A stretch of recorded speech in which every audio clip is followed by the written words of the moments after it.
there we go. I think this one's, yeah. Okay, we'll all get started in about 1 minute. So if you could start to take your seats, please.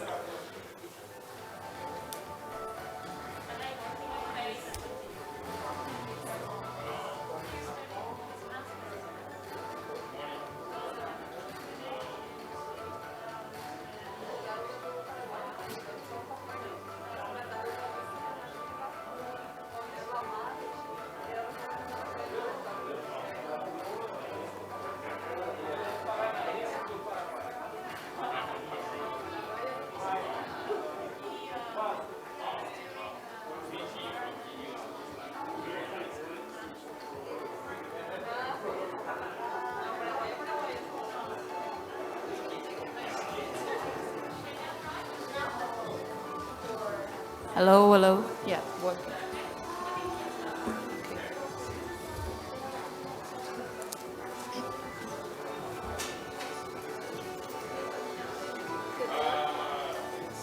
Ready to go.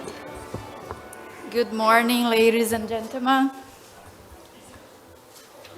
Welcome to the Sustainable Investment in Forest for People, Profit, and Nature of the 50th World Forest Congress. My name is Natalia Granato. I'm a forest engineer, and I serve as the manager of Sustainability and Forest Affairs at the Brazilian Tree Industry, the association that represents planted forest-based industry in Brazil. I also serve as Vice President of Forest Women's Network, an NGO created to discuss about gender equity in the forest-based industry in Brazil. It is a pleasure and an honor to be the master of ceremony of such important and long event today. So thank you for choosing our event among so many other relevance in this Congress. I wish we have a very rich conversation that make us leave the room with more enthusiasm and energy to go home thinking about actions to deliver. I want to share with you a very positive message to start our session. I always say that it is very comfort working with forest-based industry. I strongly believe on this because there is no more sustainable sector than ours. Thanks. We are the ones who will have solutions for climate change, for biodiversity conservation, for water regulation, for bioeconomy, and several ecosystem services. It's our pleasure, duty to spread this message, showing our passion about sustainable forests and sustainable production. We all know that there are a lot of issues to be faced, but the forest-based industry is the best. The sustainable forest bioeconomy is the path. Wherever we find problems, let's make the journey easier for this sector in order to put into practice what is needed to be done.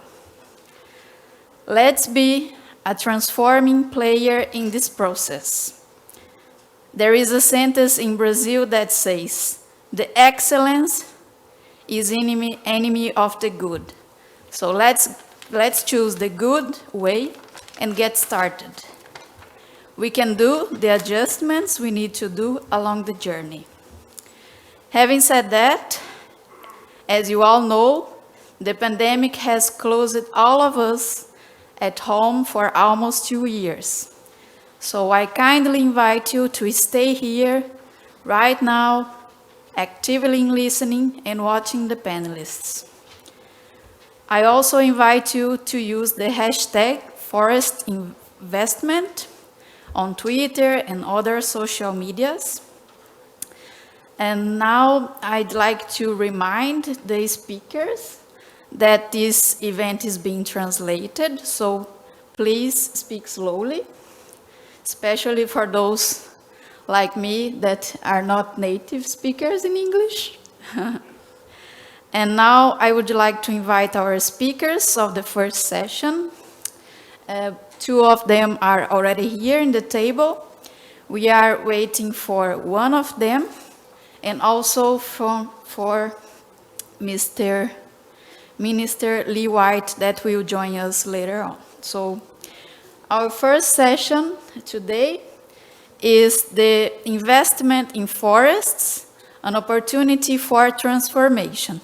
So together with me here, we have Mr. David Brand, CEO of New Forests, Mr. David Gans, Executive Director of HICOF-TC.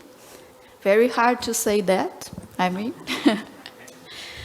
Ms. Kavita Sinha, Director of Private Sector Facility, Green Climate Fund, who will join us later.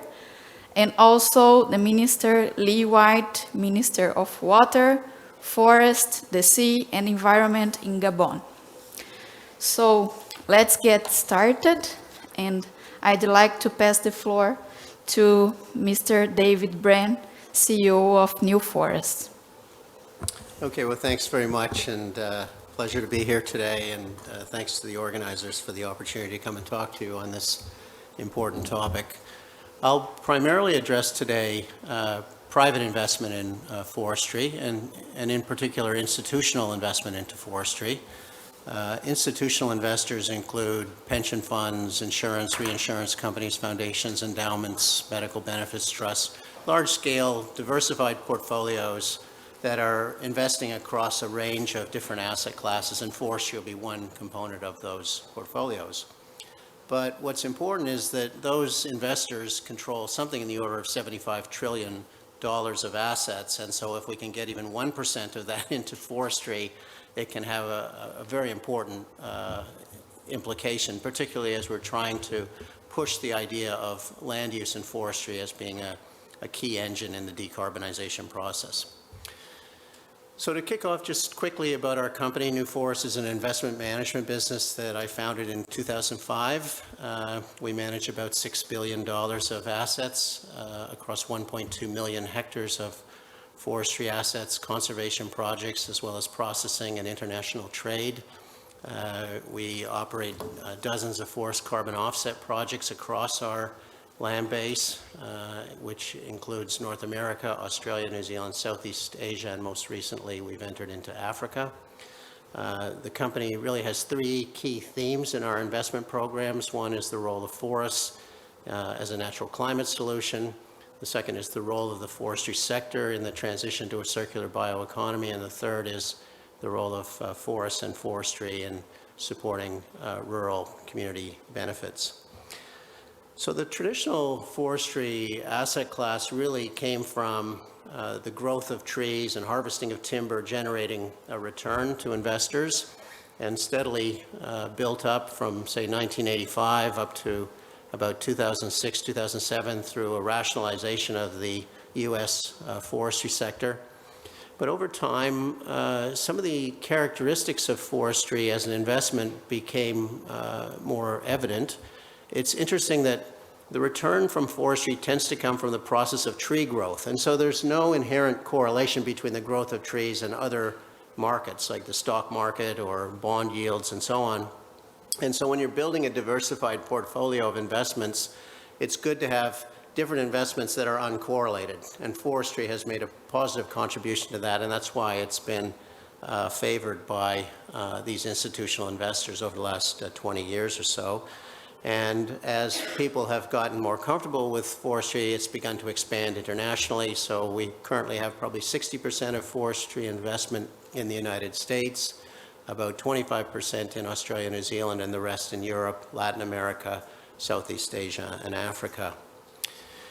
But what's interesting now, with maybe $100 to $125 billion of institutional investment in forestry, is that the asset class is starting to evolve and change.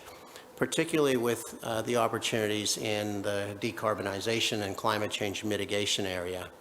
If you look at the world today, most major economies have set net zero emission targets for 2050 with relatively strict objectives for the interim period of 2030. Hundreds, if not thousands, of corporations have set net zero targets. Portfolio allocation now by these big institutional investors is also including a decarbonization component. So you end up with risk, return, and carbon liabilities as being three elements of investment design now. And with the forestry sector potentially able to deliver something like 25% of the decarbonization pathway, that's a huge demand for more capital to be allocated into the forestry sector. And on top of that sort of straight benefit in terms of removing carbon dioxide from the atmosphere or avoiding emissions through conserving natural forests, we have another big piece of the forestry sector, which is the transition to a circular bioeconomy. And forestry produces sustainable, renewable, recyclable materials. It can substitute for plastic, steel, concrete, polyester. Almost anything that can be made out of fossils can be made out of wood and wood biomass. So we have this tremendous opportunity, again, to scale up the forestry sector and make more of an impact. And again, that all needs capital because reforestation is a very capital-intensive activity.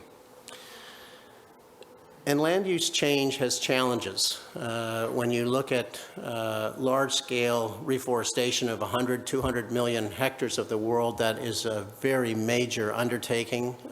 You often are dealing with vested interests, you're dealing with traditional land use practices, and so we need a mindset of partnership in terms of engaging with communities, ensuring that these investments are creating real community benefit and opportunities, as well as the environmental and commercial returns to investors. And, so we need to think in terms of this idea of shared value, where the returns to the investors are as important as the benefits to the communities where we operate.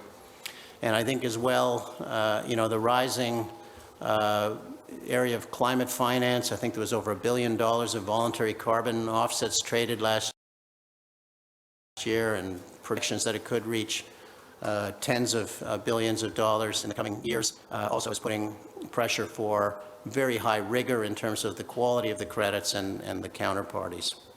So I guess just in closing, as a company, we've tried to push some of these new investment strategies forward using blended finance, climate finance, looking at ways to engage with communities in terms of land access.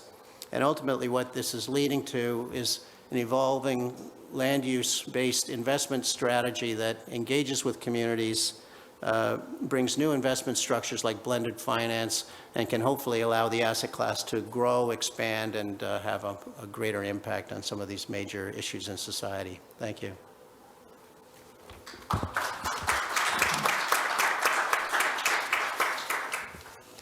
Thank you, Mr. David Brand. As you can see, there is no diversity here in terms of men. The same name, So now I invite Mr. David Gans, Executive Director of Forestry. Please, you have the floor. Thank you for the introduction. Let me start by introducing the name and how to say it properly. It's just called RECOF. We dropped the C. It's a silent C. It stands for the Regional Community Forestry Training Center for Asia and the Pacific. And it's a pleasure to sit here on this panel with David Brand. He's one of the Board of Trustees for RECOF. Again, RECOF without the C.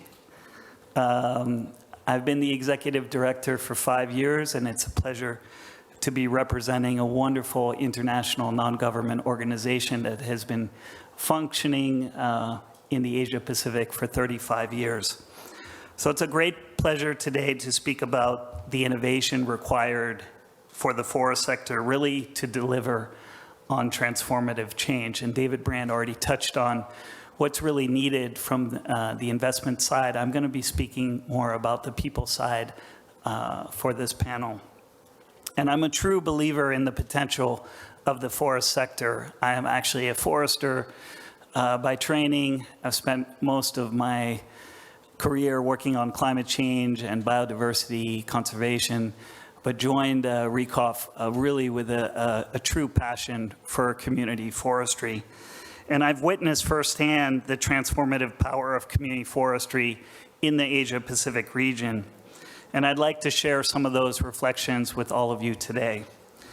In the Asia-Pacific region, the forest sector is changing rapidly. It's changing in terms of the political dimension, as well as the institutional dimensions, and I'll speak to that in a second. Many countries practice community forestry in different ways.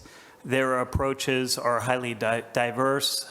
Even the title of community forestry changes, whether it's village forestry or social forestry, but the approaches are very much the same. It's about collaborative management, whether partial or full devolution of management rights. It's practiced on public land for the vast majority of the region and has some form of communal tenure or ownership, but it requires collective action. And community forestry also includes larger areas of smallholder tree plantations on leased land or on private land. So there are different dimensions and different characteristics of community forestry in the Asia-Pacific region. What I'd like to emphasize is the potential, and the potential is growing. Community forestry has grown rapidly. Many countries have set targets to grow community forestry, and in Southeast Asia alone, we've seen the amount of forests managed by communities has actually doubled in the last decade, from 2010 to 2020. And by 2030, we could actually reach 30 million hectares of community forests, a 5-fold increase in only 20 years. So the potential is tremendous. This growth means that the transformational power of community forestry is immense, at least in Asia. And in my colleagues here, can see a transformative potential for community forestry, not just in Asia, but around the world. And I know FAO is doing a very wonderful job on knowledge management, extending to the different regions that are represented here. Our real challenge is to unleash the potential of community forestry, and most importantly, the potential leadership and knowledge of Indigenous and local communities around the world. And we saw this in Glasgow. Last year was the year of nature, but I would say it was also the year of Indigenous peoples and local communities.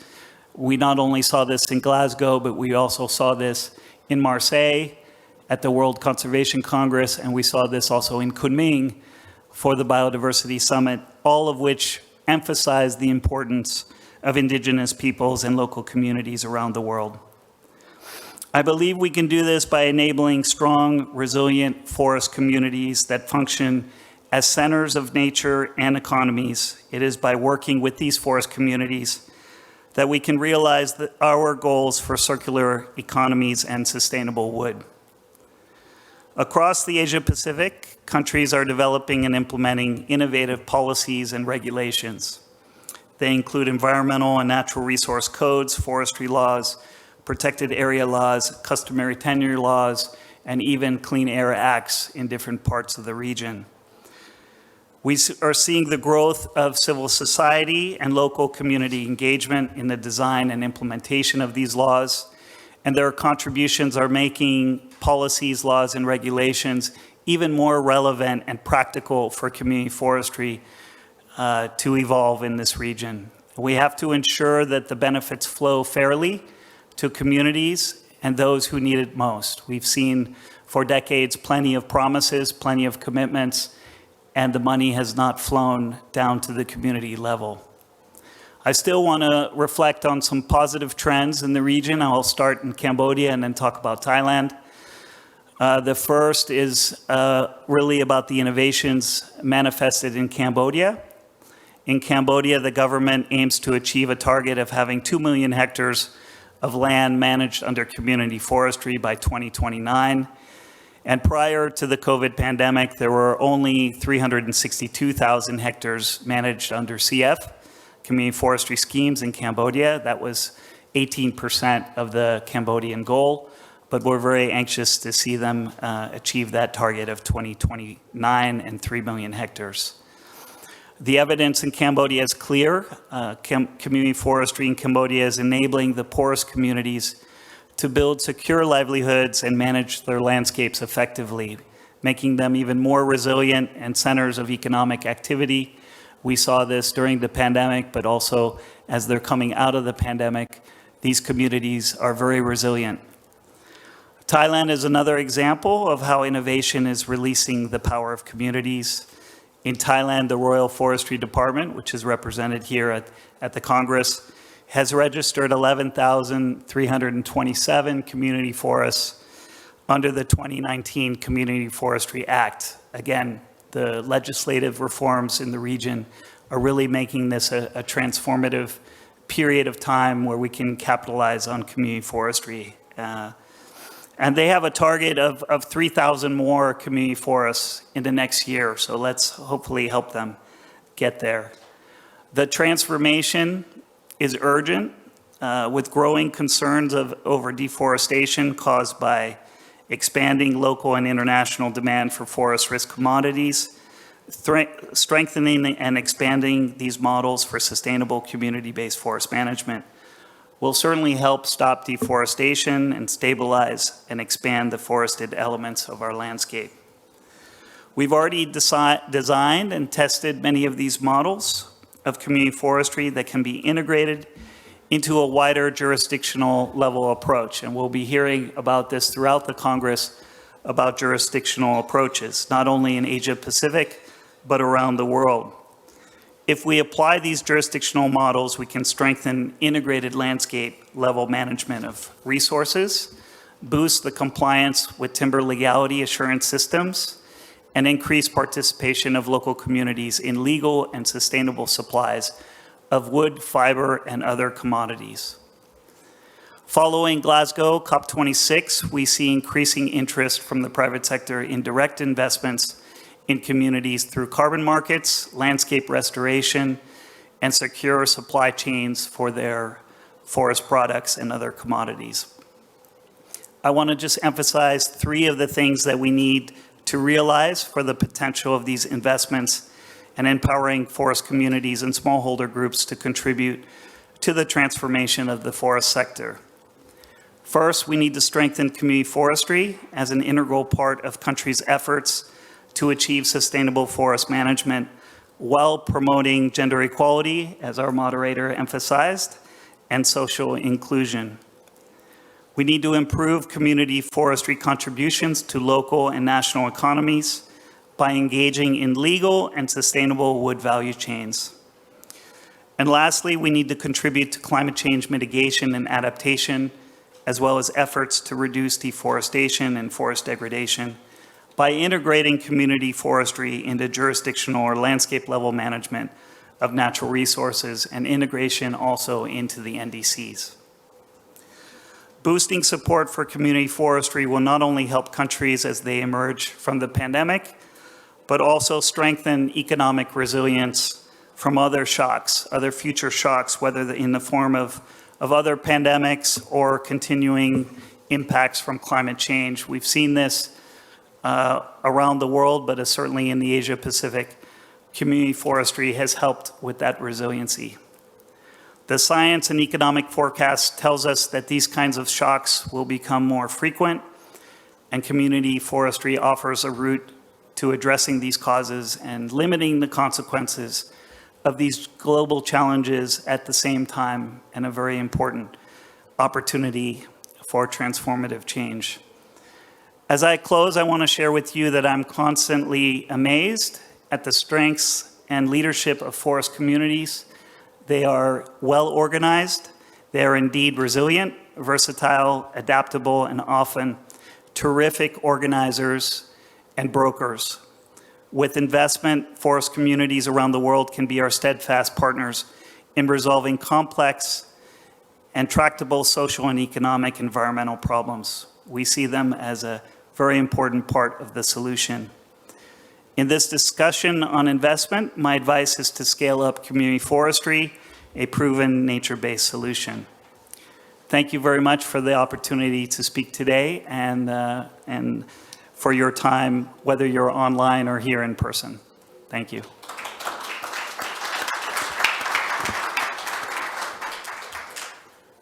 Thank you, David.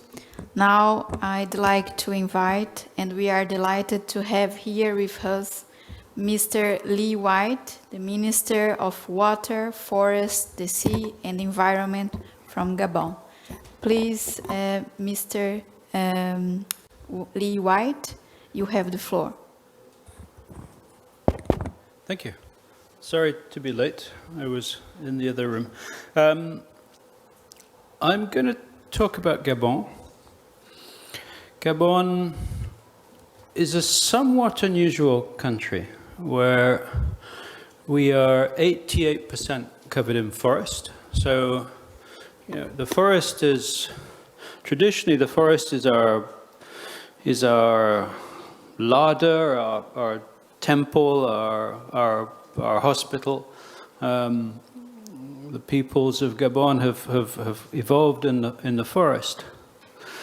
But today we're a country which, whilst we're 88% forest, we're also 87% urban. So almost all of our people live in urban areas, in cities. Funny noise? Aha.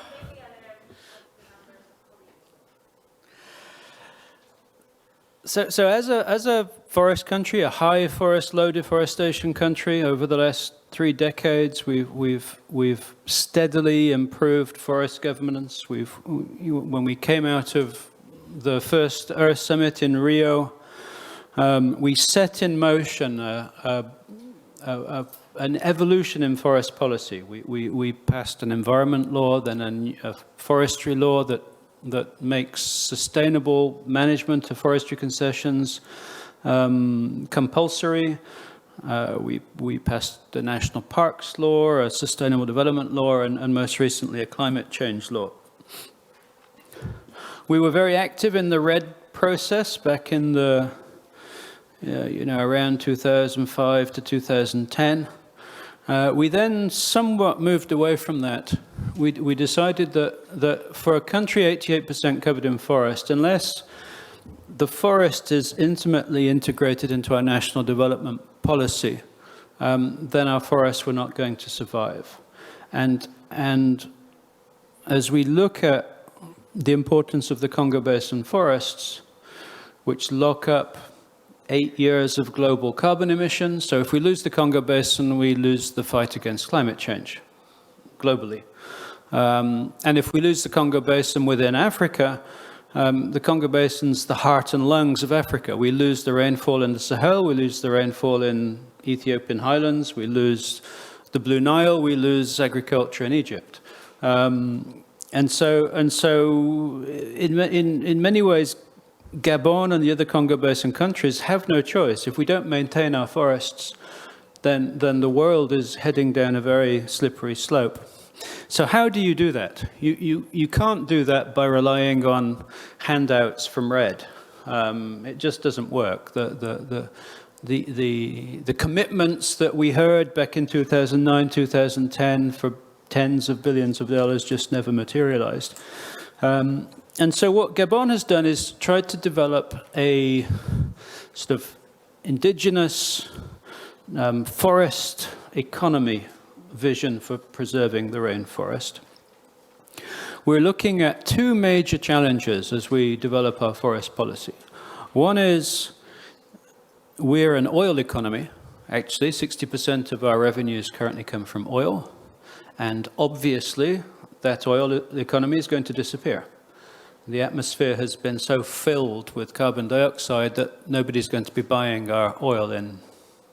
And nobody can tell you when, whether it be the IMF, even the oil companies. Is it in 5 years, 10 years, 15 years? The oil economy will shrivel. But basically, it's doomed. And so we have to adapt economically to climate change by shifting from an oil economy to a sustainable economy. And as many, perhaps most African countries, we have a very young population.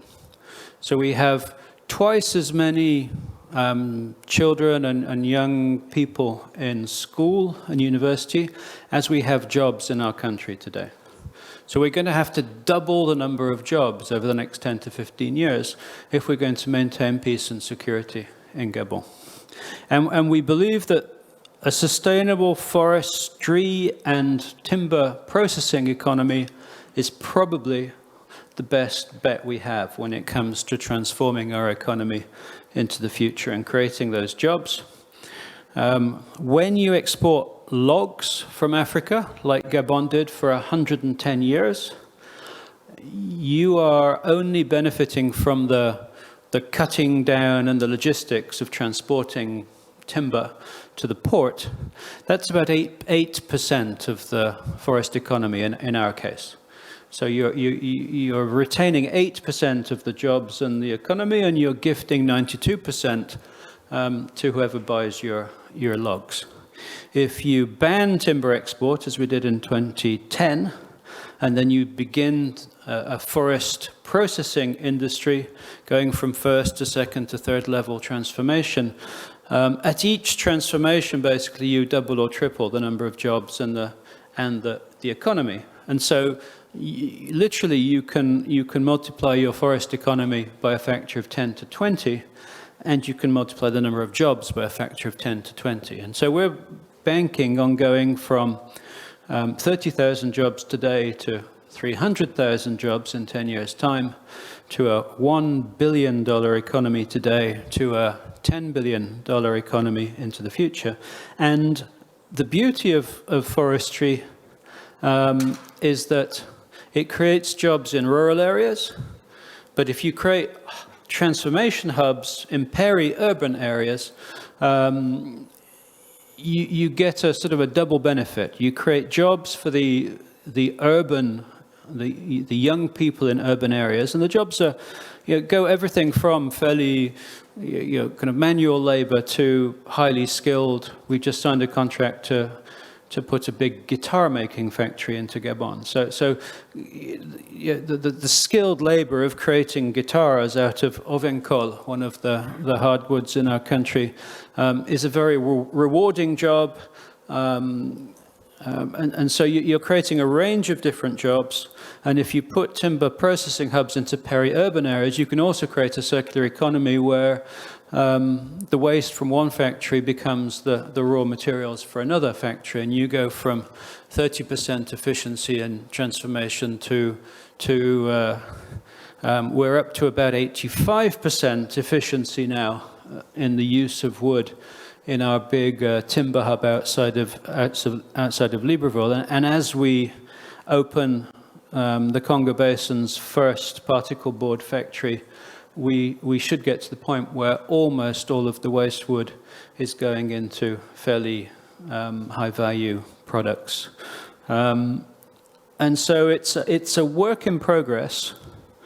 We are looking to basically to give, as I said, we're a low population. So if we create 300,000 jobs, that's 600,000 adults, if those people are married, whose livelihoods will depend on the forest economy. In a country where today there are only 900,000 people enrolled on the electoral register. So over half of the people of Gabon, potentially, in 10 years' time, will have their livelihoods linked to our ability to manage the forests sustainably. We all know here at this Forest Congress that if your timber isn't legal and sustainable and carbon positive and biodiversity positive, then there are stronger and stronger lobbies that are going to stop you selling your timber. So those, basically we're going to get to the point where half of the Gabonese adult population are pushing me, the Ministry of Forestry, to get forest management right and to make sure we don't have illegal forestry, make sure that we're carbon positive, make sure that we're biodiversity positive. And so hopefully an example of how you can actually involve a whole nation of a rainforest country in the forest economy, and that way create a constituency that will ensure the sustainability and the survival of the rainforests of the Congo Basin.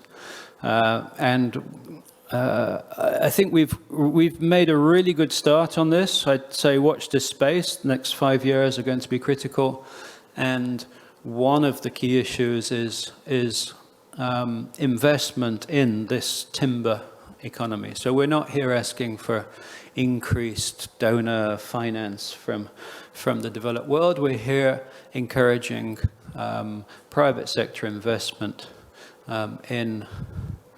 in sustainable forestry and timber transformation to save the rainforest and fight climate change.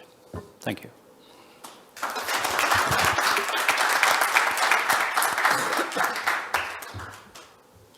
Thank you, Mr. Minister Lee White. Very inspiring speech. And now I'd like to invite Kavita Sinha she is Director of Private Sector Facility at Green Climate Fund. Welcome, Kavita. You have the floor.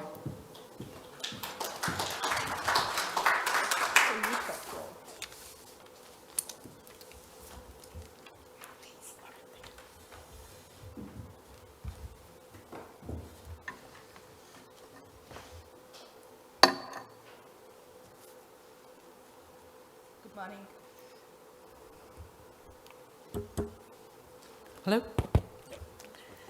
Good morning, ladies and gentlemen. As was explained, I'm Kavita Sinha. I'm the Director of the Private Sector Facility at the Green Climate Fund.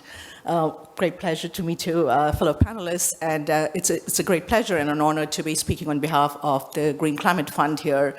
As many of you know, Green Climate Fund is an instrument of the UNFCCC to provide high-risk-bearing patient capital to mobilize financing at the scale and rate that is needed to address the climate crisis.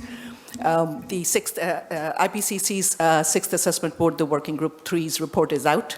We are not on track. That goes without saying.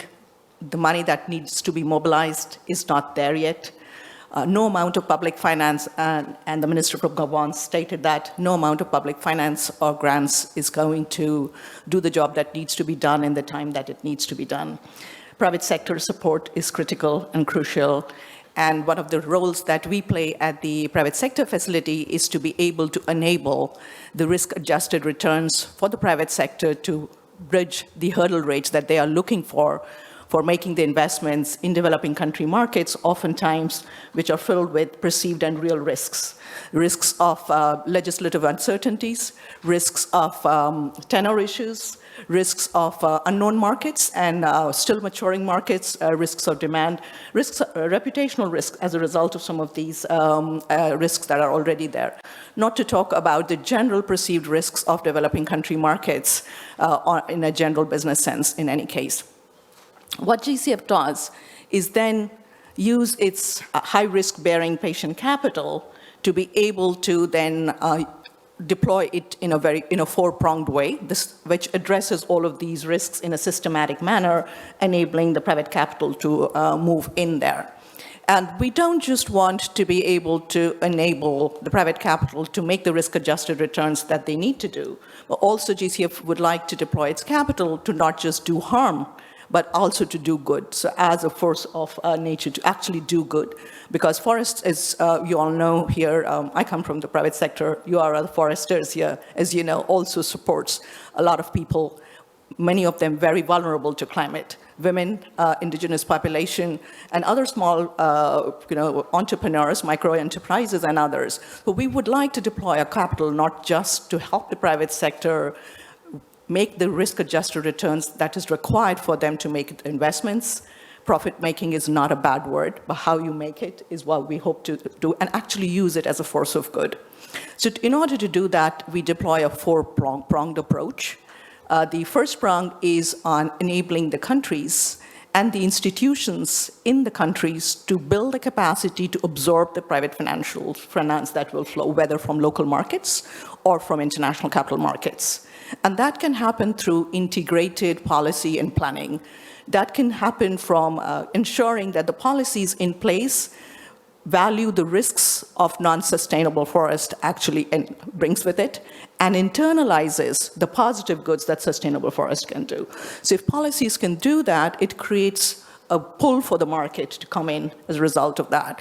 And we are doing, for example, using a readiness grant support for Papua New Guinea to help them develop a carbon registry which has the integrity and the trust that the private sector is looking for in order to develop that. And it enables the country then to develop alternative financing sources to be able to then not be dependent on this whole dependency economy of grant-based capital. The second prong is the supporting deployment of capital for innovation, whether it is innovation in technology, innovation in policies, or innovations in financial instruments. For example, one of the projects that we supported last year, which is through our partners IDB in the Amazon forest, they are looking to support, through the IDB lab component, equity for micro MSMEs to develop bioeconomy enterprises through equity. So it's very small amounts of equity going into the lowest value chain in that process, all the way through the medium-sized economies, medium-sized enterprises which have the capacity to raise capital in the capital market, but have never done so for products, sustainable non-timber, in that case it was non-timber products. So we are supporting the entire value chain through innovative financial instruments at different parts of the value chain, depending on the capacity of that part of the value chain. So that's one type of way we are supporting. The third one, which we are mostly known for, is the mobilizing capital at scale. And there we do by deploying we, as you know, are capital agnostic. We have multiple instruments, financial instruments that we can deploy depending on the risk and depending on the value that we're trying to create. So we could deploy reimbursable grants for the private sector, we could deploy equity, we could also do loans, and we could do that in multiple different ways, as first loss capital, or subordinate debt, mezzanine debt, depending on what their needs are. And we could also do guarantees. So we combine many of these instruments, many times different ways to ensure that the capital that is being deployed enables the mobilization of future markets, not just the project that we're doing, and that's the paradigm shift that we try to create. And our final prong is then supporting countries to develop their own local markets, to embed green considerations into that. For example, we are supporting Bhutan for Life through a $43 million grants to create the ecosystem of over $100 million through multiple different approaches within their own system to stimulate other PPP or other innovation in ecotourism and investments such as that.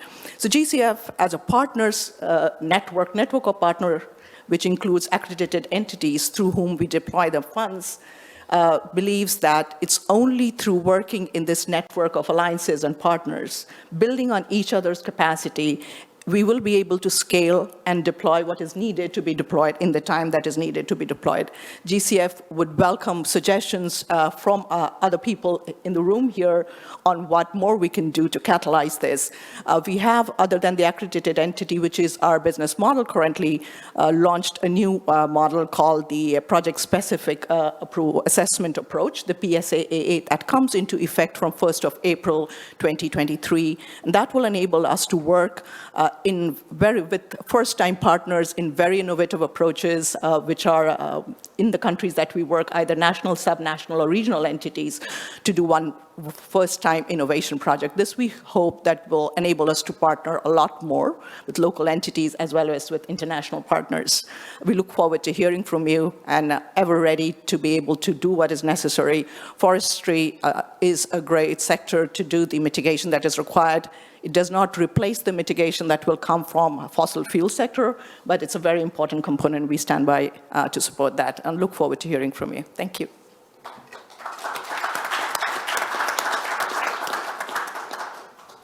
Thank you, Ms. Kavita. Now I'd like to thank you all for this first session. It was very fruitful, and very rich speeches for us this morning. So thank you very much. And now I'd like to invite the moderator of the next session.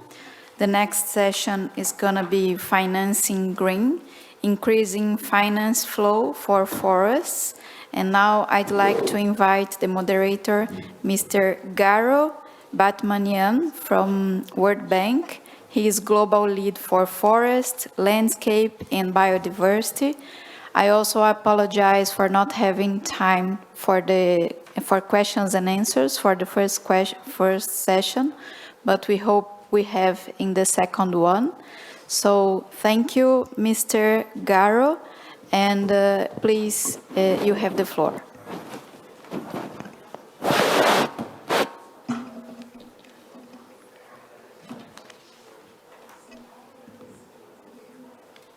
Just a second.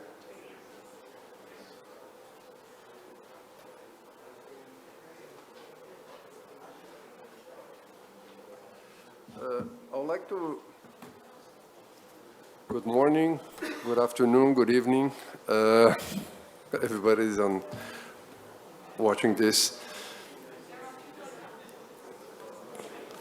Closer? Okay. I can also speak louder, but if I speak too loud, then you don't need the mic. I would like to invite, this is going to be a hybrid session. Some of our panelists, for different reasons, were not able to attend, so they will join online. But I want to invite here, so that I don't feel alone, and she doesn't stay there in the audience. I want to invite Martine Sobey, Head of Strategy, REDD+ and Multilaterals for UK International Forest Unit. I will do her introduction now, so that when we give her the floor, it will be easier. Martine has over 12 years experience in climate change, forest, and sustainable land use as a policymaker and advisor.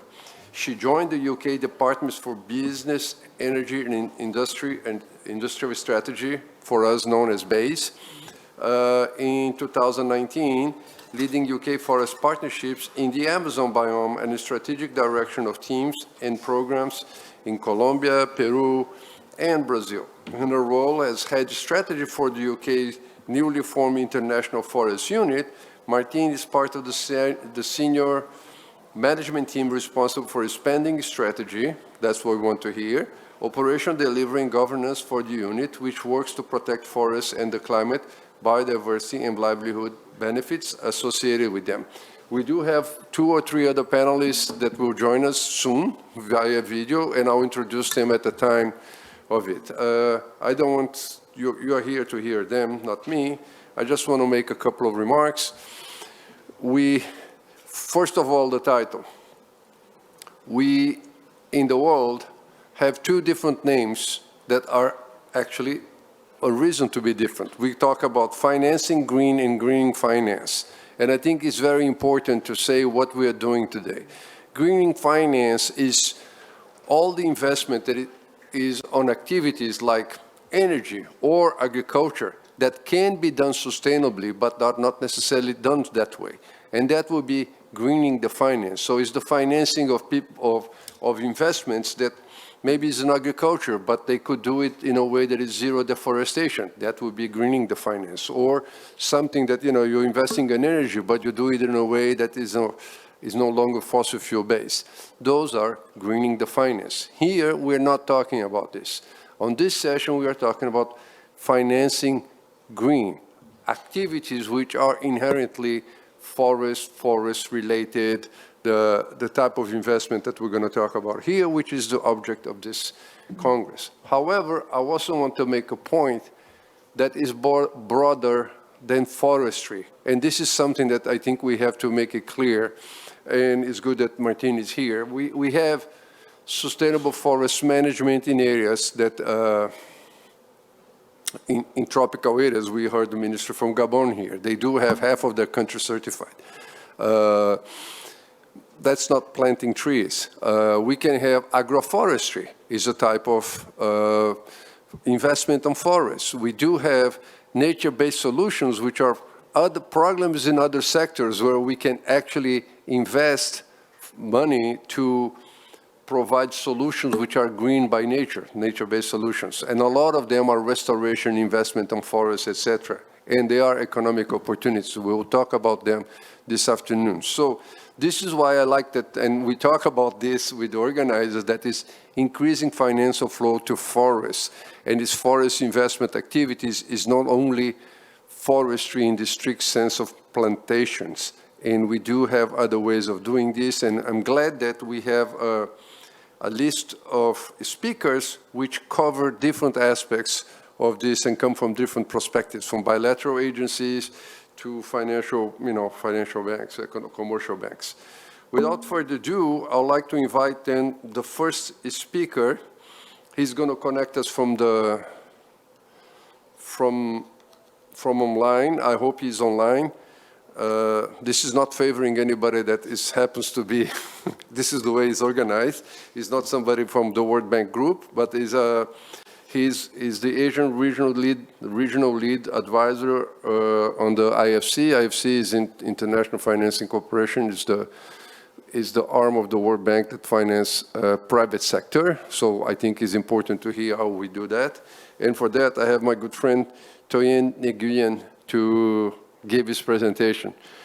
Look, we are friends, but you have 7 minutes like everybody else, okay? Thank you. Great. Thank you very much, Garo, and thank you for inviting IFC. So as Garo introduced, IFC is the private sector arm of the World Bank. So I won't show my presentations, but just walk through quickly the key points to share, and we can discuss if time permit after. So, in any market, we see a dynamic of supply-demand. And what, for us, is very exciting about this green financing and financing green is that, from COP26, as people were calling it, the Davos of COP, we actually find that very encouraging, where for the first time you have this intergovernmental meetings on climate, where many of the participants were CEOs of banks, of financiers, and of corporates, multinationals, and regional companies. So there's obviously a lot of demand these days for green financing, for financing flow to find green assets. And this is where it becomes very exciting for climate assets in general, but then specifically for forestry assets, because there you can have both the mitigation and developmental impact and the carbon credit. And how do you make that, mobilize that momentum to do it in the right way? So that's basically the setting the context, right? There's more and more multinational, usually from the OECD countries, looking to buy green assets, invest in green assets, including nature-based solution, carbon credit. And this is where many of those green assets, including forestry assets, are going to be coming from the emerging markets. But how to link that financing demand to the supply of good, sustainable green forestry assets in a standardized way with good taxonomy, good definitions to avoid greenwashing risks, right? So that's going to be key. So I think, if anyone tracking the space, the surge in what I call generally sustainable financing, climate financing, whether it's green or blue or sustainably linked, this is growing very fast. On the other side, if you look at the availability of climate assets, including forestry, these are also developing, but the supply is more limited because doing them right takes a lot of standards on environment, social governance, so that the right financing can flow through. So this is where this ability to grow good, sustainable forestry assets across the value chain, not just primary forestry, but up to the processing and value-added segments, I think this is going to be the value of those assets are only increasing. So as IFC, sustainable financing has always been our core, and therefore helping setting the standards first through our performance standards in terms of how we finance, what do we do with ESG sort of high level of quality, but also working with international organizations like ICMA and LMA to set the standards, help set the standards for green, social, sustainably linked bond, blue bond principles. And I think this is going to be very key as basically the conduit, because if you have all this money from Western companies, whether it's for carbon credit or for investing in these type of climate assets, you're going to need to set very clear standards so that the flow can be traced to exactly the right type of assets. Because once you start get greenwashing, muddling the environment, the financing environment, you're going to then have a loss of investor confidence. So, taking one step back, forestry asset beyond the climate demand is extremely valuable now. There's 5,000 different products from wood. Demand for industrial wood is expected to triple in the next couple of decades. There's fiber deficits, especially in Asia, and more this need for buying good nature-based solution carbon credits that is associated with REDD+ assets. And here is where you have both win-win, right? Because if you do this right, you have very good developmental impact for smallholders. Other speakers have spoken about good quality jobs and trade and export, but then you also have good impact on climate, on biodiversity, on mitigation. So just again, I want to emphasize the setting the standards is where multilateral like World Bank, IFC, and working together with partners like GCF and others to really then help mobilize the private sector to bring financing into these forestry assets in a very meaningful way. And then last, I just want to share very quickly, one of the best examples that we have seen within IFC and World Bank is our engagement in Laos, PDR, where, for many decades, the government there had honestly just focused on mining and hydro, but only recently, I would say in the last, 5-6 years, taking a very serious view on how to build the forestry sector as a driver of growth. So IFC, we work with private sector forestry firms, we work with local communities on the linkages, and we help support market enabling regulations, together with the World Bank, which now has launched a very large project in landscapes to also mobilize the standards and capacity in country in order for part of the output being private sector, being able to invest more in sustainable industrial tree plantations, as well as nature-based tourism. So I'll stop there, and thank you again for the organizer for inviting IFC to share our views. Thank you, Garo. Back to you. Thank you. Thank you, Tien. This was very good, and it was on time, so this is excellent. I think you get a view. I just want to highlight one thing that which we discussed yesterday in other sessions, and my vice president also, our vice president also mentioned, is a landscape approach. So you have a program this large, like the one he was mentioning. You do plantation, but you also do forest management, and you do tourism. So you have different types of land use, some that combine and generate enough revenue when they are combined. So instead of thinking a project as a single-headed one type of investment, you can think of a broader one. And even in the private sector, you can think that way when you have large expanses of land in countries like Gabon or Laos or Brazil, where you have different types of land use that can be combined to generate economic profit from different type of activities and also for different type of population, because then local communities tend to benefit from certain ones and not other ones, etc. So thank you very much. This was very, very good, and again, very good on time. Do we have well, I'm going to, both of them? Okay, so I go first. No, I'll go to, yes, let's give somebody that in the room first. Martine. Please, I've already introduced you, so if you could go ahead and give your presentation. Thanks, Garo. Well, pleasure to be here and truly hybrid. The tech works. Yeah, this is the new normal. So thank you very much. And yeah, I'm representing today the UK government's new International Forest Unit, and this is an exciting moment for us. It's a long way from Glasgow to Seoul. It's many thousands of miles, but The creation of this new unit in and of itself is testament to the increasing significance of forests in the climate agenda. We recognize that there is no pathway to 1.5 degrees without transitioning to a more sustainable land use. So I'm really happy to be representing the unit today. And we heard from the earlier panelists, Minister White and the GCF colleague, that donor funds are limited. This is very true. We recognize this. Our finances from the UK government are a drop in the ocean. But the first point I want to make in response to this panel is that, as donor governments, we have a special ability and responsibility to lead. And so, as the COP presidents, and if we could go to the next slide, please.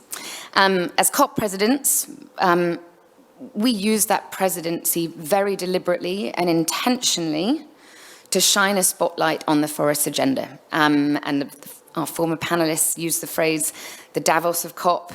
We were also proud that it was referenced as the Paris moment for forests.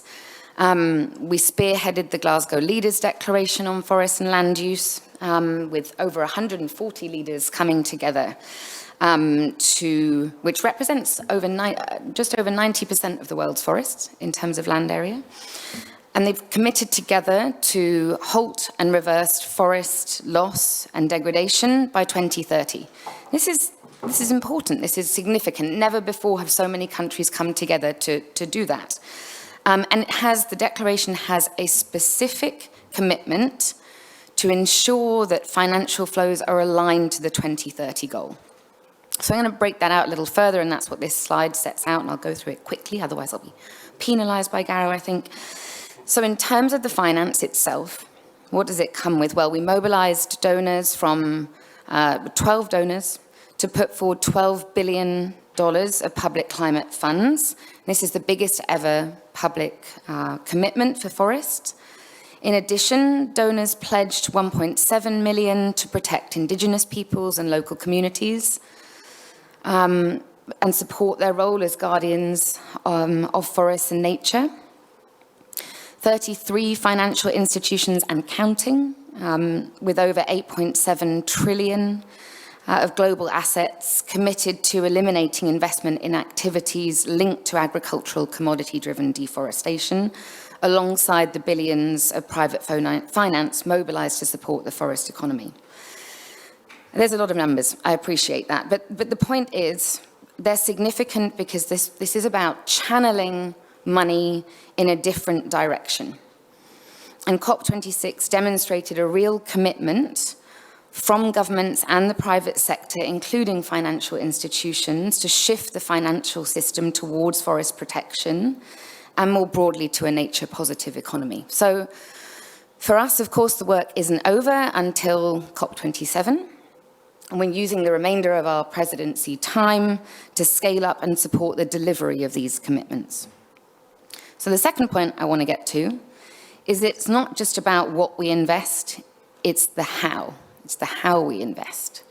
So if I may ask the organisers to go to the next slide, thank you.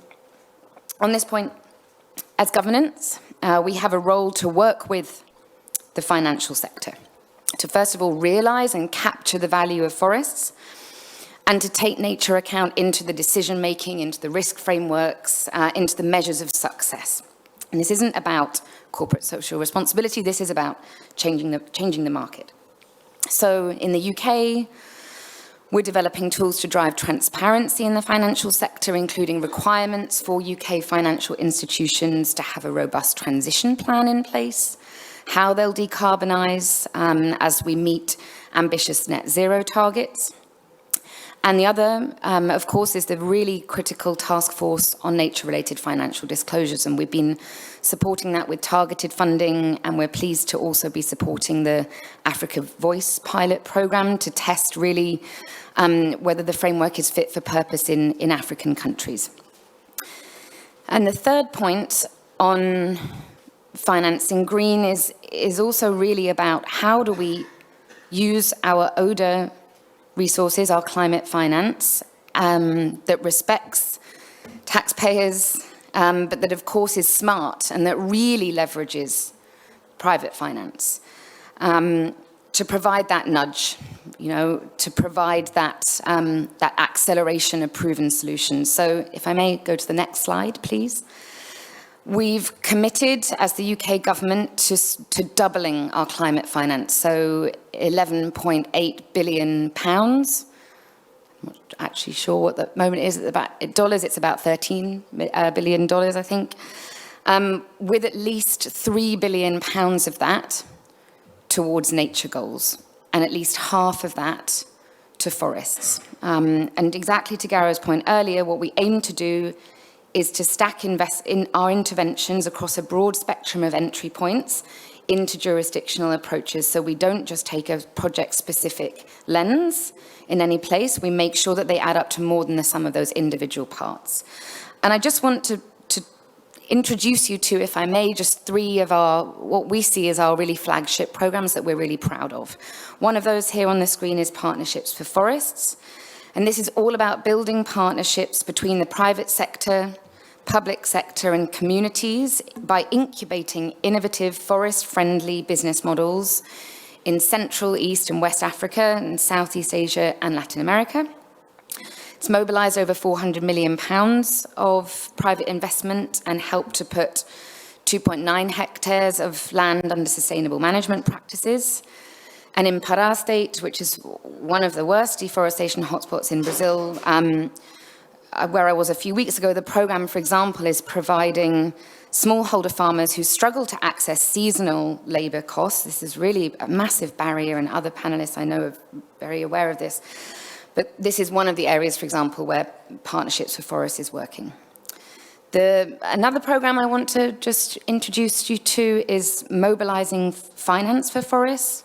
This was introduced last year, and we're really proud of this one. This is a first for us. It's our first blended finance program. And this is a really, really critical role for governance and for donors to be really leveraging our concessional finance. I won't go through all the details, but £150 million program to increase private sector investment in activities to combat deforestation, and happy to talk more about this offline.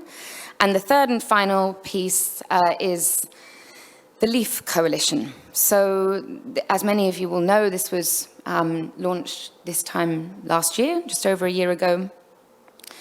And it provides finance to tropical and subtropical countries that successfully reduce emissions from deforestation and degradation. And private finance will be provided only by companies already committed to deep emission cuts in their own supply chains.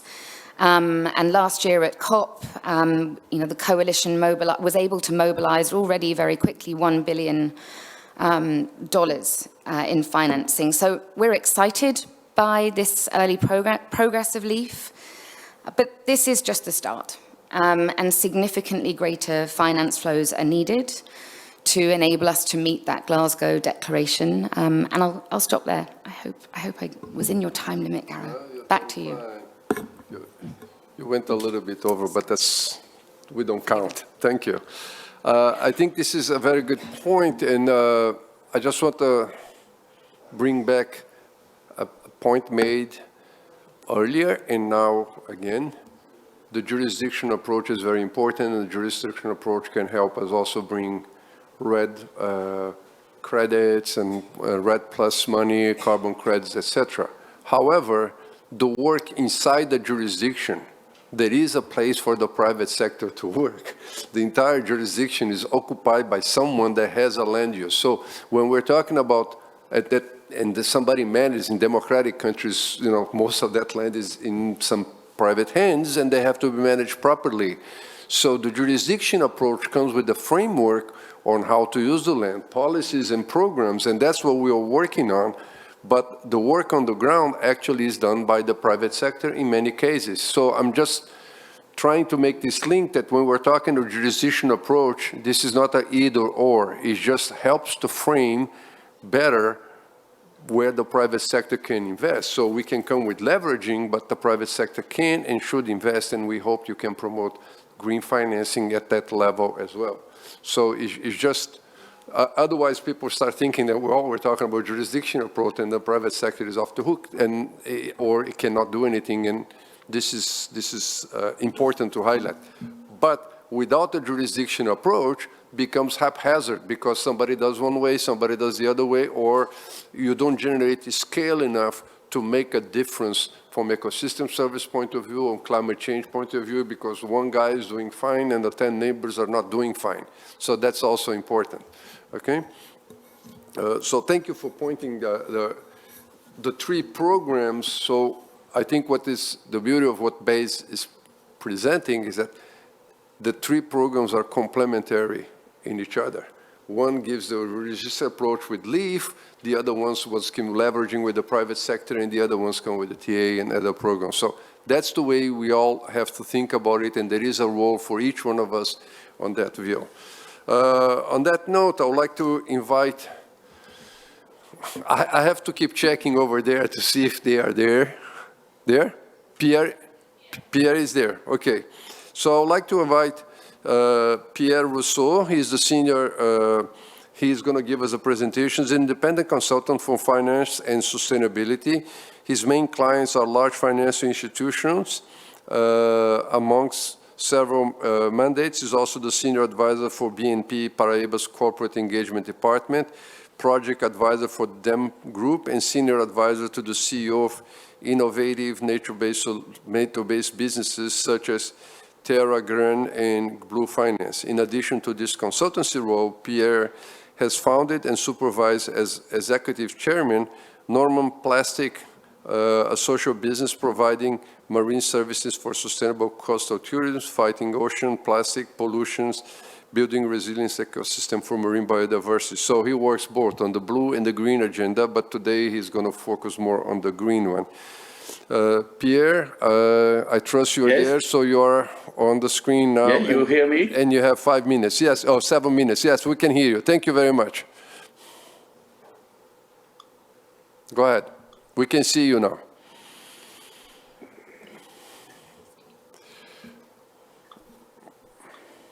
Okay, I hope you can also see the slides that I would present. We do. Thank you.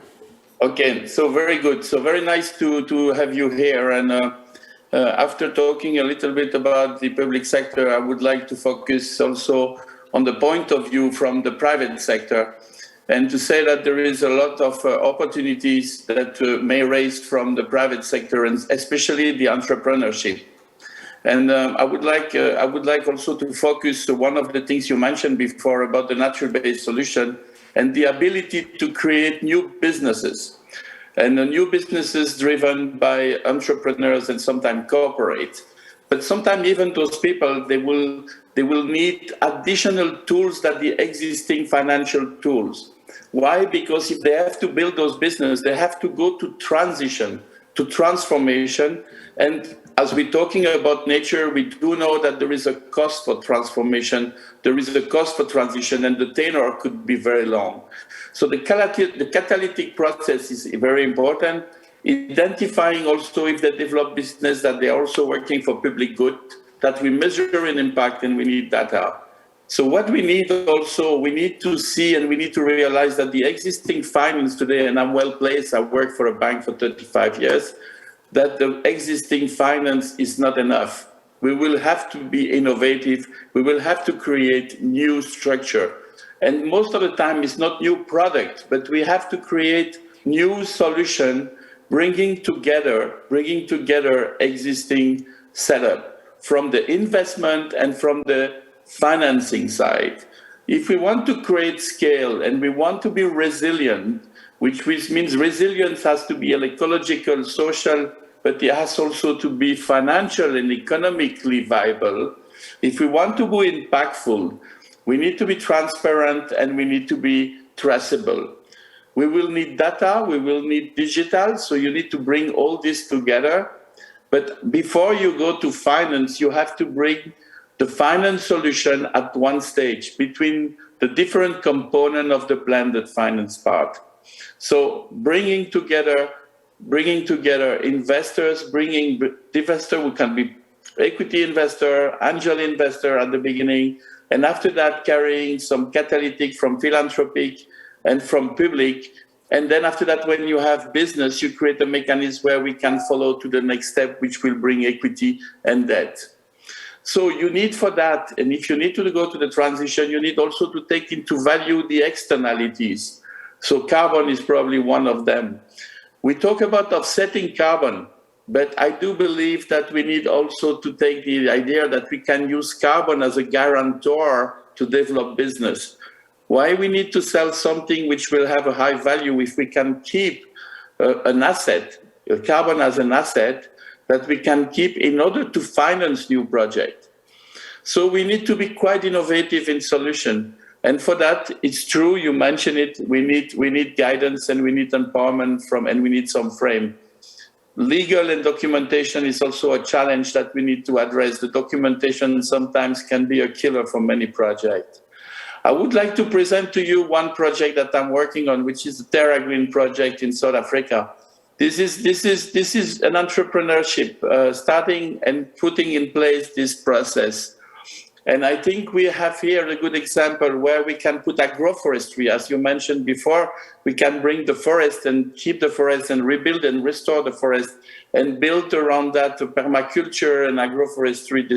So here we're talking about planting 200 million plants, including crops and fruit, but also integrating bamboo into it around 40% in order to generate the economical value of restoring all this forest.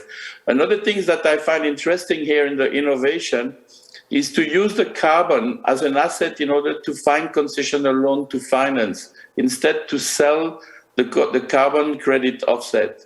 On the other side is about integrating the communities. So the communities will be the shareholder, the woman will be empowered. And then after that, you have to create and you have to integrate the entire process by creating an economical value out of your natural infrastructure that you're building. And of course, you need to bring all people together. Their territoriality is very important. I just show you here of financingly, we need to put together everything. So we start with an entrepreneurship with promoters and angel investor. Then after that, you need to create the catalytic process, maybe through a foundation, through a trust, through different instruments, where you will bring together the public good and the civil society into the process. Then after that, you need to create and secure. If you want this to be economic, you need to integrate the economy, both with the corporates and the investor. And then after that, you have to create their different channel. But what will help you to do that is because you will generate here 20 million tons carbon every year that you can capitalize, and you can use this as a guarantor, as an asset that will help you to move from one type of investor to another type of investor. So this is the kind of innovation where we need to build a collective finance with a catalytic process. Of course, you need clear governance and you need full transparency for this type of things. This is to explain to you that there is one thing that we need to start also, in addition of the existing financing tools, to rethink the model and change behavior. Because if we want to do that, this is to do everything that finance is not doing today. It's not to be project-driven, like you mentioned before. It's to be collaborative. It's to be landscape. It's to be innovative in solution, not innovative in product. It's also to think about scenarios. We are thinking too much from the past. We need to think from the future. This is what TCFD is doing. We need to start and anticipate the future. We need to measure the impact, so we need data. We need also to change of mindset in terms of short-term thinking and long-term thinking. And finally, we need to be fully transparent. Everything is about three things. It's about reallocating capital. It's about bringing digital and data. And it's about creating partnership, because like the previous person said from IFC, everything is about to avoid one thing, is the greenwashing. But we can incorporate entrepreneurs, we can incorporate corporates, we can incorporate investors which are looking for profit. And I will not say profit, I prefer to call it performance. Why? Because the criteria on evaluating the performance of a company may change as we are moving in the future. Thank you. Thank you, Pierre. This was very interesting. As you saw, as an example, he raised $2 billion for one project, and most of it, if not all of it, from the private, different type of private sources. So it can be done if we plan properly, and I'm glad we brought it here. So I think you saw today 3 different presentations with different aspects of it, which they complement each other, and I think this is very good. I want to open up for questions from the audience. I have a lot of questions, but I'm the guy that asks a lot of questions all the time. People know me. But I want to open up for you guys to have an opportunity of asking questions. Everybody shy? No questions? Okay. So, oh, I should have said that we had 4 people to speak, but one of the speakers were not able to connect, so we have a little bit more time. So that's what we can have. I hope we can make a more of an interactive section. So also, if the panelists want to ask a question to the other panelists, please welcome to do so. But I'll start with a question to Martin. How much a role should the government, we're talking about private sector investment and the need, if you look at the Biodiversity Convention, they say we need $200 billion a year of investment, new investment. How much of a role should governments play in catalyzing increased investment in sustainable land use and forest management? Is there more that could be done from a donor country and the forest country perspective, from both sides? Well, I mean, the answer is yes, on the donor side, always. I mean, I think Pierre put it nicely as well. I mean, this idea of collective finance, we need all the parties to come to the table, right, in this transition. So whether it's governments or development finance institutions, civil society, communities on the ground, it's still a risky sector, and the revenue streams are less well established than many other sectors, and projects are typically smaller and harder to exit. There's lots of evidence, and this has been, I agree with Pierre, we want to use a different lexicon to the past, but we're still stuck with some of these problems. And so, as in the role of donor governments, what do we need to do? Okay, well, we have to be better at using our blended finance. That's really key. That helps to overcome inefficiencies in forests and land use and the food system as well. Lots of those inefficiencies are still, I think, problematic. It has the potential to mitigate those risks and enhance returns for private investors. And I gave you the example earlier of one of our programs there, and that's providing concessional capital, but also guarantees. And I think another area that's, we've touched on it, but is also about the project pipeline development through targeted technical assistance. And this can be really effective, but we have been, I think, rightly criticized as a donor for. We've had successful pilots, we've had successful interventions, but then we don't scale them, and we have these proven, discrete examples, but then we're not so good at really putting them together and collaborating. So I agree with Pierre as well, this point on partnership is crucial. And what's another? I mean, I think as well, it struck me what Minister White was saying from Gabon earlier. They're here, his team is here looking for private investment into, his vision for the future economy in Gabon. And sometimes I think we still talk 2 separate languages, and our words come past one another and they don't really, actually engage. And so for us as donor governments, we have to listen. We can't rest on our laurels and assume that we understand still the forest country perspective. So that's, continues to be a priority for us. And that means tailoring our approaches to individual forest country needs to support whether it's regulatory reform, whether it's addressing financial risks. We have to have very bespoke approaches. So yeah, I'll stop there. Okay, maybe I have a follow-up question to you, just that you elaborate what you mentioned at the end, which I'll come back to Pierre on this one. is that the financing of government financing donor financing, shouldn't just be on actual projects or other reforms that create a level playing field for investments, because I don't think we talk much about it, and maybe it would be good if you agree with this, talk about it, because when we're talking about investment, people here in the crowd may think, okay, we are investing in for somebody to buy trees and plant trees, but not all the investment does have to be this way, because you mentioned government reform, some structural investments. Does that make sense? Is that something that the governments can help do? In terms of supporting individual countries with reform? Yeah.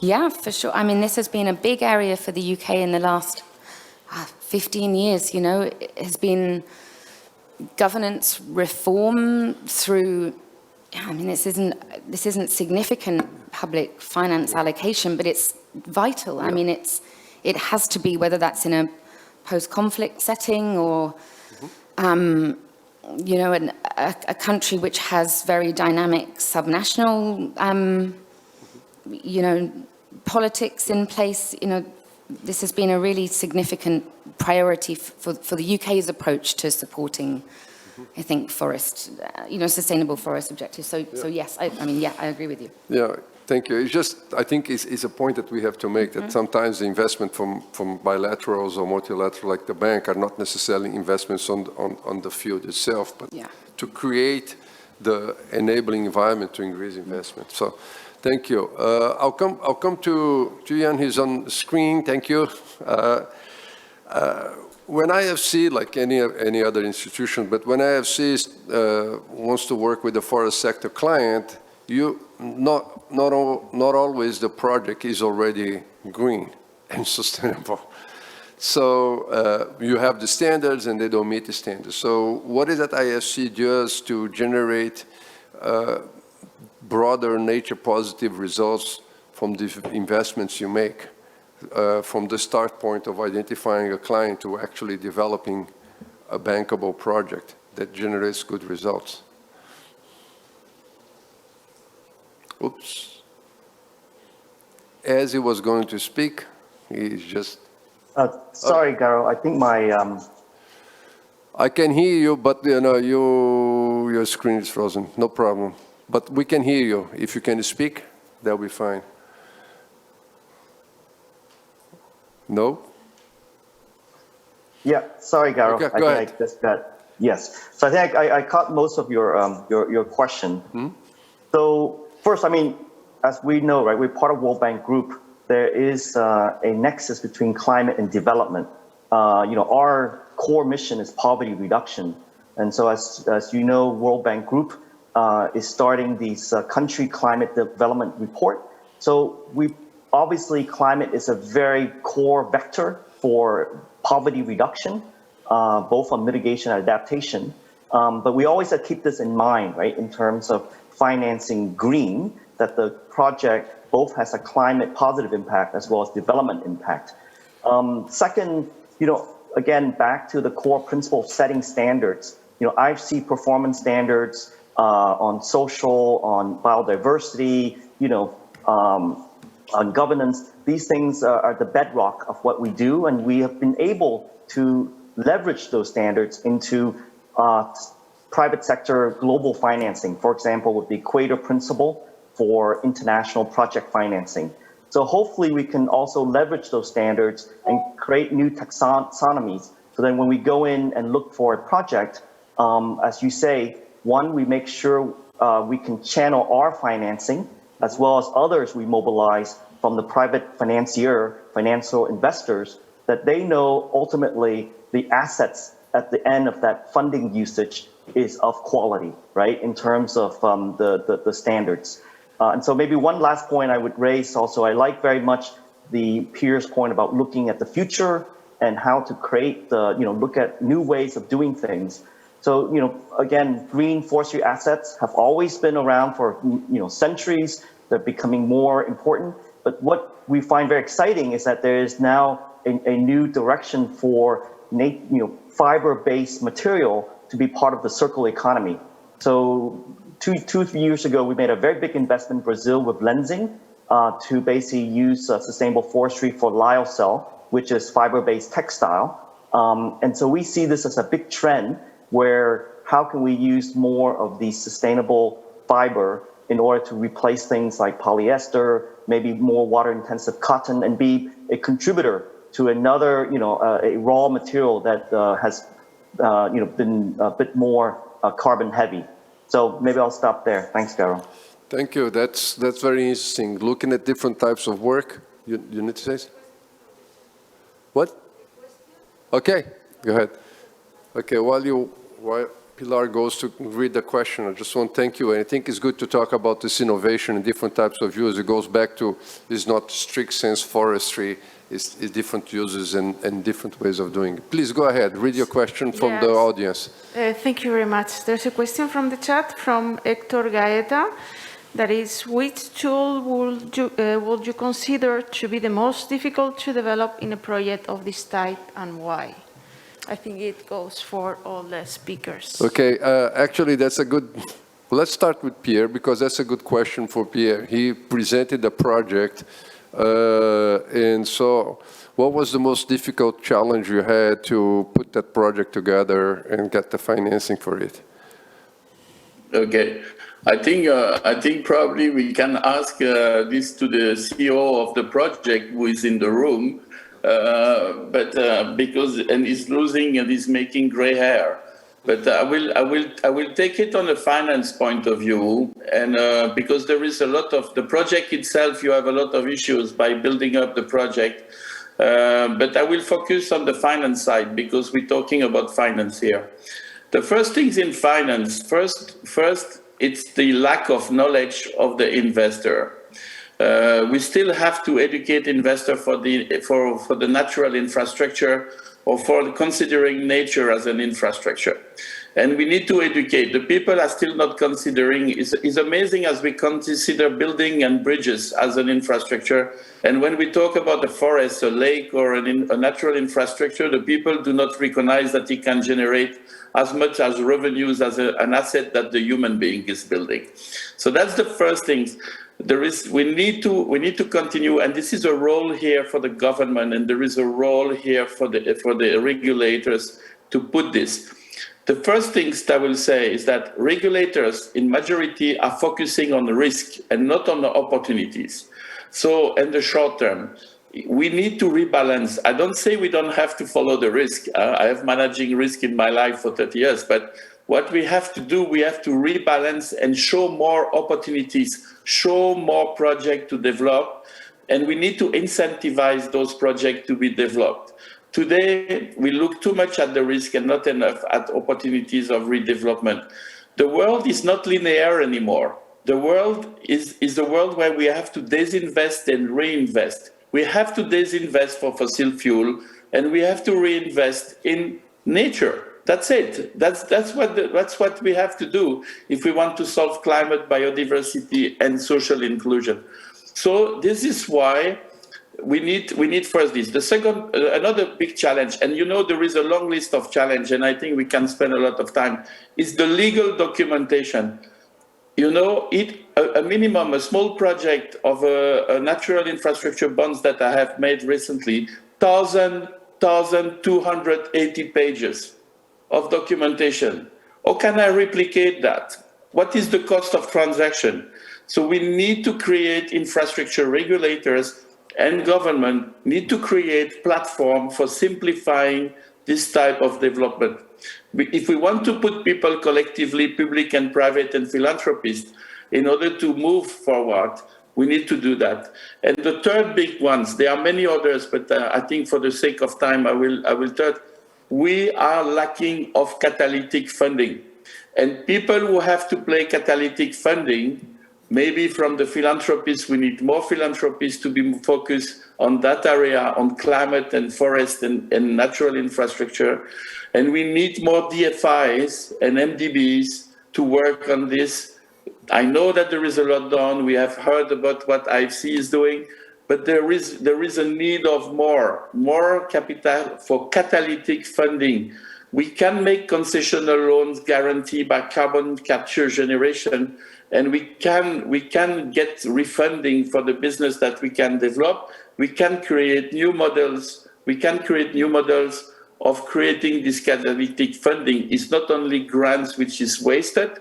Most of the time, it could be mechanism of loans, mechanism of financing that we can put in place, and there is not enough such kind of process today. That's the main challenge, I will say, that we are facing today. And if we can accelerate that, I do believe that we can probably create more scalable projects. One of the things also mentioned is that the lack of large project. We have too much small project, and because the projects are small, we need to aggregate them to interest the investor, which is complexifying everything and creating a transaction cost, which is very high. Yeah, thank you. Totally agree. How about from Bayside, from the donor country side? What are, the bigger challenges? I think what Pierre said kind of universal, but is there anything specific from government side? I mean, I think I mean, I agree with Pierre on the catalytic funding. I mean, last year felt like a watershed moment.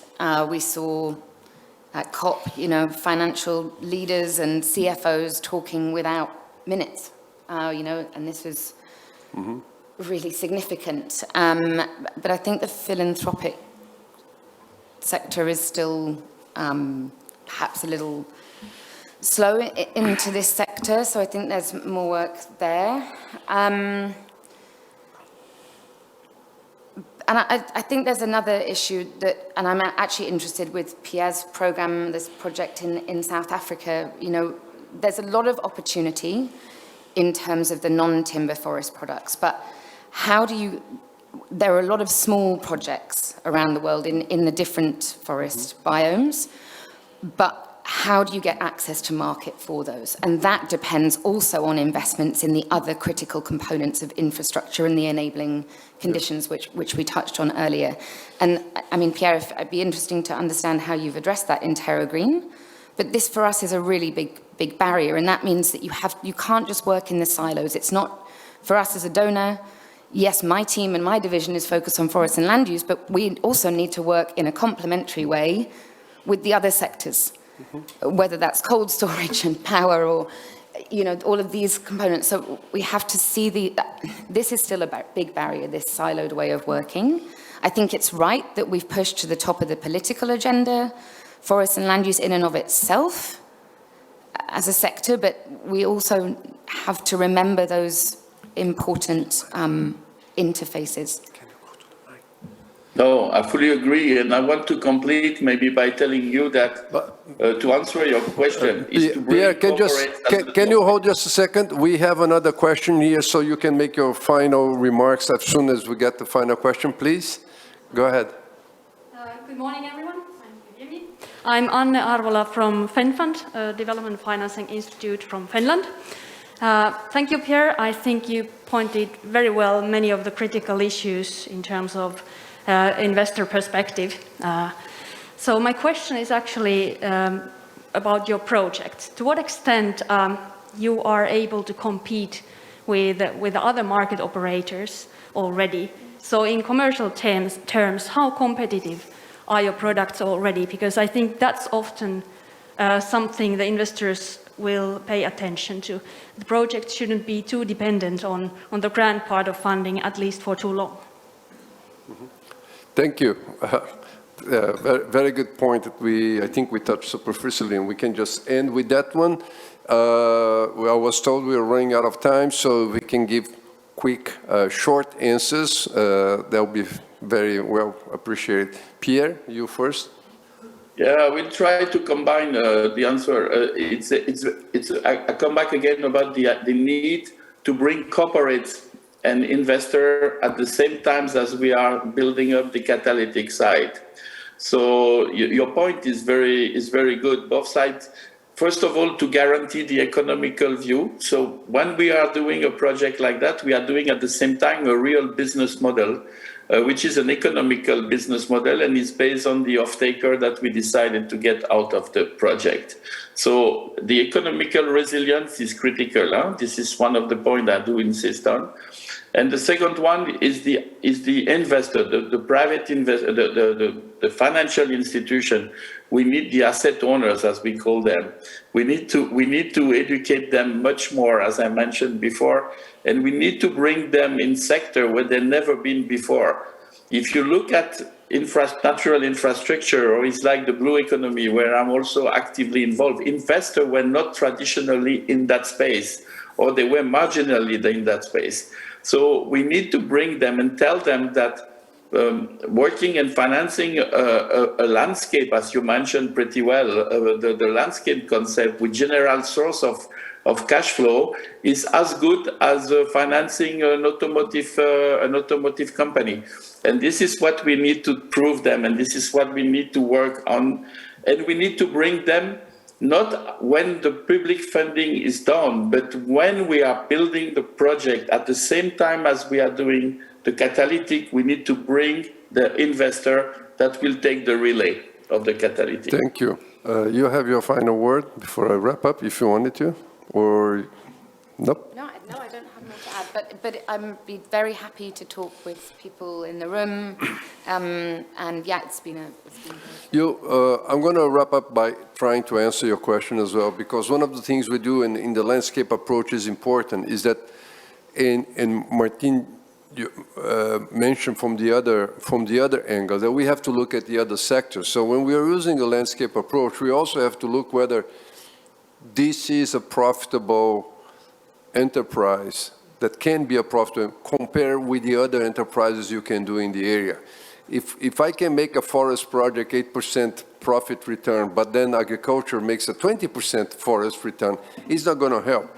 But maybe the 20% may be subsidized by the government. So you have to look at these other things. That's where there is a combination between what organizations like the World Bank or BASE or UK-based government or can work together with IFC, with people like Pierre, to develop packages that in the beginning we need the grant money, but it has to be designed in a way that the grant money is almost like for first loss because it's a pilot, but we have to plan it from the beginning. And I think the example for Pierre is that he started a pilot and he was able to scale up. I think the challenge we are having is that we start as a pilot and think that it's going to replicate itself. And the pilot maybe work under certain conditions, and we are not working to get those conditions.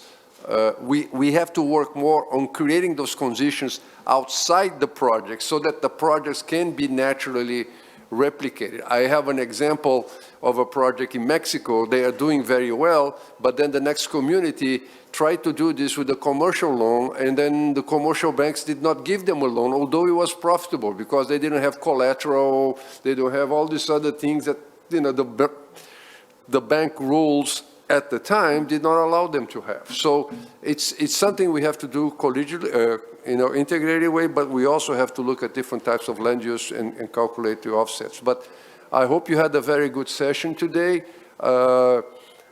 Natalia is standing at the podium, and if I don't shut up now, we're going to have a problem. So thank you, everyone. Thank you, Tien and Pierre. Very good.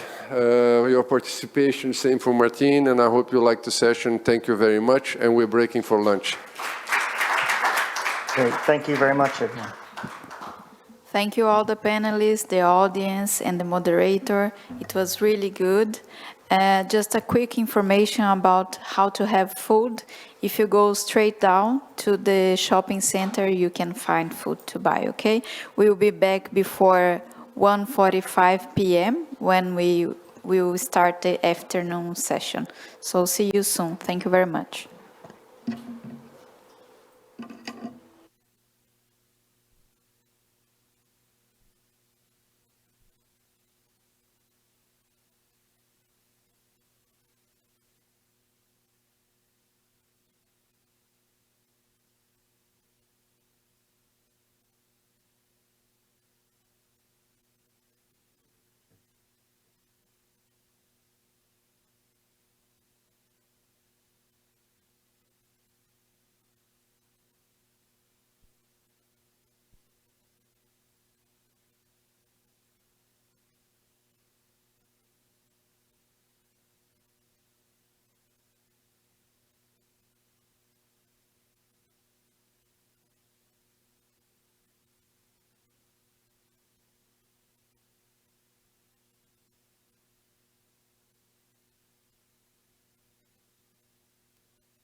often to Brazil or not really?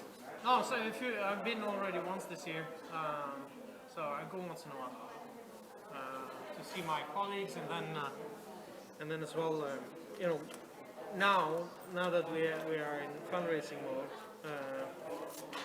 also bring investors. Sure. To show them what we think we should do, you know, strategy, stuff like that. I worked together with Eduardo Guardia, who just died. Yeah, it's very sad. You met him, huh? No, I never not? met because It was during the pandemic. exactly. I joined during the pandemic, and then Eduardo and I worked together at the Ministry of Finance in Brazil many years ago. Very nice fellow. do you know I saw the notice, which was sad, but it was just because of health. Do you know? Did he get cancer? Or? Cancer, brain cancer. Very young guy, very healthy guy. Yeah, brain cancer. There's not much you can do. It took him like 2 years, a year and a half. He did everything that could be done. Yeah, it was a big loss for the firm. Yeah. Big loss. Oh, hi.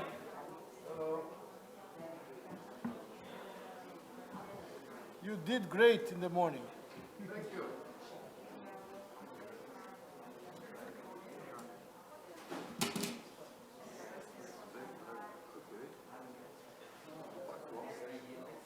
Yeah. What, in Denmark? Yeah. Okay. So. You're part of the Brazilian team, and Yes, you're, but I'm also you're honorary member. honorary member of the Brazilian team. Yes. Yeah, so I'm the only one in Europe for BTG, Timberland Investment Group. So our team is 50% or, yeah, around 50-50, both on assets and team members in North and South America. Good afternoon, ladies and gentlemen. I hope you have had time enough to have some lunch. We are ready to start our afternoon event, which will goes on until 7 p.m. today. And our panelists are already on the table, and we do have one panelist participating from online. So I'd like to welcome everybody again, and for those who are joining us now, welcome and thanks for choosing our event this afternoon. I'd like to introduce to you my boss, José Carlos da Fonseca Jr. He is the Executive Director of the Brazilian tree industry, and with that, I trust that he will present our panelists of this session. I'd like to remind you that this session is being translated, so I kindly ask the panelists to speak slowly, and I wish everyone a very nice session. Thank you very much, Natalia. Not really a boss, a colleague from IBA, the Brazilian tree industry, and we are very proud to have you here today as our MC. And thank you all for having us, for hosting this session. The two morning panels were very interesting, and we hope to keep up the same good quality in these discussions ahead of us. So now we will devote our attention to forest sector and ecosystem restoration. The private sector can bring significant contributions to ecosystem restoration. A few forest companies are already engaged in ecosystem conservation and restoration and do develop operational and financing approaches for successful restoration. Despite this, it is noted that forest-based companies are generally not well represented as official partners within global and regional ecosystem restoration initiatives. The UN Decade on Ecosystem Restoration may represent a new opportunity for the private sector to increase their visibility and their engagement in ecosystem restoration. A recent analysis shows that ecosystem restoration can be part of a business rationale for the private forest sector, and that it can provide multiple benefits and mitigate climate risks, among others. Ecosystem restoration also appears to be a good ally for long-term sustainable supply of wood and non-wood forest products, as well as forest ecosystem services, key ingredients for a circular forest-based bioeconomy. In this context, this session we are beginning now will give the floor to thought-provoking presentations about the contributions the private sector can make to ecosystem restoration. It will provide the opportunity for key stakeholders involved in connecting the private forest sector with ecosystem restoration to share their views and ideas on how to best catalyze engagement of forest-based companies in this very important endeavor of ecosystem restoration. We have a very rich and stellar panel of speakers here today, and I will start by presenting our first speaker, Mr. Garo Bantmanian, Global Lead for Forests, Landscapes, and Biodiversity at the World Bank. Among other responsibilities, Garo is the World Bank focal point on the Collaborative Partnership on Forests, CPF, and the chair of the Finance Task Force of the UN Decade for Ecosystem Restoration Initiative. Garo, you have the floor. Thank you, Ambassador Fonseca. It's a pleasure to be back in this room, but it's a pleasure to participate in this session.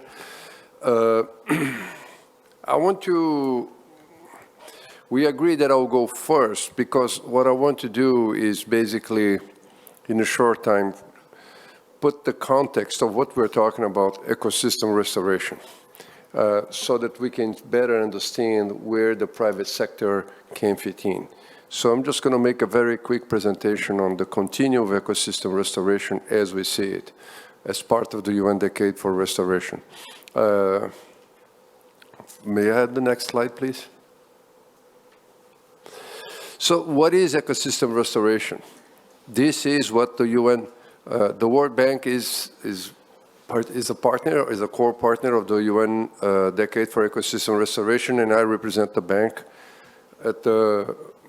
in this initiative, and I also chair a task force on the financing ecosystem restoration for this, the UN Decade initiative. So the definition that we have at the UN Decade is, it means assisting in the recovery of ecosystems that have been degraded or destroyed, as well as conserving the ecosystems that are still intact.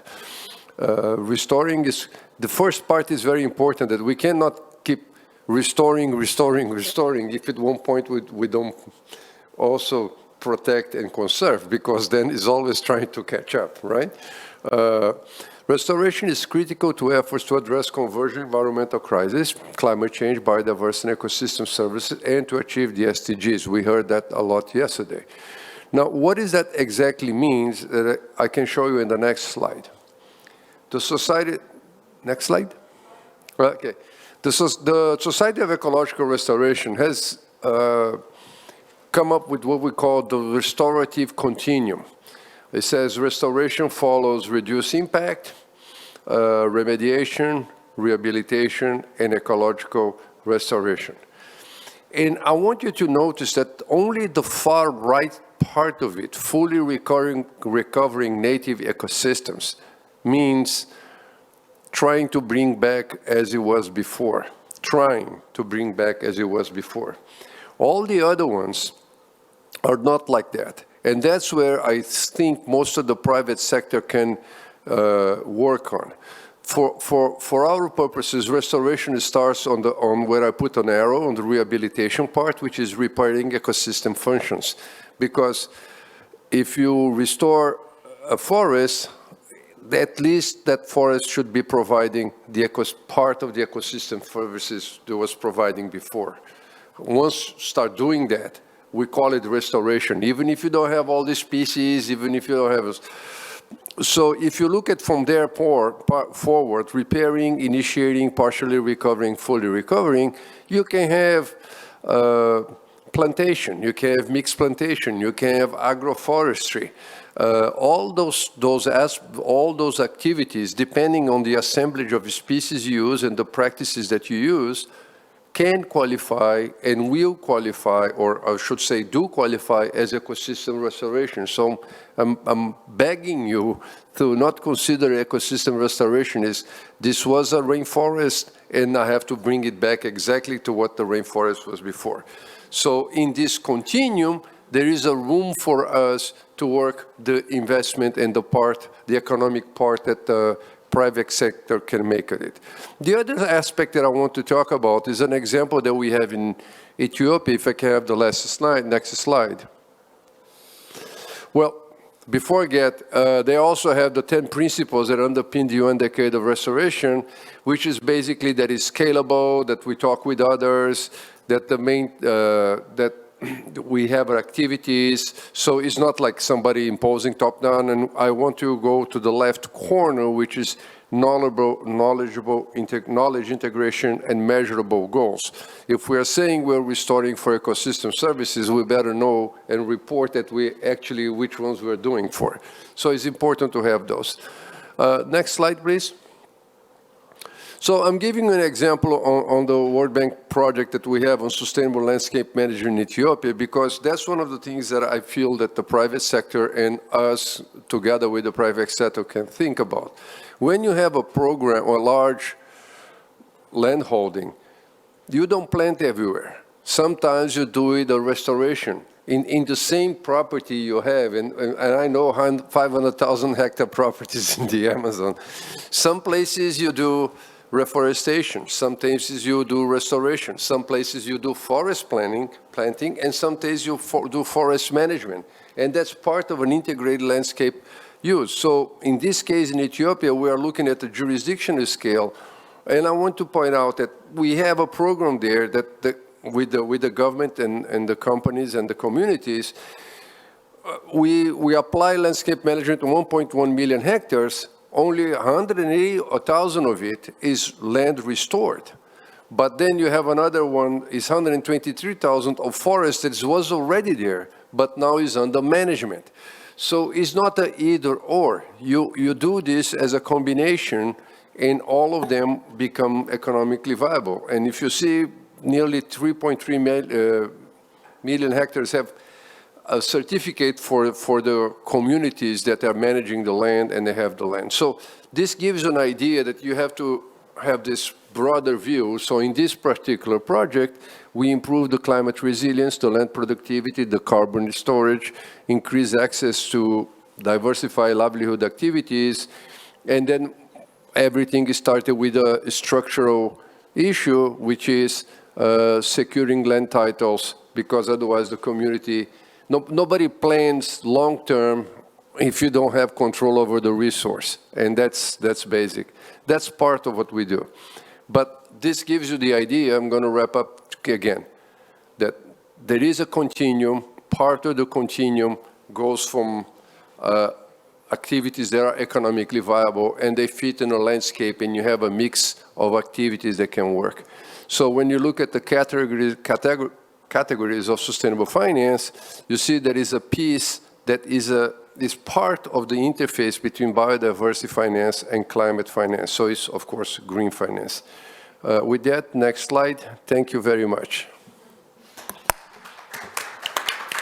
Thank you, Garo. Very interesting and indeed thought-provoking presentation. We'll now pass on to Mr. Esben Brandy, who is the head of business development at BTG Pactual. Esben has 20-plus years of experience in global timberland investment. Very nice to have you here. Esben, you have the floor. Thank you, Carlos. My name is Esben. I'm a forester, and I work for Cool.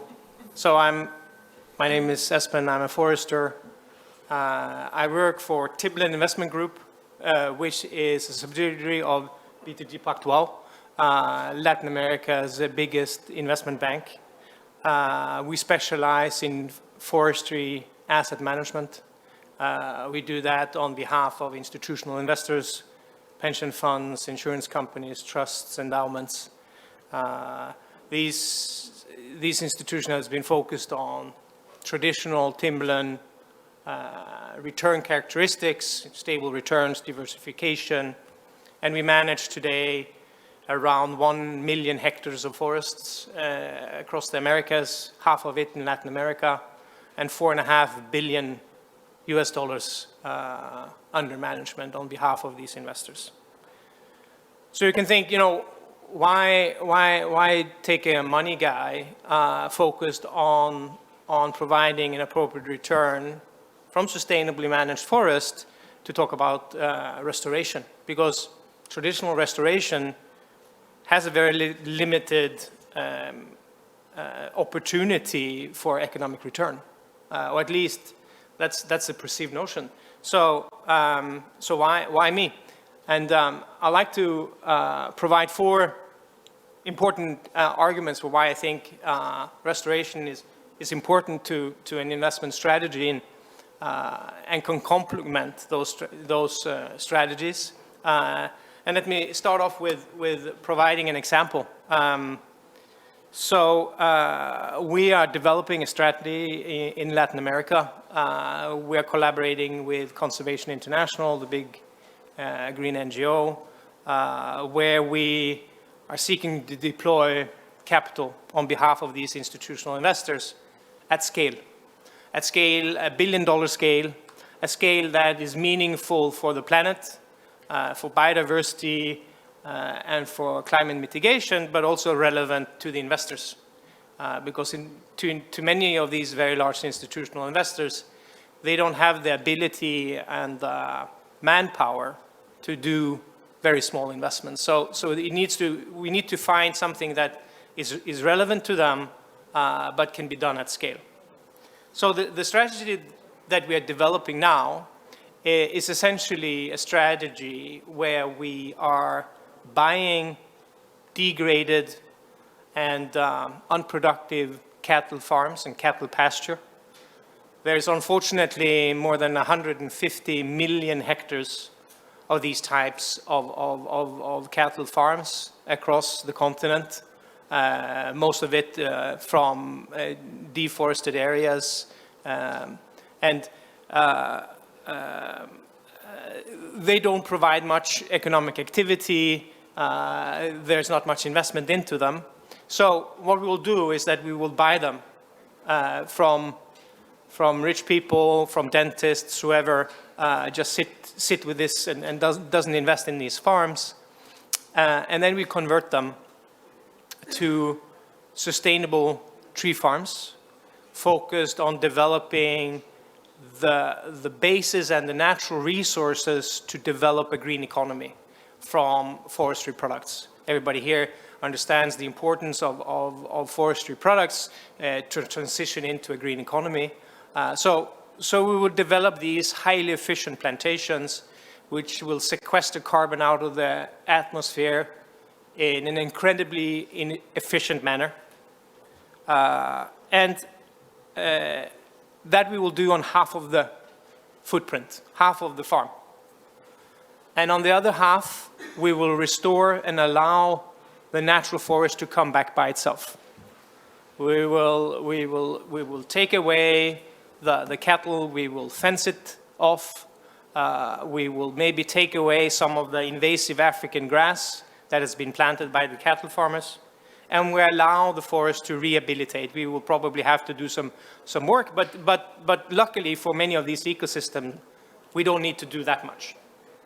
And then we will both have the opportunity to develop green economy, but also to restore and facilitate the restoration of the ecosystem. So that's what we are planning to do. And so why the restoration part? Doesn't provide us with much economic activity. It doesn't provide income, doesn't provide many jobs. So let me go to the four arguments. So first argument is we have investors out there that is now demanding business not as usual. We have more than $10 trillion committed to become net zero. We heard earlier today, some $8 billion committed to stop deforestation in their supply chains and investments. We have a number of investors that now are committing to becoming nature positive. And all of this, they demand investment opportunities that have positive co-benefits alongside appropriate returns, but also addressing climate change. So it's an investor need, an opportunity for us as managers to develop strategies that fits these return characteristics and wider societal goals of the investors that we serve. Second argument is risk mitigation and our license to operate. If we don't address restoration and legitimate biodiversity and societal needs for a resilient environment where nature can allow its natural place to redevelop, where community can get co-benefits from the restored natural forest, we're in a situation where we don't have a license to operate. And without that license to operate, we sit with a significant risk. Taking it a little bit to the extreme, it only takes a match. And our entire investments of billions of dollars in freshly developed, beautiful tree plantations is up in smoke. We do a lot, and our investors would maybe be a little bit afraid, but we do a lot to mitigate natural occurring fires and everything that we do, fire breaks and everything. But if you don't have the local license to operate, you are at a significant risk. So that's the second argument. The third argument is it actually reduces the restoration costs incredibly much. If we take a standalone restoration project, you have to set up the fire breaks, you have to take away the cattle, you have to monitor, you have to have fire towers, you have to have fences, you have to have people running around looking that there's no legal activity going on. All of that is very expensive. But we will do all of those things in our commercial tree farms, anyhow. We will have fire towers to look after our plantations. We will probably have some of those restoration areas inside our forests, so we don't need the fences, because it's naturally fenced by our plantations. We will have people coming to our tree farms every day, every other week, so we don't have those additional guard costs. So altogether, I think if we're looking at cash cost per hectare dollar restored, it might be a fifth or a tenth of a standalone forest restoration project done only, and that excludes the cost of the land. So if we take the cost we have and the cost they have, it's very, very small compared to if we integrate it with our forest operations. And then maybe the last point is actually good for our returns as well. Because since this is a reforestation strategy and a restoration strategy, we are developing carbon credits and carbon revenues because we are sucking enormous amount of carbon out of the atmosphere, both from our restored forest, but also from our very efficient tree farms, which is essentially the world's best carbon capture machine by far. So we generate lots of carbon credits that we wish to sell, and a lot of the people that wants to buy these carbon credits, they're focused on high integrity carbon credits at scale, but with very high integrity. And most importantly, with significant co-benefits. And if we have the combination of restoration and reforestation with a focus on green jobs, tax revenues, we have the ability to actually get both and sell those combined carbon credits at a premium price. So that's why it makes a lot of sense to us to develop restoration in combination with our reforestation projects. Thanks.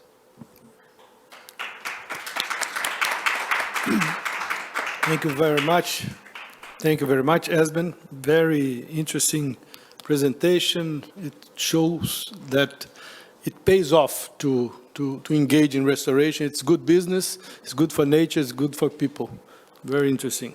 Now we'll go to our third speaker, Ms. Nelly Nudvluvu, who is online. There she is.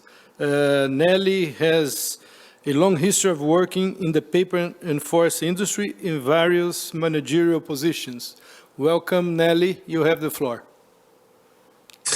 Good morning, South African time, and I think it's afternoon time on your side. It's good to hear the speakers talking about ecosystem restoration, and today I'm going to be sharing about how we are contributing to economic restoration in ecosystem restoration within Mondi, South Africa, within our South African landscape. So I'm going to start off by just giving you a little bit of an overview about our South African forestry industry, and I'm not going to be long, just to paint a picture. Forestry products contribute about 4.5% of the total manufacturing. In fact, this has tripled in 10 years. And we're now about 25% of the agricultural GDP. It is estimated that South African industry is contributing or employs about 62,000 people. And that also relates to about 20,000 small-scale timber growers within South Africa. In forestry is quite well regulated in a sense that we've got Forestry South Africa, which is an association representing about 93% of the industry players.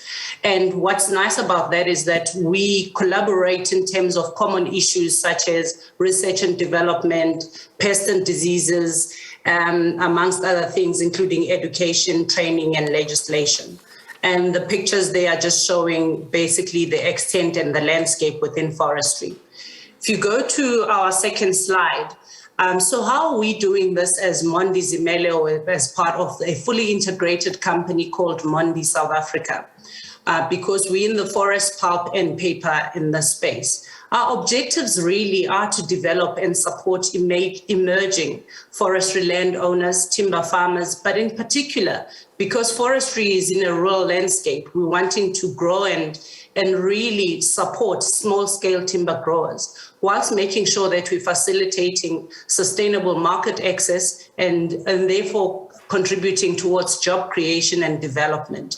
And we do this by providing a number of services. And these include supporting our small-scale growers by giving them seedlings, firefighting management, and various other forestry extension support. However, this is not without any challenges. One of the key challenges is that we seem to have a lot of unproductive and poorly performing plantations. And that's really because of lack of government support. It's mainly the corporates that are supporting your private farmers as well as your small timber scale growers. We also, because we're in the tropical space in the southern region, we are suffering from a lot of pest diseases and fires. And obviously the small growers do not have the capability nor the infrastructure to be able to handle this. So which means that they tend to rely on forestry corporates a lot. There's also a lack of agroforestry initiation. And like I said earlier, lack of funding support, with only us being the provider and support. That being said, there are opportunities. Right now, we're busy working with CMO as part of the restoration exercise to increase the certification in terms of FSC certification within our small growers. We are trying to make sure that there's diversification within forestry, in a sense that because this is the source of income in a third world environment, which is requiring a lot of support in terms of jobs and income and all of that. We're trying to stimulate agroforestry so that people can make income and also be able to secure food, whilst at the same time making sure that our forestry is available and is being grown so that it is sustainable. We also provide support such as funding and various other blended finance opportunities. And what has resulted in our support in terms of our forestry development is that we now have 3,362 growers on the program who are managing about 14,700 hectares. And those growers really have an average size in terms of hectares of between 0.2 to about 10 hectares. And what we're able to do successfully is then we're able to secure fiber of about 100,000 tons per annum, which then comes back onto stream.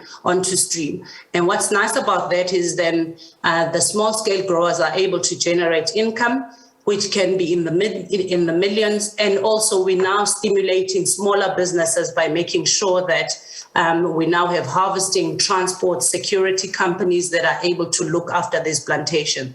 And we really believe that this approach and this model, if properly funded, could go a long way in making sure that we restore the ecosystem that we need to do.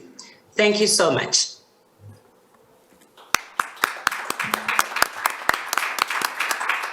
Thank you very much, Nelly. Very interesting presentation to complement the first two others.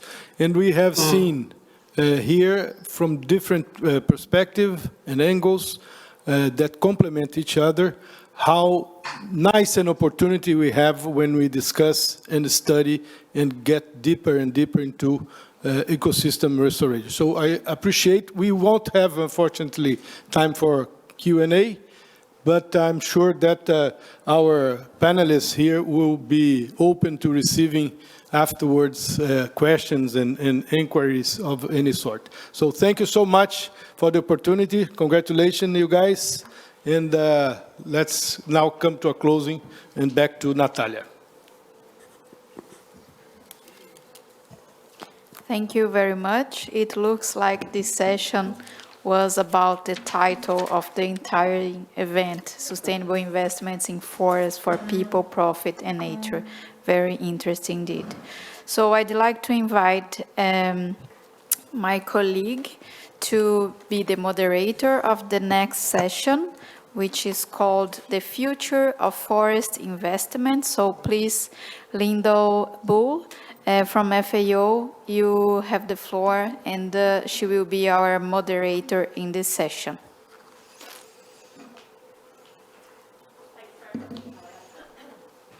She will present the other panelists of the session that's gonna start right now. Thanks, Natalia. Mokina and Sham, do you want to come up? Ludwig, you may as well come up now too. Yeah.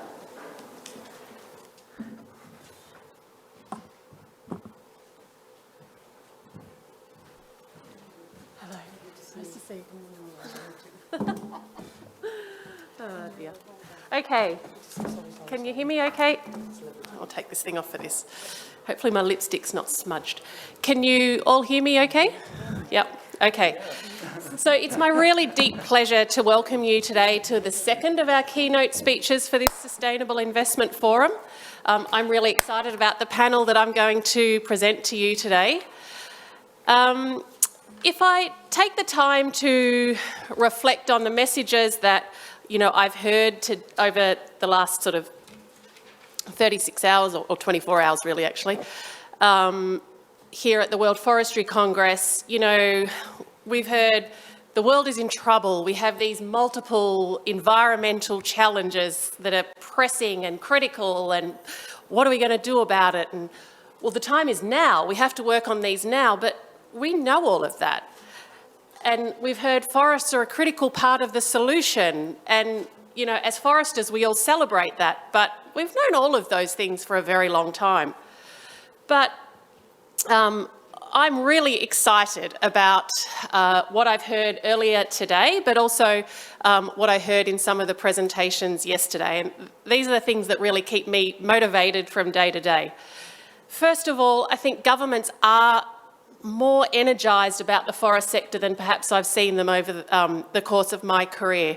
And I think they increasingly know that we cannot reach climate goals without forests and forest products. And we had the wonderful speech earlier today from Minister Lee White from Gabon, which worked to that point. And then the private sector is creating sustainable investment vehicles that I think would have been unheard of just 10 years ago. And this whole day, we're celebrating innovative forest products in all parts of the globe. And while on this last point, we have work to do, I feel the role of communities and smallholders is increasingly being recognised as absolutely critical, and efforts are being made to improve the benefits that they receive from profitable forest investments. So to build on that momentum, I think we have an absolutely brilliant panel here with us today, each of whom is going to provide us with vision and insights to further guide the practical, innovative and transformative approaches that the forest sector can continue to use to realise its potential. And the people that we have with us, we'll have a video online from Mr. Carlos Manuel Rodriguez, who is the CEO of the Global Environment Facility. But I'm most pleased to have with us today Shyam Satkuru, who's the Executive Director of the International Tropical Timber Organisation, and Mokina Mekeka, who's a principal with Dalberg, and I've had the pleasure to work with in recent times. So before we get started, could I ask for the video from the CEO from the Global Environment Facility to go up on the screen, please?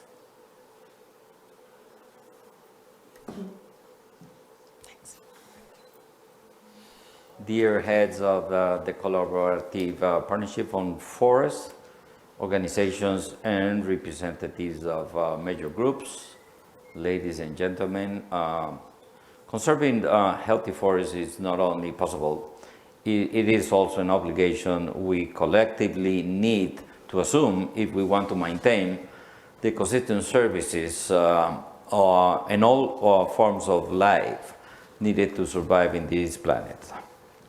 The pandemic has been a stark reminder that the world was on the wrong track with a clash between economic systems and the natural world, causing a global zoonotic disease outbreak. For many decades, nature destructions and forest loss has been one of the main causes of biodiversity loss and has contributed significantly to climate change, land degradation, food insecurity, and poverty, affecting in particular the most vulnerable people living in or depending on forests and natural ecosystems. By considering the real and comprehensive value of forests and by promoting and implementing adequate policy reforms, we can redesign markets and deal with institutional failures that have led to deforestation and forest degradation. The approach needs to be integrated and inclusive to achieve the required transformation of economic systems. The Global Environment Facility has supported sustainable forest management since its inception more than 30 years ago, providing grants to implement projects on the ground in all the developing countries. Combating the biodiversity loss, climate change, and land degradation, the GEF project have included many different strategies, such as forest protection, forest restoration, community-based forest management, comprehensive land use planning in landscape approach, and sustainable use of natural resources. During the last 4 years, the GEF invested nearly 1.2 billion in forest-related projects. Building on this long experience and thanks to a record pledge of over 5 billion for the next funding cycle, the GEF will increase its support to forests notably through different integrated programs focused on the Amazon, Congo, and critical forest biomes, food systems, ecosystem restoration, and net zero nature positive accelerator. Forests continue to be at the heart of the JEF integration agenda going forward. It is in our next 4-year funding cycle that the JEF will be working to help countries set strong and coherent policies that can prioritize a green, blue, clean, and resilient future. For this future to happen, a particular focus on forests will need to recognize the importance and promote the conservation of primary forests and local communities' livelihoods. Safeguarding our forests, the rich biodiversity, and supporting the sustainable livelihoods of those who depend on them is central to this agenda. It's time to stop harming the planet and lean into activities that will heal it. I'm sure the CPF, through its global scope, shared vision, and the complementarities of its members, is a critical ally of the global community to meet this goal. Thank you so much.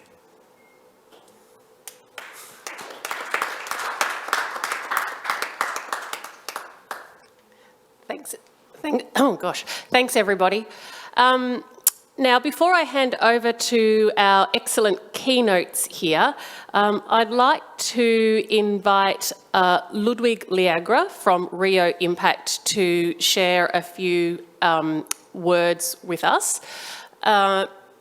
I've been working with Ludwig at, sorry, I didn't introduce myself earlier. I am Lyndall Bull and I'm a forestry officer at FAO, for those of you who don't know me.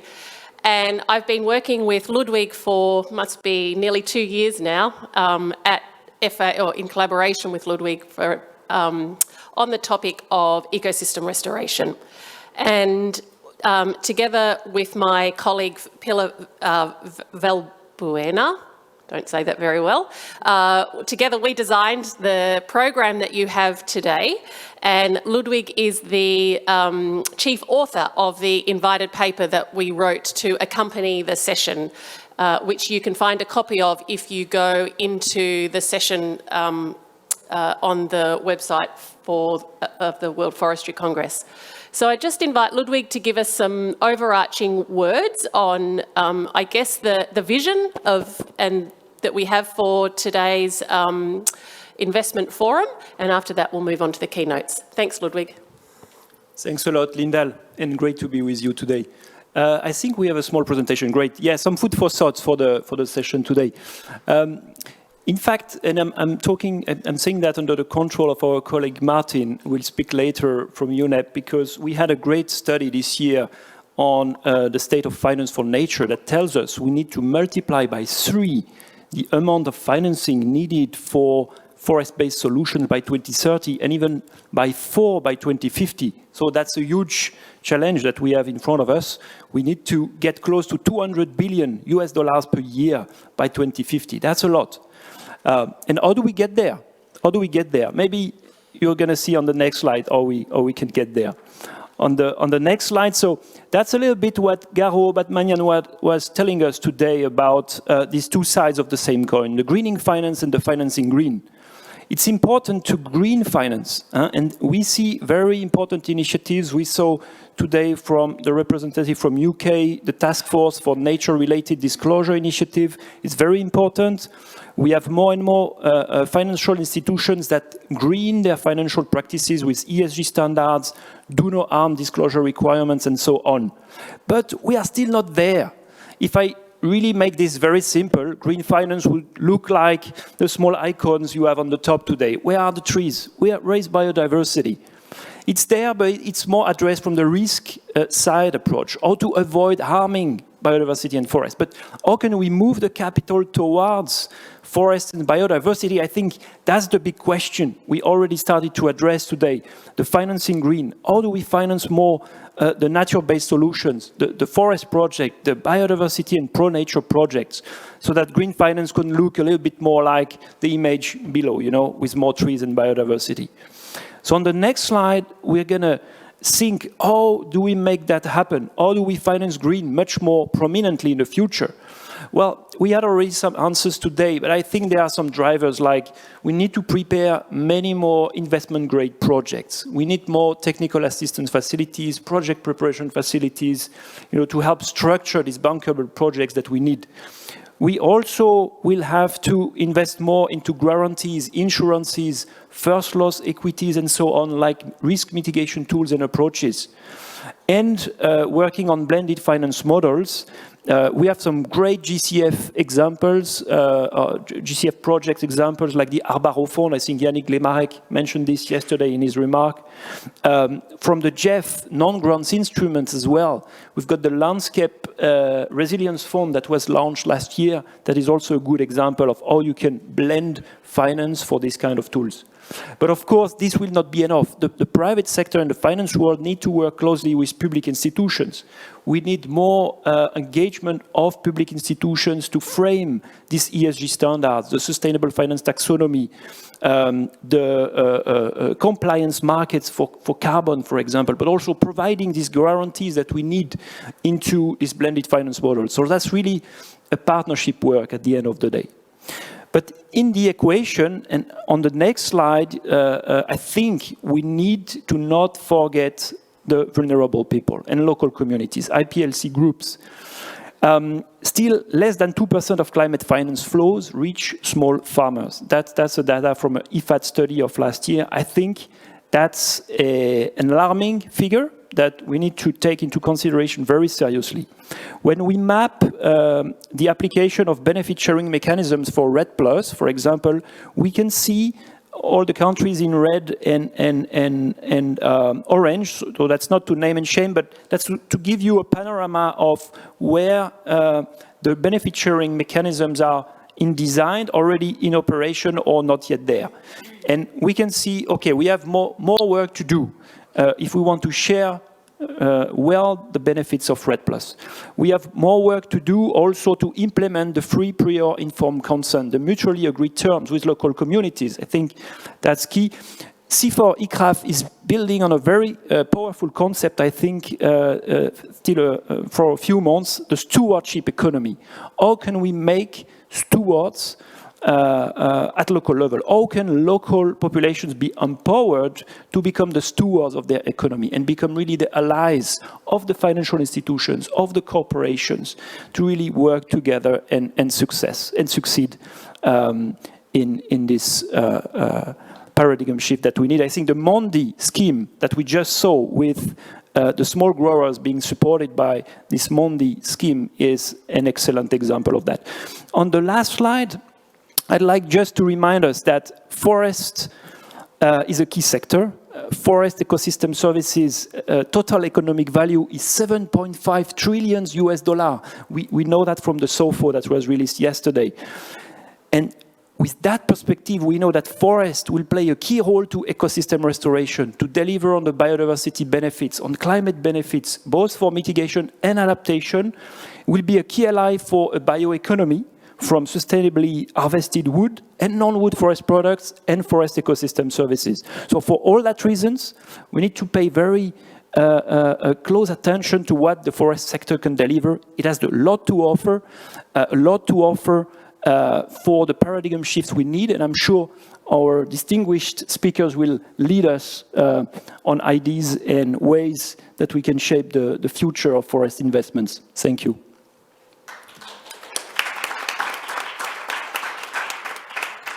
Thanks very much, Ludwig. And if you liked what you heard, go to the page of the website for this session and you can have a look at the invited paper. We will also write an outcome statement for the investment forum. So in due course, that will get uploaded as well.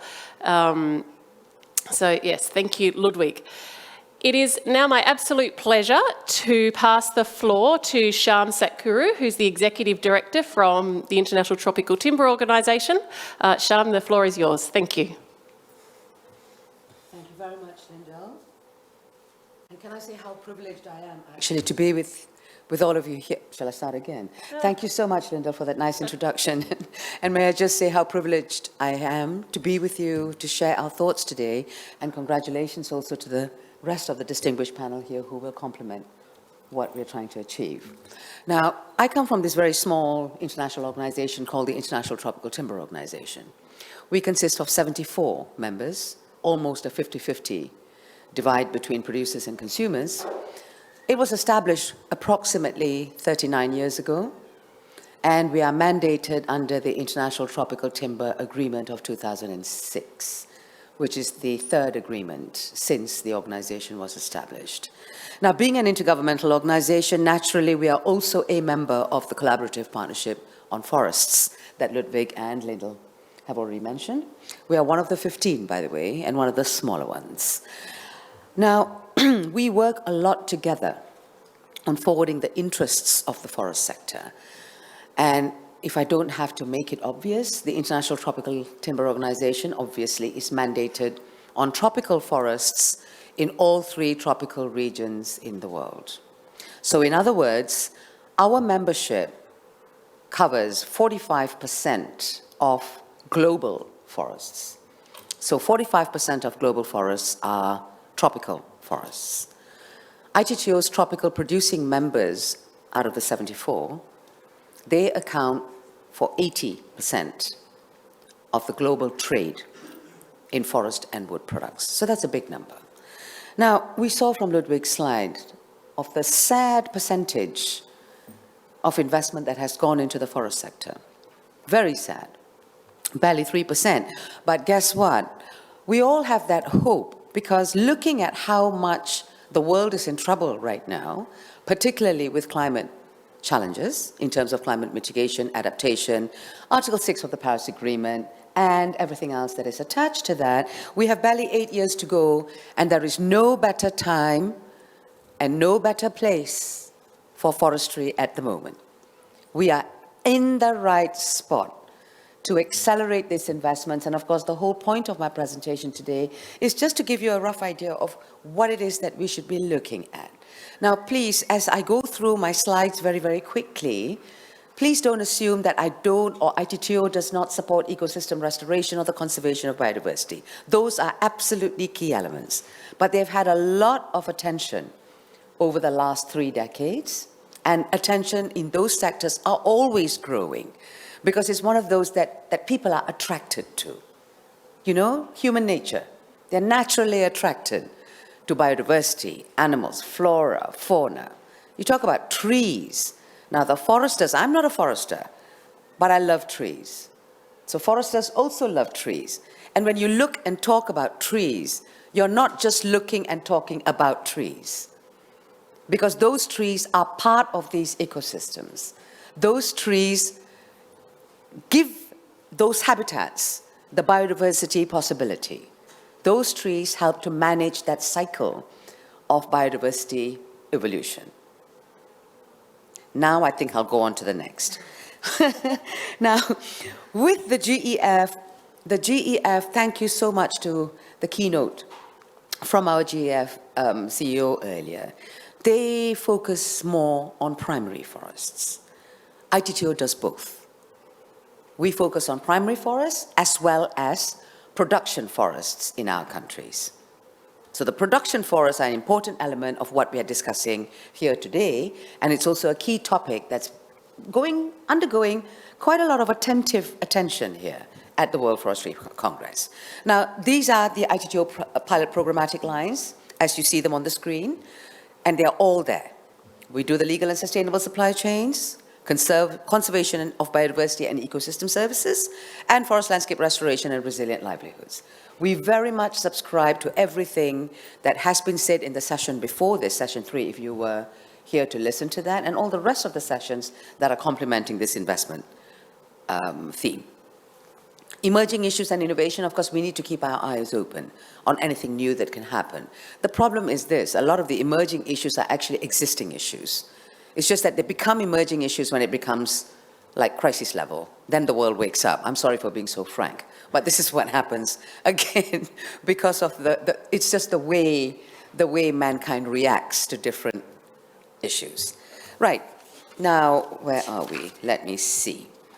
The next one, please. Next slide, please. Or can I control that from here? No, I can't, right? No, that's Yeah, can I have the next slide up, please? Okay, now this is the ITTO's Legal and Sustainable Supply Chains program, which will bring you to the actual topic that I think we should be looking more into because not many people have actually looked into that. The Legal and Sustainable Supply Chains program naturally focuses on what it is. It's quite self-explanatory. All this will be your bedtime reading for tonight to find out a little bit more about this. You will also find the information on our website, www.itto.int. Everything is there. The next slide, please. The outputs of the LSSE program, of course, as you can see, we have done already a number of projects that have been successfully concluded. Some of them are ongoing, and they mainly focus on the value chains. Tracking mechanisms, we talked about data, we talked about the need to trace back, we talked about sustainable production. I'm going to take you to the next bit that tails on from sustainable production. Next slide, please. The outputs again, we involved and included incentive mechanisms. By incentives, I don't mean harmful subsidies. We all know, the whole world knows that they need to move away from that. And in coming up with legal and sustainable supply chains for the forestry sector, we need to have cross-sectoral complementary policies. The different sectors that occupy land, it's not just forests. We have forests, we have agriculture, we have farming, live farming. We also have mining. Let's not get into the technicalities of what lies above ground and what lies below ground. They all occupy land. They are land occupiers. All these sectors should be working complementarily to each other rather than seeing each other as enemies. And I think the IPCC is beginning to see that because the last two reports, the penultimate report actually acknowledged that the use of wood products can help so much in climate mitigation and adaptation. Wood products as well as non-wood forest products, because forests play that multiple role. They're carbon sinks, they're sequesters. Use of wood products becomes perpetual carbon storage for the life of that wood product. We can't run away from that, that's a fact. It's a scientific fact. Next, please. So these are the studies that ITTO has conducted. Please take a very good look at them because they do give very good pointers on the do's and the don't do's, on the doables and the not doables. Next slide, please. And further, this is all the ITTO information that you can read for your bedtime reading. Next slide, please. We're a partner of the Sustainable Wood for a Sustainable World, together with the CPF. We have the FAO, and everyone else was involved in this. And it's a great move because you can see which SDGs it connects to. Forests fulfill practically all 17 of them, even the ones underwater, because that becomes our coastal regions. Next slide, please.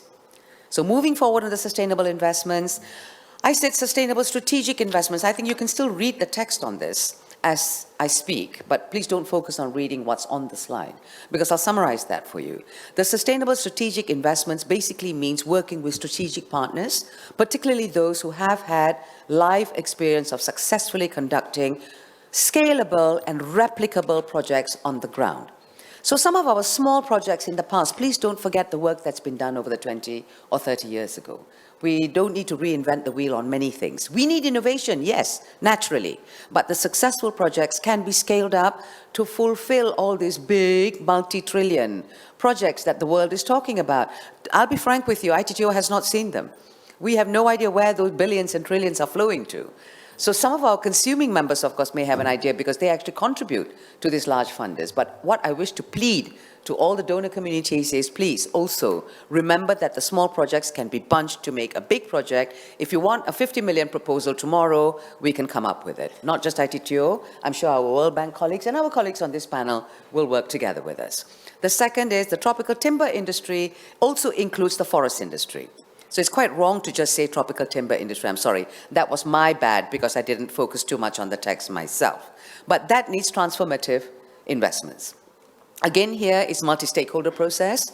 Work with the parties who have done and have concluded these projects. And we need sustainable production and consumption. That's the bit that no one has really looked at. Production has been ongoing. The sustainable production and the implementation of sustainable forest management has been ongoing for the last 30 years. No one has been looking properly at the sustainable consumption. We need market measures that complement both supply and demand. Demand side alone is not going to solve the problem because in most cases, they are unilateral. Unilateral measures have no place, actually, in partnerships and collaborative work. Lastly, sustainable business development. Again, that will say what it is. And I stop there. Thank you very much.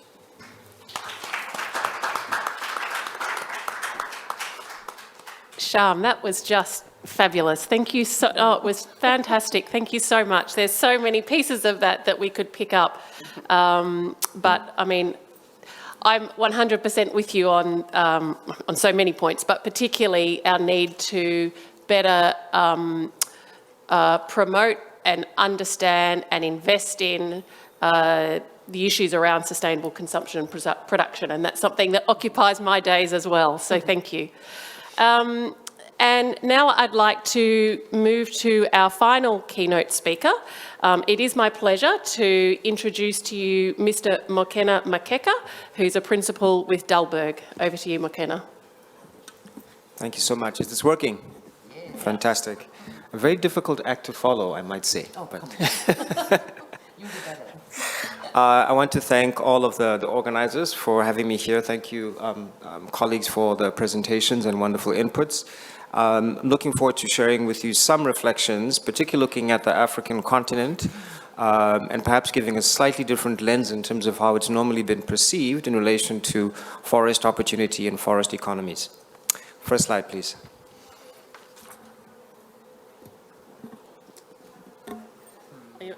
Okay, we can pause.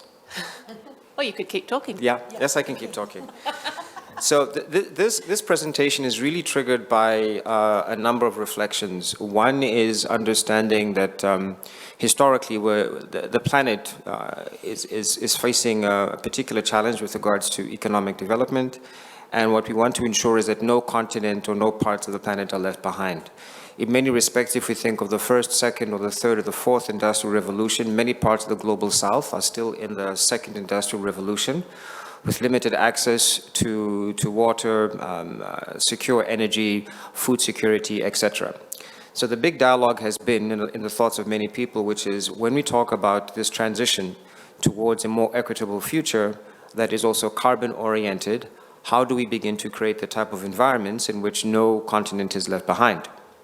In this respect, I've been thinking and sitting down with a number of my colleagues at Dalberg and other organizations, WWF, FAO, World Economic Forum, etc., to say how can we imagine a different type of abundance by looking at Africa's contribution with regards to the climate-smart forest economy.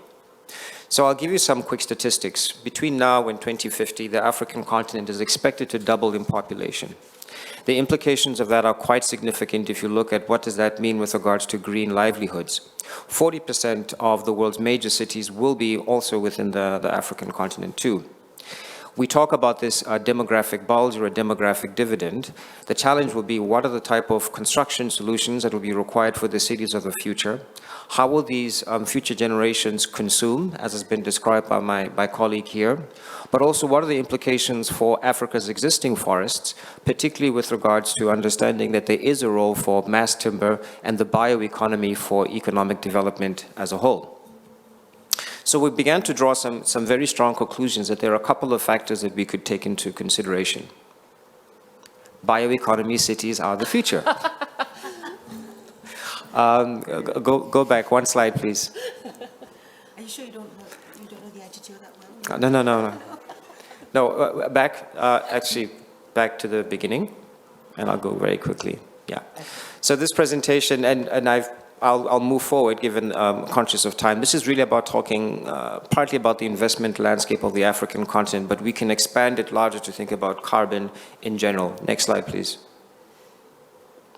So removing carbon at scale represents a significant opportunity for Africa and the world. I just want to make this very, very clear. Whether it's reforestation, afforestation, or various engineered solutions, Africa can be a viable destination for investment and for a different type of dialogue between the developed north and let's call it the more to developed south. Next slide, please. As I've mentioned before, these are the cities that are going to be growing significantly. There are many, many others, but the implication is that we have to start imagining how will these cities grow and evolve, what will it be like for these future generations, and what can we learn and take away, because we certainly cannot build the city of the future in the way that we've built the cities of the last 2 centuries. That will only make things worse. Next slide, please. Now, forests can play a significant role. When we talk about bioeconomic policies or bioeconomic development, it's really about understanding the synergy between forest and urbanization. So gone are the days where you had a sort of hinterland along the edge of society and then cities and no dialogue between the two, but it's really about the integration between them. And there's a huge impact with regards to socioeconomic diversity, livelihoods, indigenous development.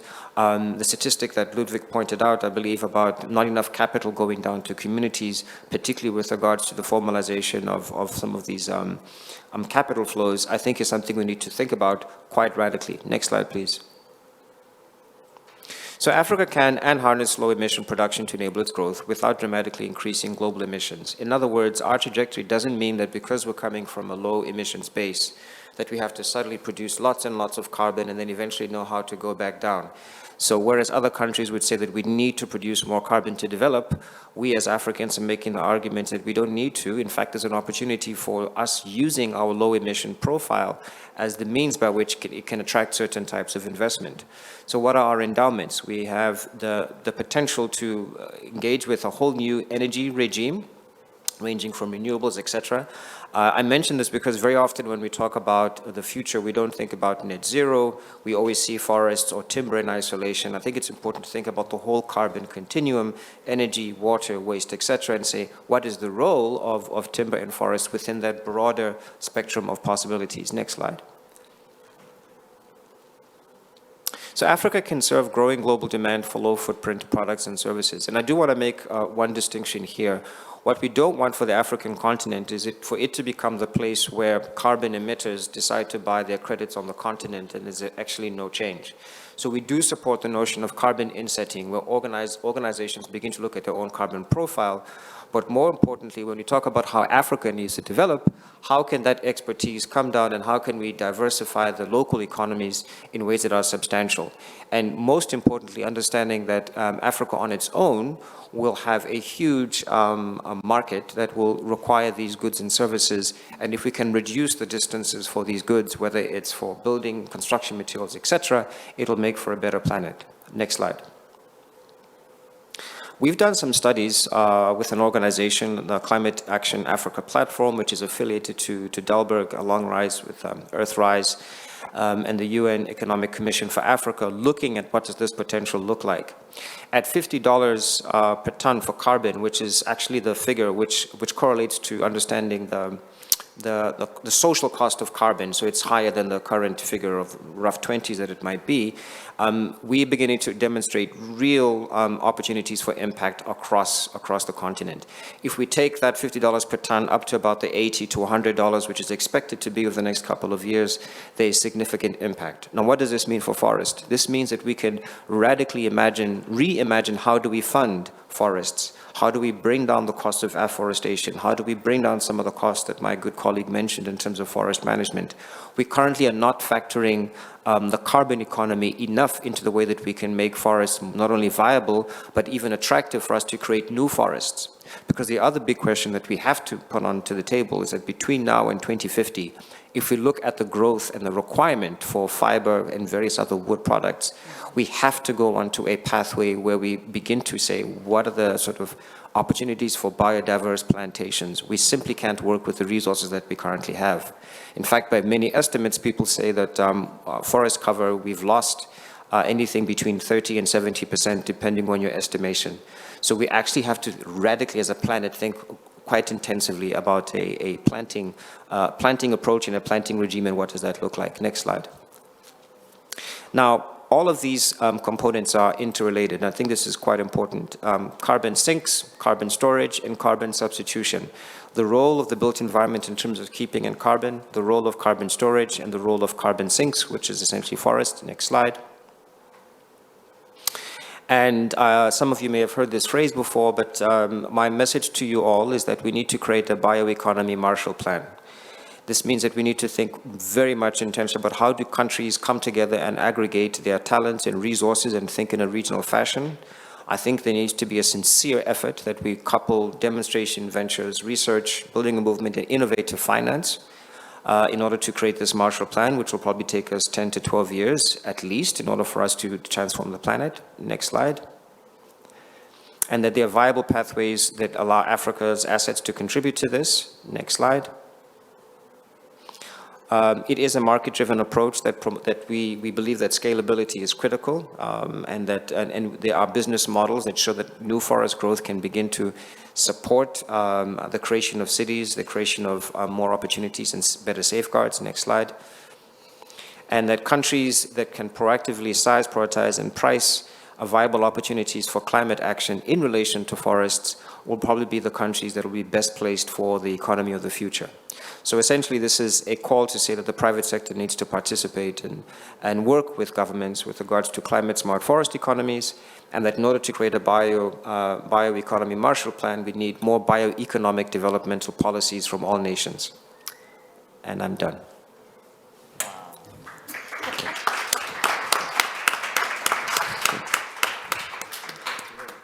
Thank you, Mokena. And I asked for messages of inspiration, and I think I'm pretty confident in saying that you delivered. So thank you very much.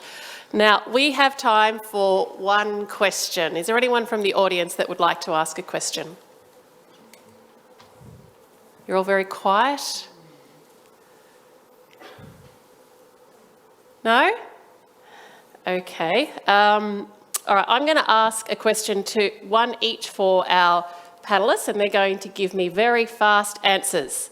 So, first to you, Shyam. So, we talk a lot about this need for sustainable production and consumption, and I think you rightly pointed out that it doesn't get the attention that sort of deforestation and restoration receives. But equally, I think we do all struggle a little bit with how we communicate what sustainable production and consumption is and how an investor could make a difference on that front. Could you give us, I guess, maybe sort of an applied insight on how we perhaps might make progress on the sort of on the concept and implementation of sustainable consumption and production? Thank you for that question, Lyndall. Thank heavens, Mokena had one slide that could really fit to explain that. It was potentially his second or his third last slide, okay? I had to move quickly. Yeah, so look at Mokena's presentation, because I don't have that slide with me, but also please listen to what I'm going to say next. What we also need are market measures, market incentive measures, in other words, for construction companies, so public-private partnerships in terms of using wood products in large construction projects, public construction projects. And I don't mean the whole building needs to be made of wood, no, right? What we need is a combination, panels or flooring or whatever it is, and there has to be an accounting system for that. If we can account for standing carbon in the forests, I don't see why it's so difficult to estimate consumption of cubic meters of wood that are being used in building and construction, right? So that part, that's one way of doing it. And there has to be consumption targets. Every time there are always production targets, or you need to be sustainably managed and certified, as in certified sustainable under one of the voluntary certification schemes by X. Otherwise, we shut our markets to you. No, that's not the way to go. Shutting the markets will only put those forests even more at risk because they're not returning a value. And what you get? Increased degradation. They will shift it to another more economically viable land use. So market measures such as legality verification, independent certification, public procurement policies, private procurement policy targets, and government targets on mitigating and adaptation by increasing the use of forest and non-wood products. That's my answer. Thank you. Thanks. That's excellent. Thank you. Okay, Mokena. One for you, and you've got a minute. So, what is the one most impactful new nature-based investment solution that you would propose to the next UNFCCC COP that would make a transformative difference to our capacity to stay within 1.5 degrees and isn't a pledge that was made at the last COP? Your question is longer than a minute. No, I actually would like to marry my answer to my colleague's point. I think we have to get to a point where, and I've probably said this before in maybe smaller forums, I would love at the next COP if every country made a commitment that 10% of all of their infrastructure spend for construction, and at least 50% of all state-sponsored construction, police stations, hospitals, clinics, whatever it might be, should be using nature-based solutions and predominantly using timber. I think that market signal would give assurances and comfort to the contracting industry. I think it would give off-take opportunities for forests who can now participate in the construction sector. And I think it would put a lot of pressure in terms of how we need to start to pivot the economy. So I do believe in the consumption point that my colleague made, that let's start perhaps modestly, but I would say that every country should commit 10% of their construction should be using nature-based solutions by 2025. And whatever solutions required will be locally specific, but that's what they must pursue. Thank you very much. And with that, we're going to wrap it up, or I'm going to be very unpopular with Martin, who I'll invite up for the next session. So thanks, everyone. That was fabulous. Thank you so much.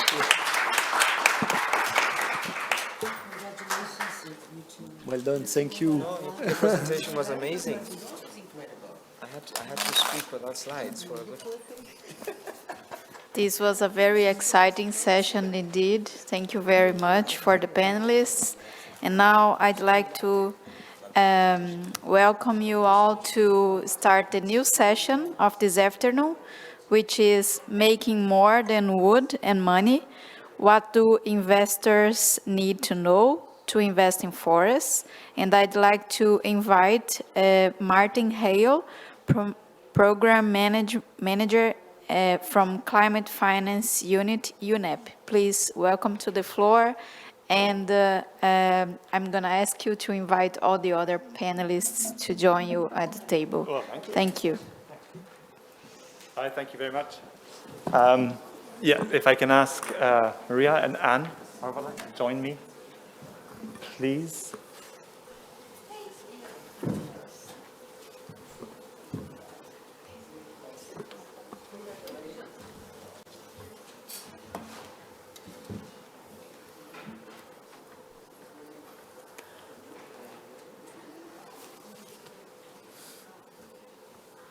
All right.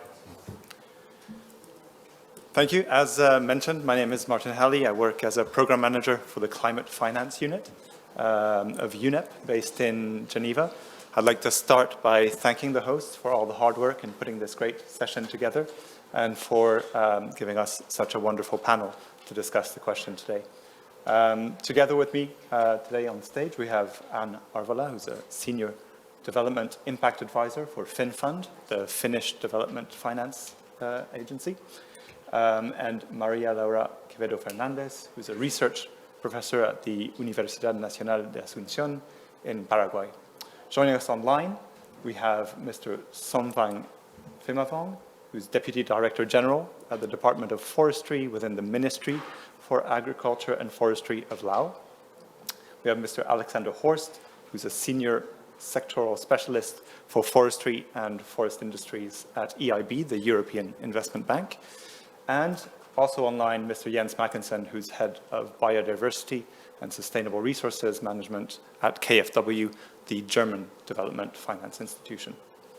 Before handing over to the panel to discuss, I'd just like to give a few thoughts of my own just to frame the session.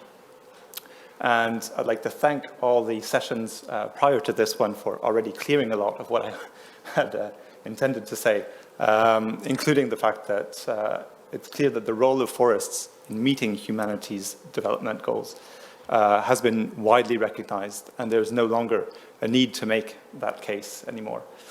We've also seen that traditionally we've looked more to the protection and conservation of natural forests to give us the environmental and social benefits that we expect from forests, while we looked more at commercial forestry to provide production and profitability. Now, I think that not only in forestry, but across all of land use, that sharp distinction is something that is being called into question.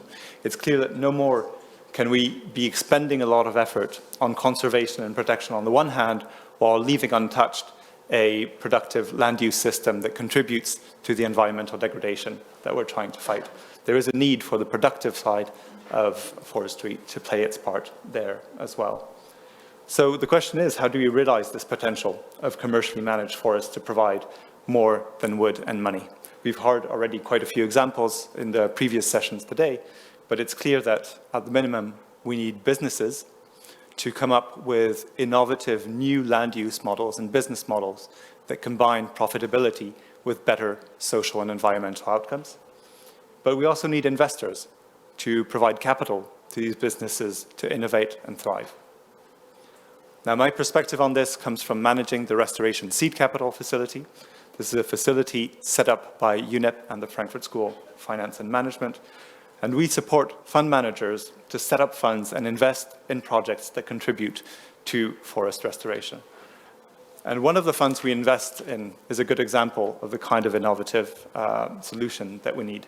The Arboro Fund that was mentioned just in the previous session by Ludwig is dedicated to sustainable forestry, and it brings best practices in sustainable forest management, including protection and restoration of up to 30% of the land holdings or more that they have. They also bring innovative practices, such as silvopastoral management systems, and develop the local value chains for the timber industry where they operate. Through the operation of this fund, they intend to sequester up to 30 million tons of CO2 and create 5,000 jobs. Now, that's just one example, and we've heard many more today that make it very clear that commercial forestry can produce more than wood and money. It can participate in ecosystem restoration, contribute to biodiversity conservation, maximize its contributions to climate change mitigation and adaptation, and better contribute to the livelihoods of communities that live within and around the forest.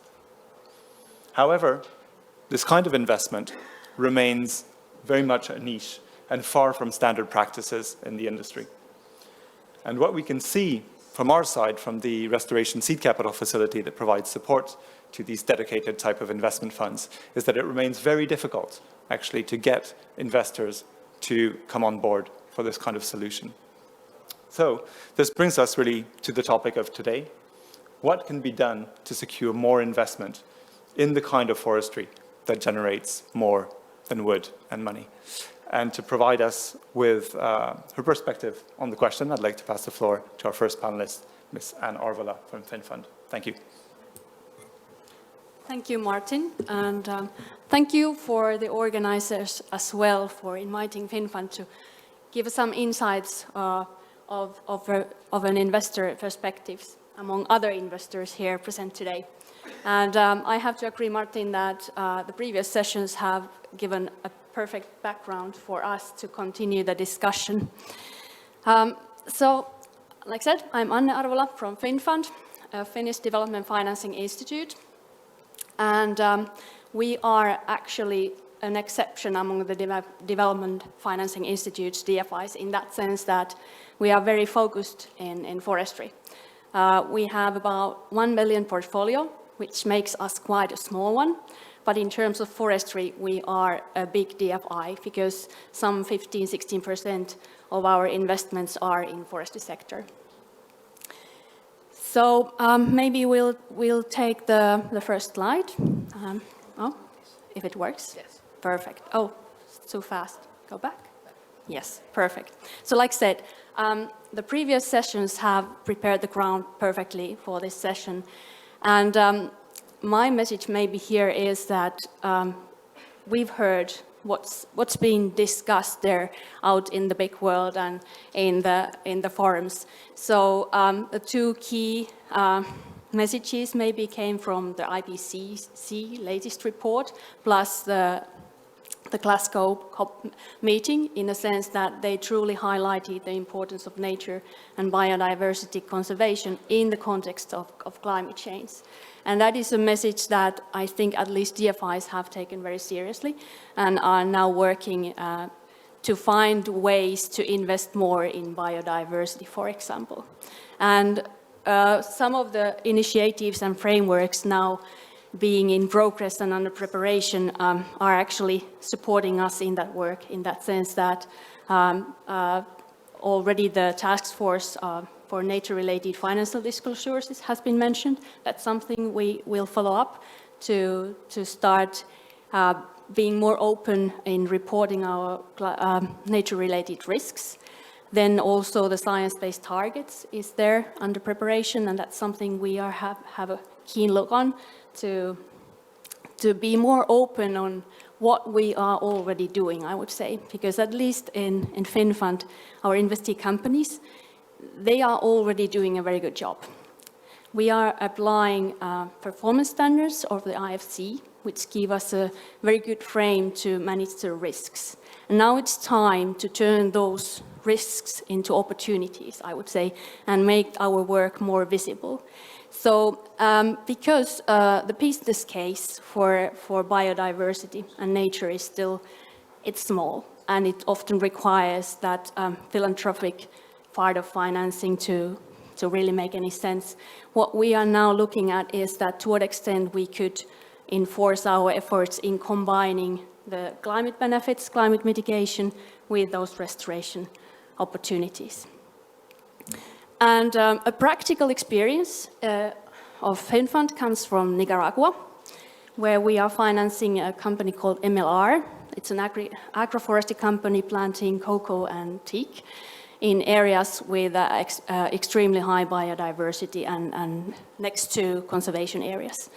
And the company has already been very committed to conservation work, but we want to take it to the next level with some technical support so that they can finalize, improve their plans in terms of biodiversity management, and then supporting them in those restoration activities included in those plans.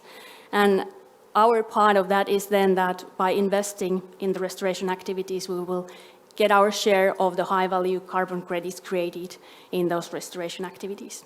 And these experiences we will hope then to use with other investee companies as well. But because it's been a lot of talk about carbon and biodiversity, I think the next slide also reminds us of the commercial side, the traditional commercial side of investments, because we were asked to refer what are the raising opportunities in forestry. And I think the two main ones at the moment are the already mentioned increasing carbon price, which makes investing in carbon as well interesting for an investor. But then there's also the commercial perspective of changing markets. The very recent happenings in Ukraine, the war in Ukraine has drastically changed the wood markets, because we are missing one important exporter from the market now, and that actually opens up opportunities for emerging countries, emerging forest countries. So we'll see how that will then turn to increasing interest among investors as well in forestry. Because the challenge is that we are not many. FinFund can call we can call ourselves as an experienced forestry investor, and we are ready to take the risks, but many are not. Like mentioned, that it's investing in forestry has been very much focusing on the risks and not recognizing the opportunities, and that remains the case. Education, awareness raising among investors is needed, because investors see the time required in any forestry investment as an obstacle. It's too long for a standard investor. Even among our peers, among DFIs, the time may be too long. Also, scale has been mentioned. I think it was Pierre who mentioned that the scale is often still too small. Yes, it is, considering the costs related to investing in a forest company. Profits, well, they are not the highest, so not very attractive for many investors. And in combination with the high risks associated, that's a serious obstacle.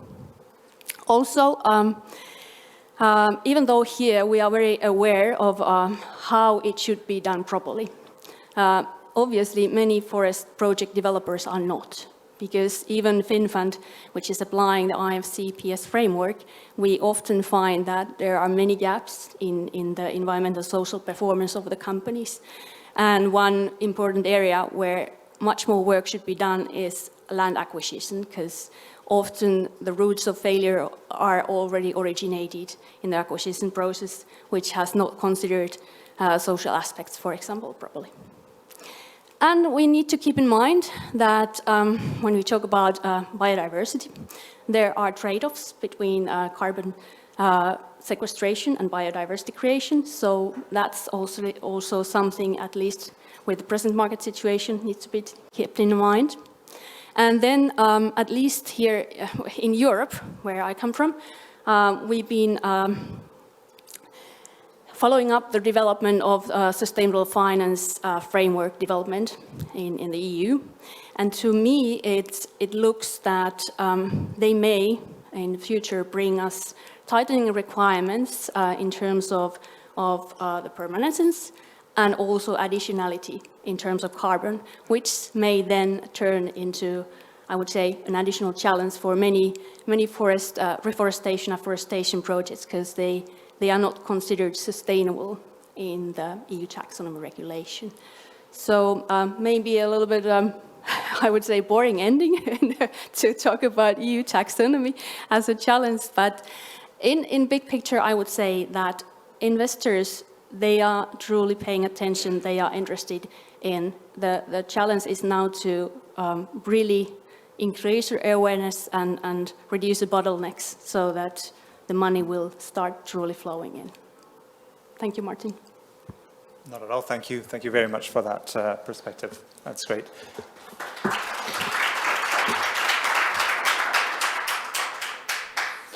Thank you. With that, I would like to check online if we have Mr.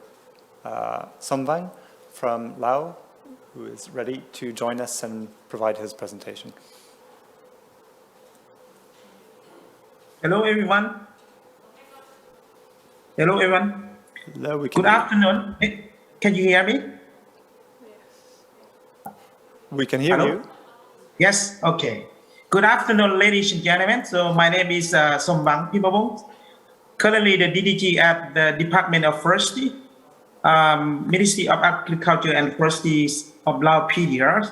So today I will talk about the government of Laos vision on the development of sustainable tree plantation sectors.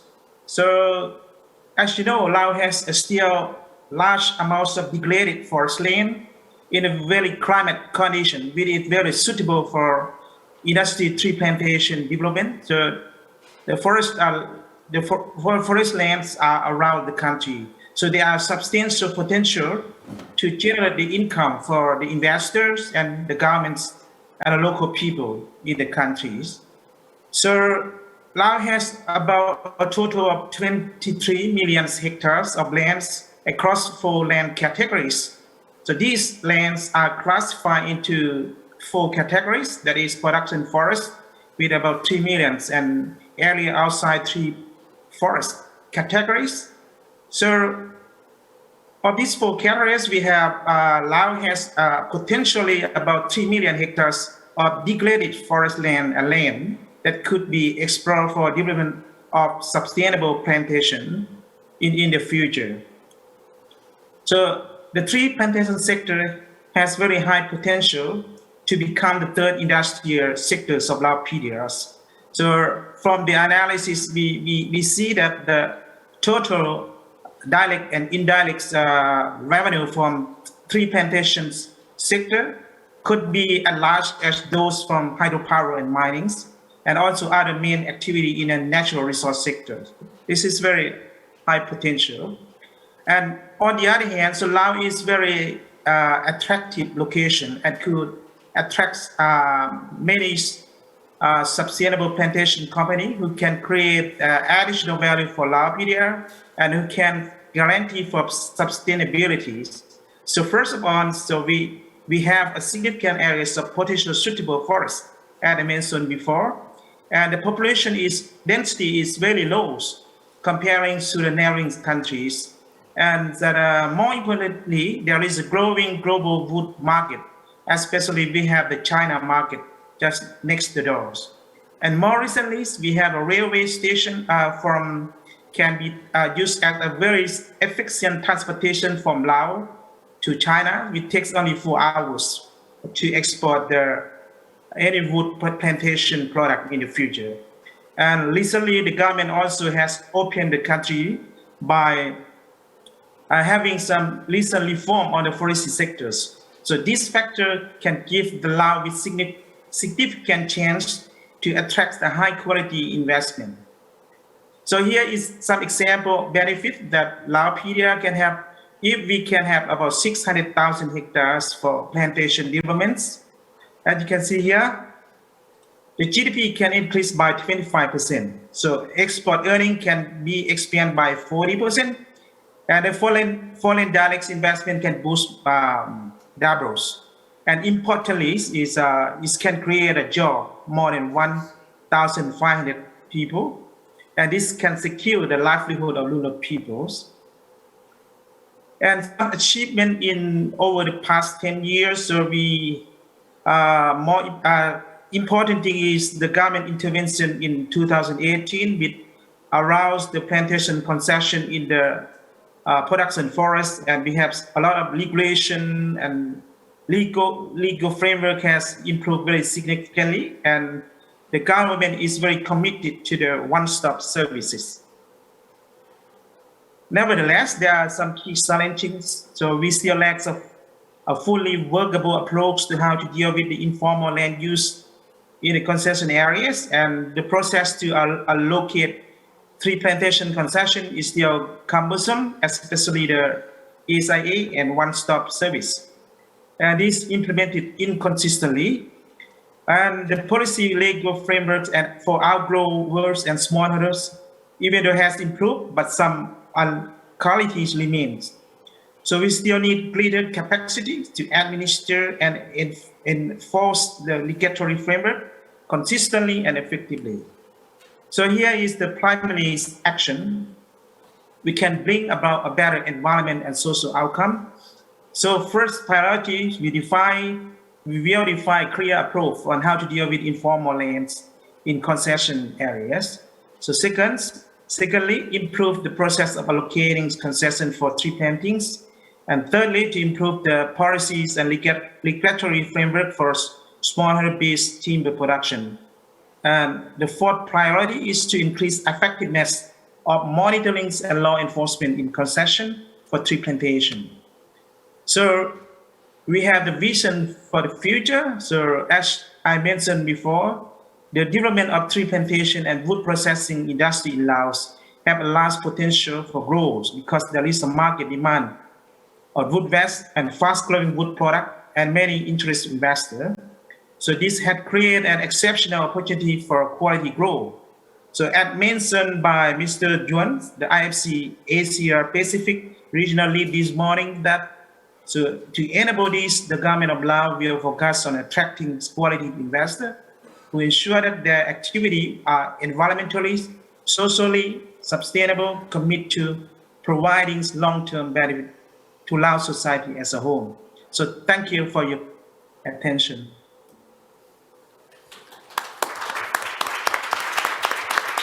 Thank you very much for this fascinating perspective from the side of the country, and it's very clear that the investment opportunities are there. To continue, I would like to see if we have Mr. Alexander Horst online and ready to provide his presentation. Thank you.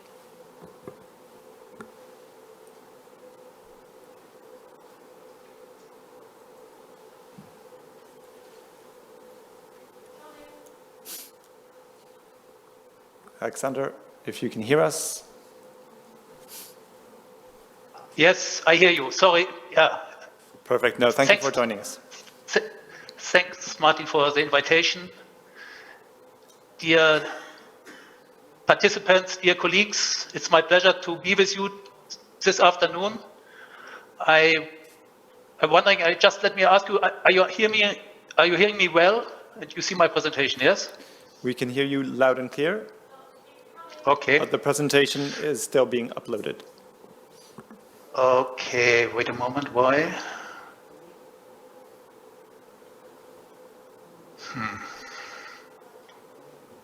New share.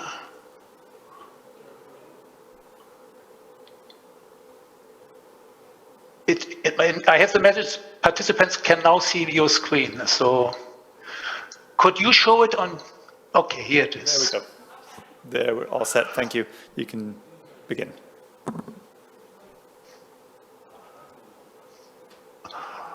Okay, let me first start to shortly present who EIB is. EIB is a lending arm of the European Union created in 1958. We are actually owned by the EU member states. We are the biggest multilateral financial institution in the world. Since last year, we are also the EU Climate Bank. So we are one of the largest providers of climate finance for achieving the Green Deal and also our own, let's say, climate roadmap. And I mean, we also operate worldwide. We have partnerships for more than 50 years in over 160 countries. And I mean, lately we have also created EIB Global, but I mean, about still 90% of our funds go actually to European member states. Yeah, I mean, the bank promotes operations that contribute to the objectives of the EU Agenda 2030, the UN Sustainable Development Goals, and the EU policy framework for forests, such as the EU's action to protect and restore the world's forest, with particular focus on conservation of primary forests, but also restoration of degraded forests in a sustainable and responsible way. The overall aim is to enhance forest protection and to ensure growth of the world's forest covers, thereby improving people's health and livelihoods. Halting deforestation and forest degradation combined with sustainable restoration, and afforestation activities complemented by sustainable forest management provide opportunities for economic development, enabling sustainable production and consumption of agricultural and forest-based products. EIB's financing to the forest sector focuses on investments promoting sustainable forest and land management practices which deliver on climate mitigation, climate adaptation, environmental protection, and biodiversity targets. So the next slide shows our global lending volumes in the forest sector. I mean, you can say during the last decade, in average, we invested about €1 billion in the forest sector.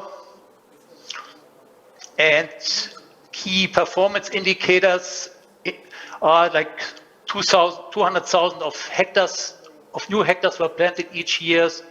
350,000 hectares of degraded or damaged forests were rehabilitated.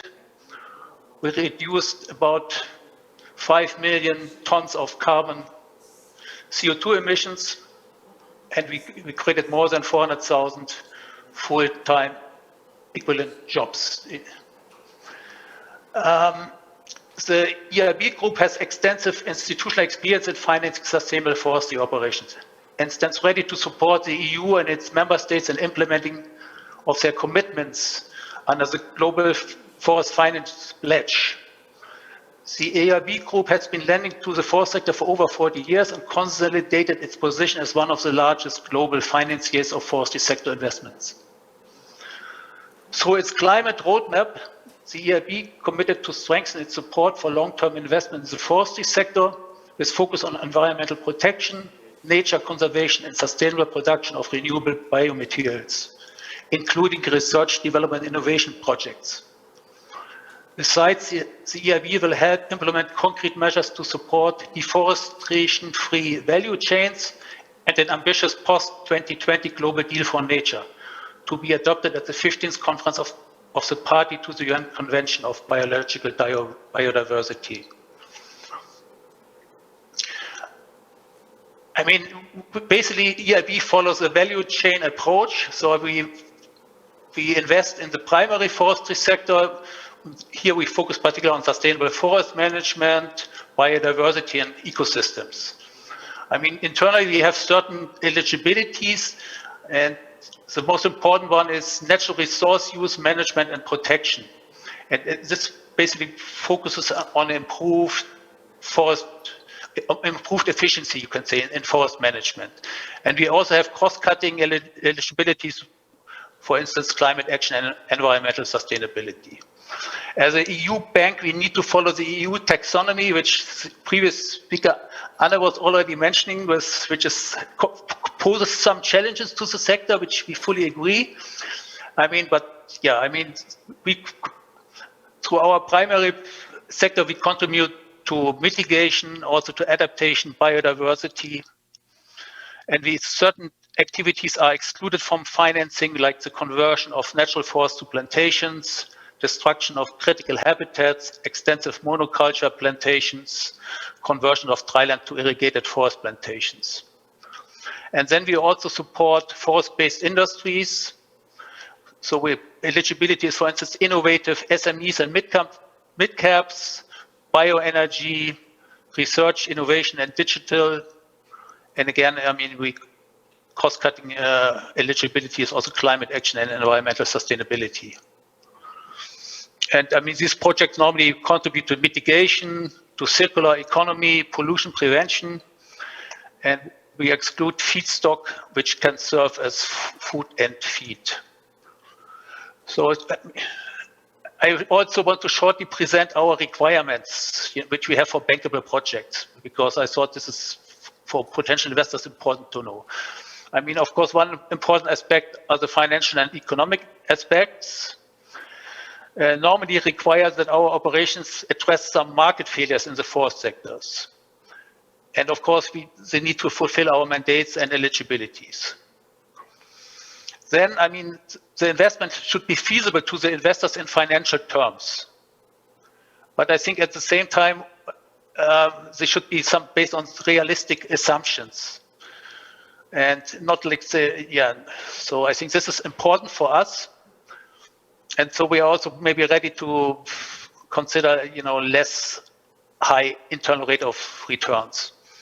And for us, also very important are the broader economic returns to the society, which should exceed the financial rate of return. This requires that all externalities are factored in, and if possible, also monetarized. For example, through payment for ecosystem services. Then, for us, it's important that the market for forest and non-forest products is thoroughly analyzed. And what is, based on our experience, also very important that there's a favorable policy and legal institutional framework to leverage forest investments.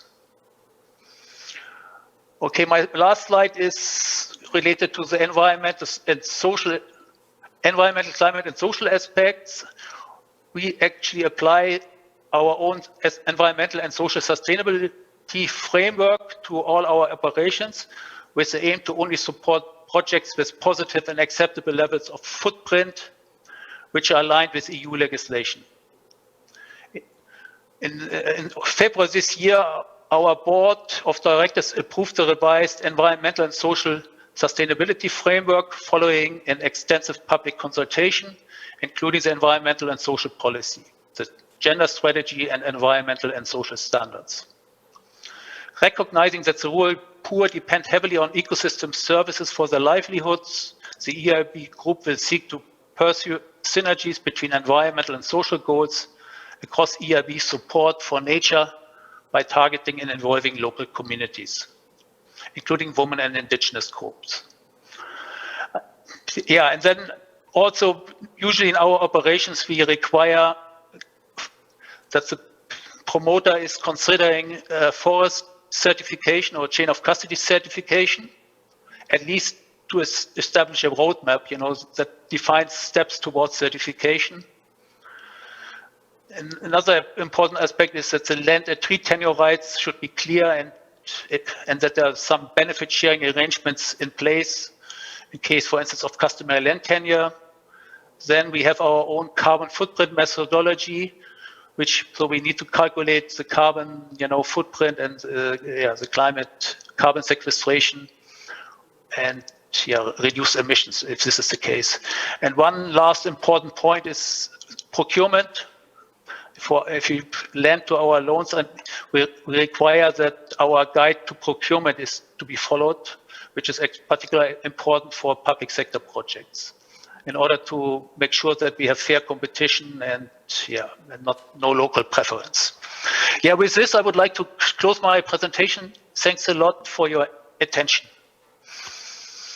Thank you very much for providing this perspective from the European Investment Bank. Without any further ado, I'd like to see if we have Mr. Jens Mackensen online to provide his presentation from KfW. Good morning all, and greetings from Frankfurt in Germany. I hope you can all hear and see me. We can hear you fine, and I think we're just waiting for the image to come online. There's no presentation to let me start by saying that. I rather prefer to give an oral presentation. I hope that works well for you as well. Maybe as a starting point, really, who is KfW? For those who don't know, it's the German Development Bank. We work on behalf of the German government, and I specifically work on issues related to forest protection, forest management, and forest restoration. And it's the latter point where I like to talk about today. And since the initial question was, what is required on the investor side to invest in forest restoration, particularly, and I believe I like to outline 4 major items, and I like to sustain them by giving examples for each 4 of them.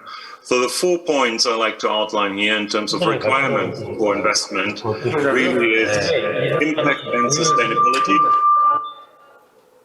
Sorry, I'm having a bit of a technical issue with the sound.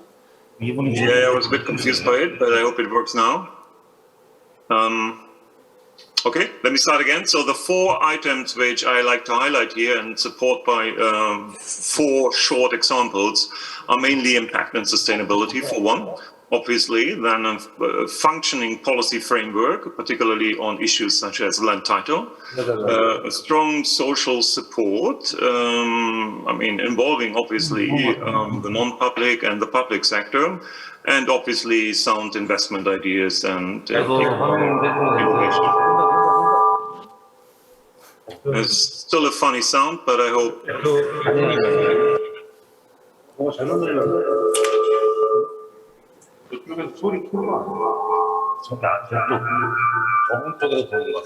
Shall I continue, or can you just do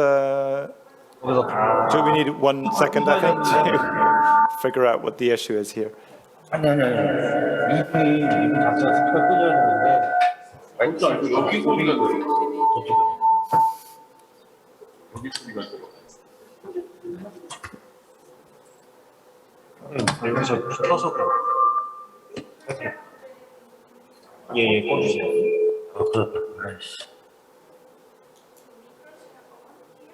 They are, yeah.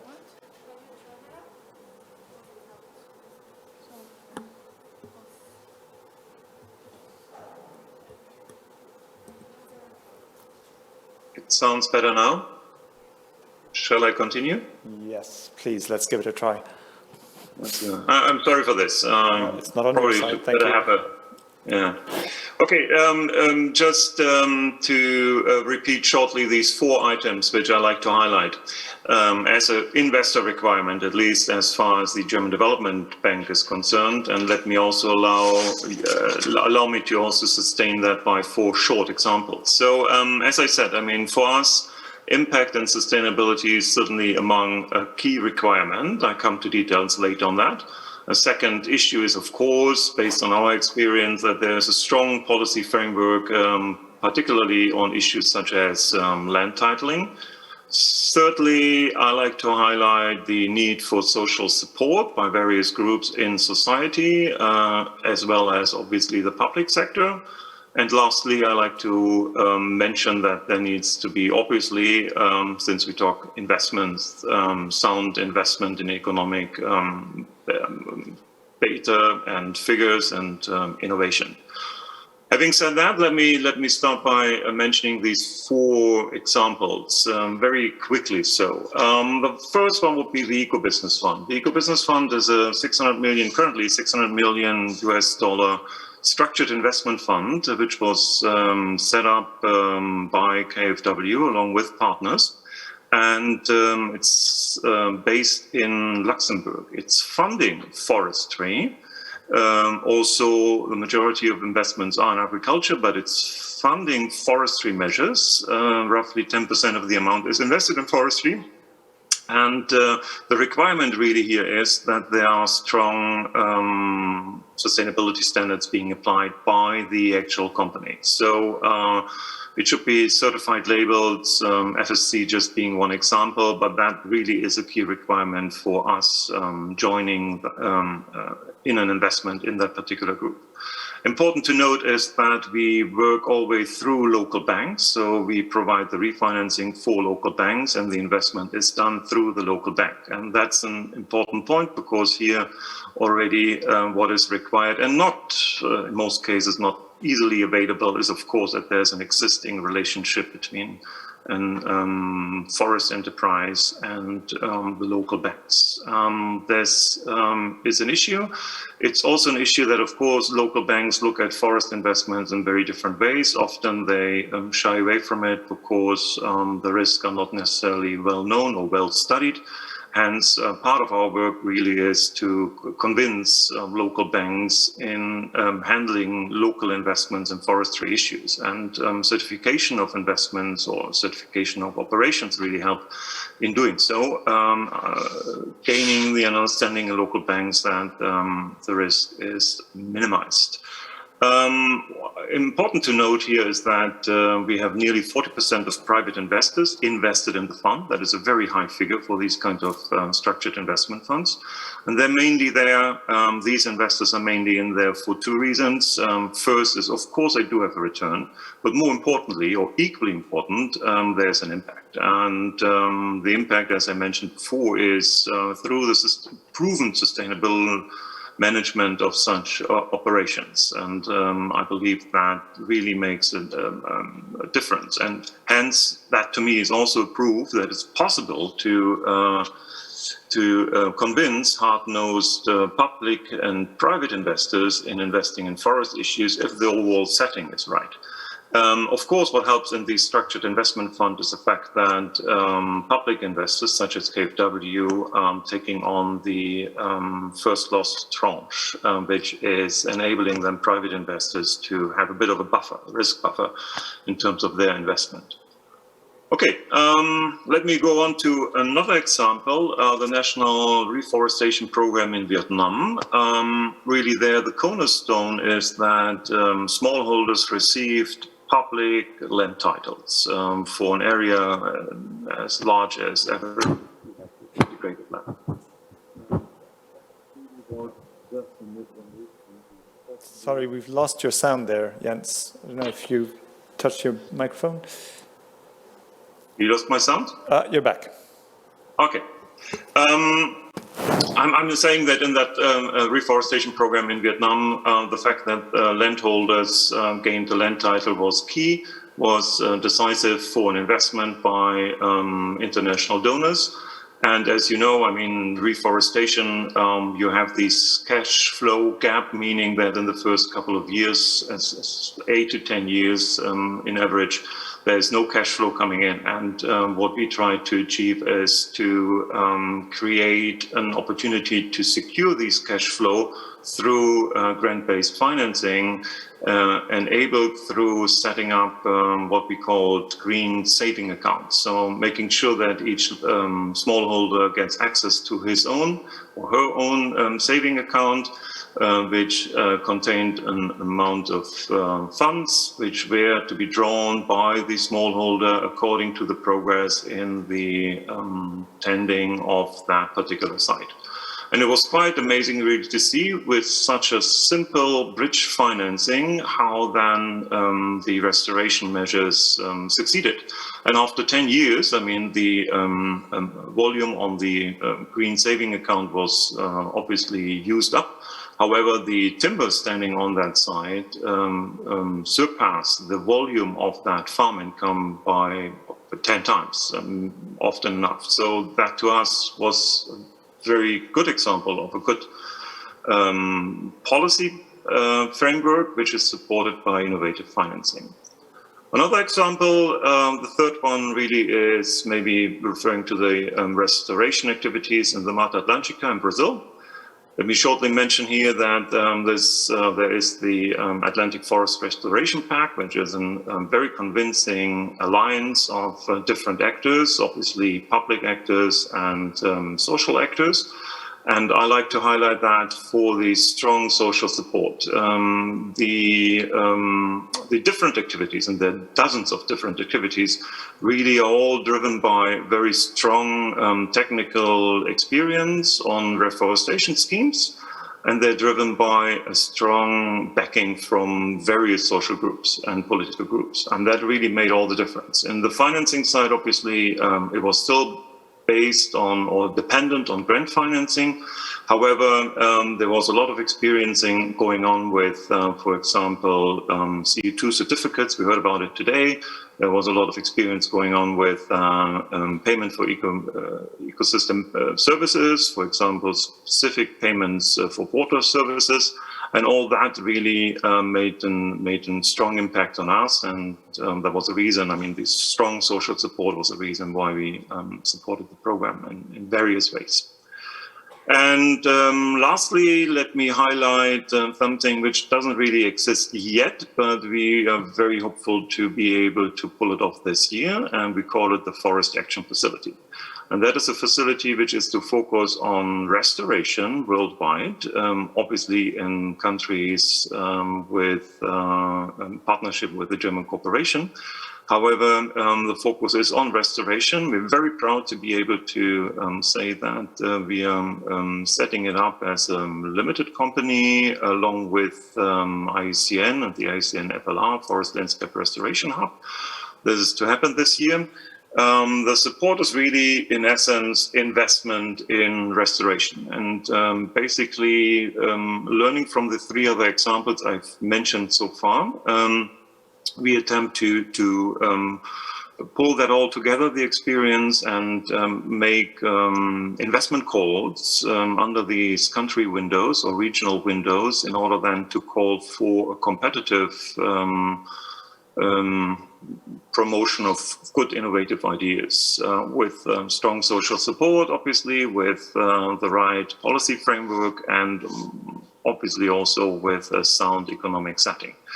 But we believe that that instrument will be able to offer particularly a missing link in forest restoration, as to the fact that we be able to finance grant-based, finance for smallholders the cash flow gap for the first couple of years, but also be able to design, for example, loan-based instruments which target then, for example, the need by private sector investors to de-risk their investments in forest restoration.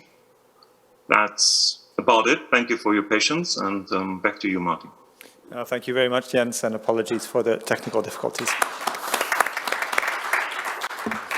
All right, thank you very much, and I'd just like to pass to the last member of our panel, Professor Maria Lara Quevedo Fernandez, who has authored a paper on Korean investment in the Paraguayan forestry sector.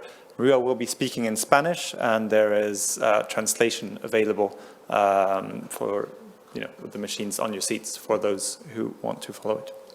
Please. Thank you. Bueno, les voy a presentar sobre las inversiones coreanas en el sector forestal paraguayo. Well, it's my great honor to speak about Korean investment in the Paraguayan forest sector. There are some Korean forestry companies working in Paraguay. Paraguay is located in the southern part of America. We have about 7 million population, and geographically we can categorize the country into two parts. One is northern part, and the other one would be the southern part, or the upper and lower part. Starting from 2014, we do have the Act on the Prevention of Deforestation. For example, for the northern area, the climate is really good, and eucalyptus is the main tree species. Recently, afforestation has been increased, and we do have a company called Paracel, and the company established the very first pulp plant in the country. When it comes to the business climate, the climate is very good in Paraguay. The climate and soil are very favorable, and it is more so for the eucalyptus. And it is located at the center of the South America, so it's really good to have the good market access to the neighboring countries. And relatively speaking, macroeconomic situation is very stable. And 100% renewable energy is being used. And the electronic energy, the fare for the electricity is very low, and there is a huge potential for the industry with added value to grow. And taxation, or the tax rate, is low, and the laws are very good to protect the investment and international commerce. And that's why back in 2011, Korea Forest Service started to form a relationship, the cooperative relationship with us, through the Korean Forestry Promotion Institution. So the market survey has been started in 2011 by the Korean organization KFPI. And then that was followed by the restoration project. And in 2019, 300 hectares of the forest has been afforested. And SJ Green is one of the Korean company, and Hanpa would be the Korean company invested in Paraguay. In case of the SJ Green, it is also involved in the afforestation project. There is a lot of lodging going on in the area where the SJ Green is involved, and there are also conflicts in that area. But still, the afforestation project there created a lot of jobs and contributed significantly to the local community. And most of the plantation focused on the eucalyptus, as you can see from the picture. And particularly, this is done to have the pulp and also as a source of energy generation. And at the same time, forestry project is also going on. And not only the native trees, but also the foreign trees are being planted. I am showing some pictures. As you can see here, for several years, we have been doing this plantation work in this area. And the pruning is also done.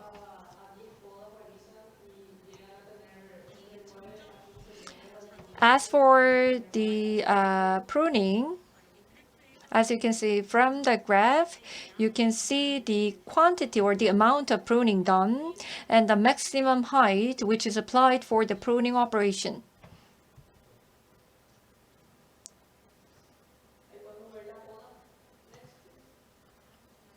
Next slide, please.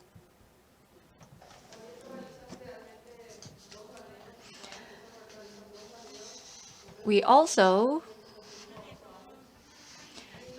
do the thinning operation at 2 to 3 year interval. There are the products coming from the thinning project, which includes wood chips. And wood chips are mostly used or sent to other processing plants for further operation. Next slide, please.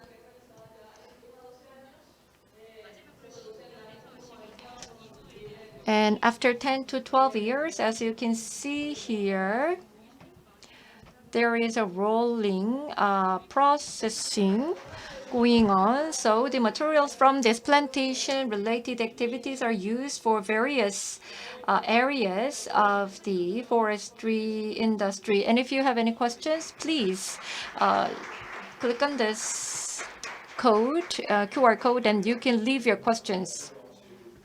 Just a few questions, because there was a lot to unpack from all of these presentations, and I'll unfortunately have to favor the people who are here in the room with me. So I'll start with Anne. You mentioned that one of the main obstacles you see, you mentioned many of the obstacles that you see to fully private investors coming in to these kind of innovative forestry projects. Some of them are unavoidable, such as timescales, but you mentioned one that's often mentioned, and that's the risk versus return profile, and especially the risk. And I wanted to just get your opinion on whether those risks are actual or are objective risks, or are they perceived risks that are maybe due to poor understanding of the sector by private investors, and something that we, as a community could work on to attract more private investment in this kind of innovative forestry? Thank you, Martin. Well, I would say that it depends on the case.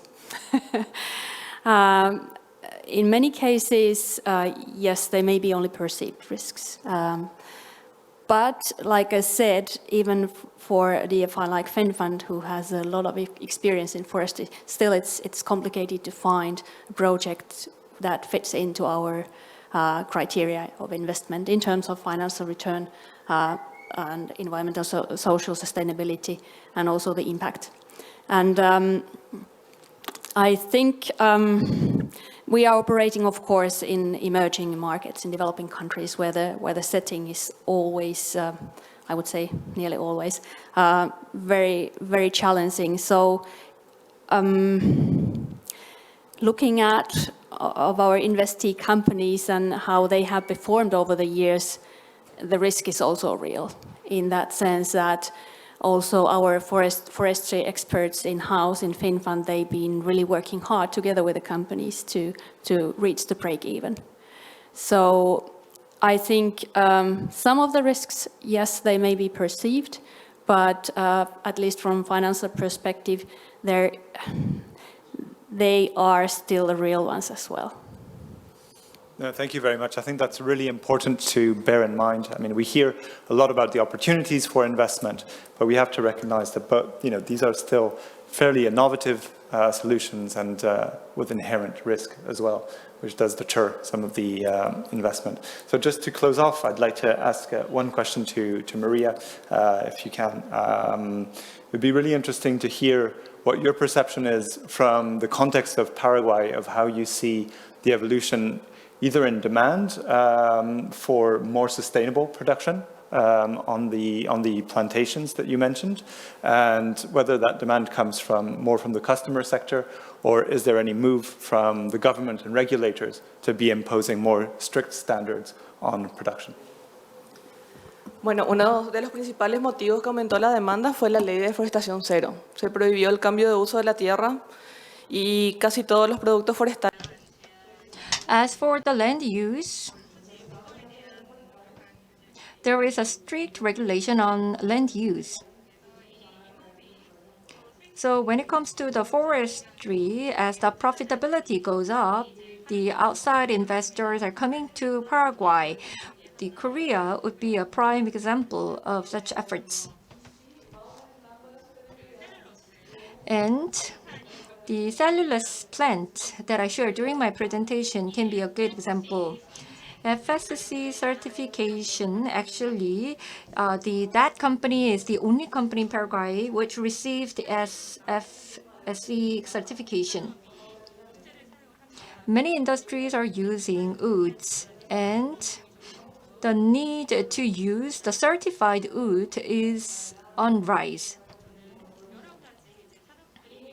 I think many industries actually realize, and there is a trend for many industries to use a certified timber or wood.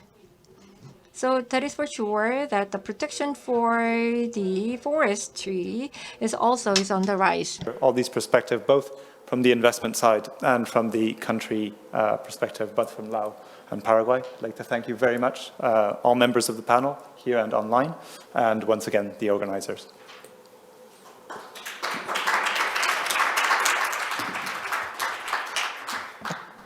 Thanks, Martin, and thanks again to the speakers. We'll now have a half-hour break for coffee, so and then we'll move into the last few sessions of the day. So see you back at 4:30. Thank you.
Okay, we'll get going in about 1 minute.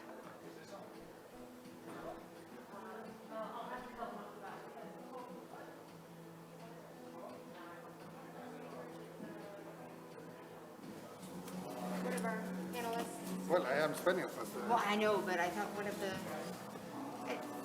Don't we have someone dialing in then? Two.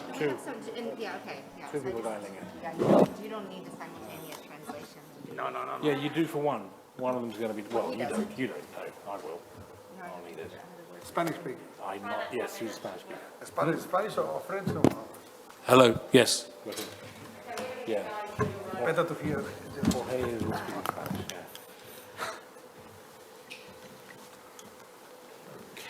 Okay, so we might get going for the 6th session of today. So we're making progress through our big day.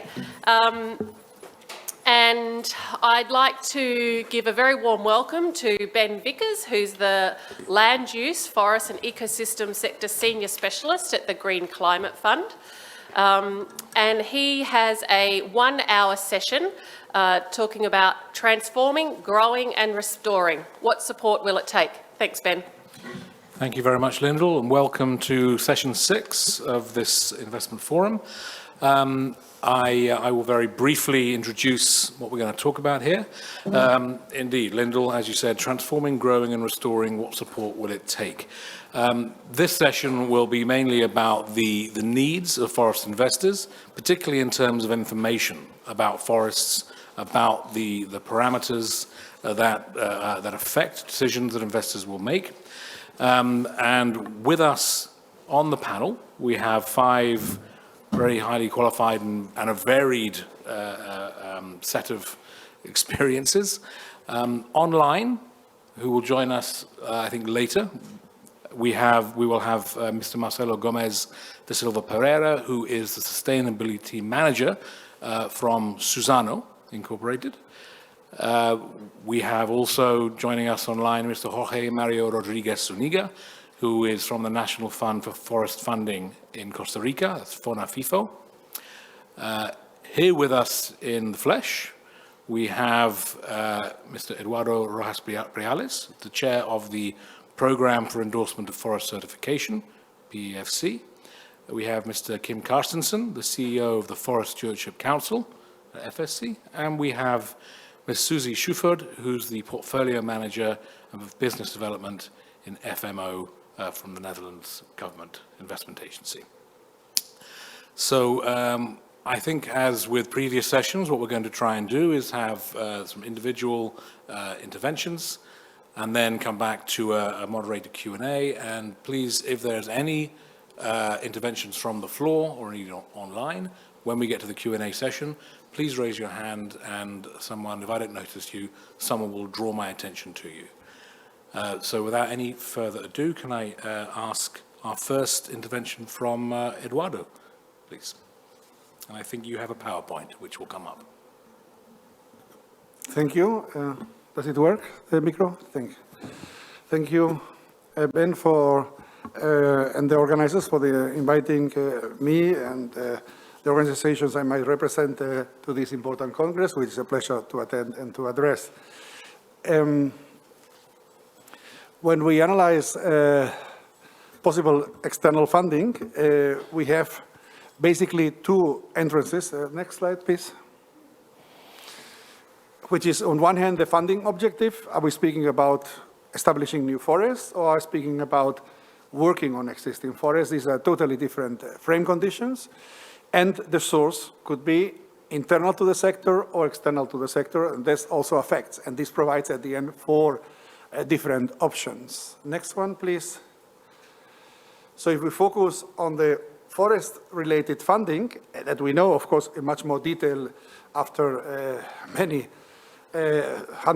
decades of work with the wood and other products industry, it is basically oriented to the industrial production, be wood or non-wood forest products that can be processed.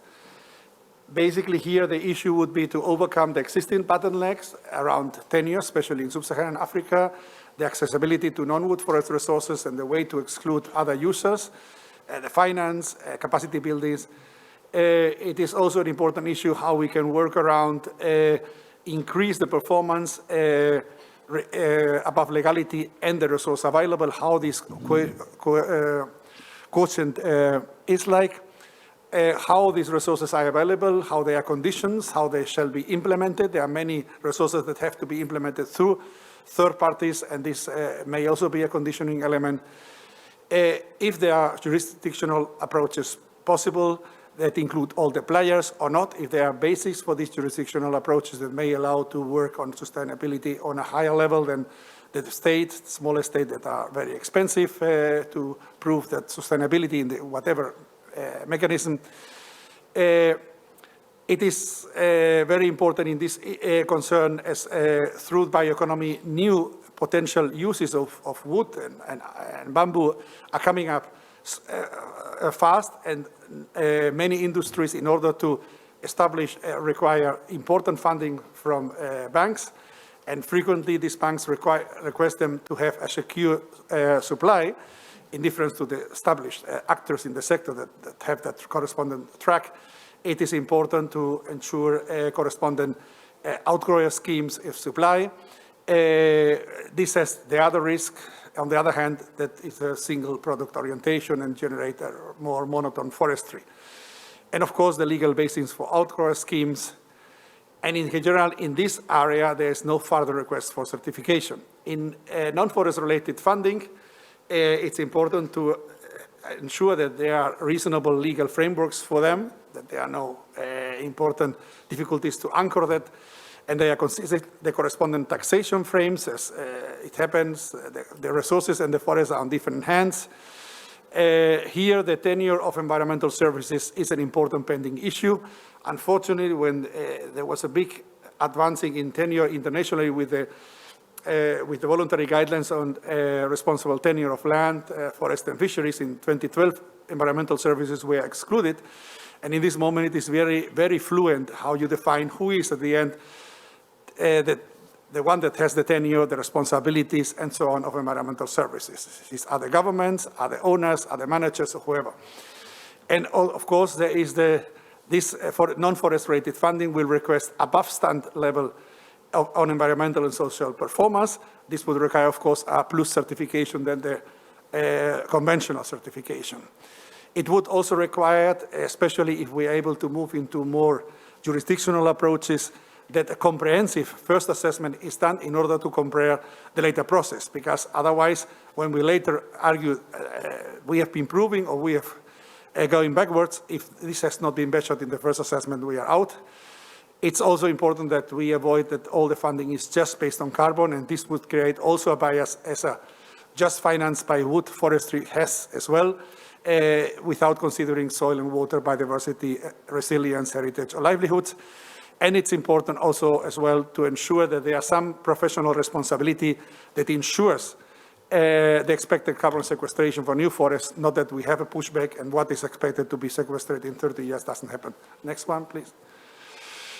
When you focus on new forests, this is an easier case as carbon, the Climate Change Convention has created a very clear case. It's much clearer than the case of existing forests. The clear tenure is, of course, also a requisite. You need a certain legal basis regarding the carbon tenure for that. It's important to engage insurances. So in the case, especially forest fires or any other reason, you lose the forest, there is not a leakage in this case. It's important to take into consideration the taxation of all that, including the time dimension. Taxation administration normally don't understand forest timings. And it's important also that countries have really sufficient genetic resource policies and capacity and seed banks to supply the corresponding amount of seeds that all this planting will request, and not again bring seeds from other places that are not adapted to the area and are not general diversity. You need important vocational foresters training. Many countries that want to have big, massive afforestation don't lack of that, and this cannot be imported. They need also full coverage of area by forest rangers. All the countries that have planted in the past significantly, like Korea, had that. And of course, as efficient forest firefighting and forest health capacities in many areas, the lack of forest is due to repeated burning. And of course, you need to align important public resources, especially aligning with international financial institutions. It's very inspiring what yesterday the representative of the Green Climate Fund commented of the importance for them of forest investment. And it has to be complemented with services that build up capacity building and training and associations and cooperatives. Next one. In existing forests, voluntary markets are very small of the range per ton of CO2. Despite there are lots of commitments, this is a more difficult issue. The high legal standards that exist may become a threat as they impede further development.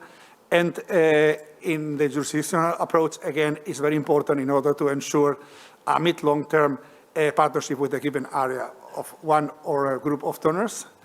And just coming to the conclusions, next slide.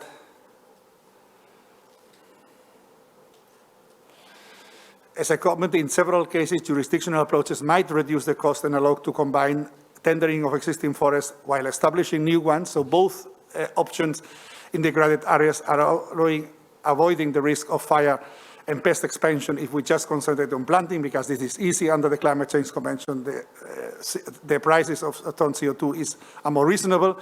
But then if we forget the existing forest, then at the end, fire and pests could expand it. There is a great case of assisted natural regeneration, and in this moment, the frame of the convention is very negative, because if you don't plant, it is not recognized, and it is absurd to take the trees that come naturally, that are much more genodiverse and species diverse, and then plant them in order to get the recognition and the convention. This is really an absurd bias. It's true that while focusing on new forests may deal more market attraction, there's also the risk that big-scale afforestation that we've seen in the past have the risk to overrun local society and create label and very even-age structures that are on the long term not ideal. It's important to optimize the land use for food, biomass, and environmental service in a world that would sustain 10 billion people in the future. So it's important also to consider the need, especially for food. Agroforestry and silvopastoral system should be a pillar, and need the integration of local people, so are not adapted for massive, big afforestations. And we have always to think that planting is a valuable tool, it's an instrument, but never an aim by itself. And in cost, carbon and rural livelihoods terms, it is more efficient to stop forest loss and degradation and to shift to sustainable forest management than planting vast areas that are at the end very expensive, and in some cases we don't know how really good they will be ensured. So basically, these were the 6 or 7 conclusions, and I look forward now for the discussions with the colleagues in the... Thank you very much indeed, Eduardo. So essentially, I think one of the points we're making here is that we need, when we're talking about information needs and support needs for forestry investment, there is a clear difference between what is required in terms of new forests, in terms of investment in existing forests, and what we're ultimately the solutions that we should look for are those that allow for the combination of new and existing forests in a landscape, in a larger landscape. Jurisdictional approaches help us reduce costs and help us to tailor the information and support needs more appropriately. Now, for the next intervention, I think Kim, please. Thank you, Ben. And it may be a relief to you. I do not have a PowerPoint. Very sorry about that. But I thought I would rather talk than show you pictures. I mean, the question I'd be seeking to answer is, does certification provide benefit in terms of being a tool that can direct and engage investment? My short answer would be yes, but my long answer is probably a little bit more important. First of all, I think it's important, at least for us as FSC, that the tradition we come from is one of setting standards. Setting standards is what we have done traditionally and through history. We are a multi-stakeholder setup where we convene stakeholders around setting standards for what is responsible forest management. How can you understand a forest as being responsibly managed with the environmental and the social and the economic requirement that it takes? That has a value. It has a value in terms of creating credibility because the stakeholders are on board with this approach to responsible forest management. This has a value for investors, and we see that happening in many cases already, in the sense that very many plantations that get established around the world actually already use certification, at least FSC certification, as the way that they can sort of document and verify that the forest management is of a quality where you can feel sure that these trees are also going to be there, or at least the next generation of these trees is also going to be there in the future. So in that sense, it works.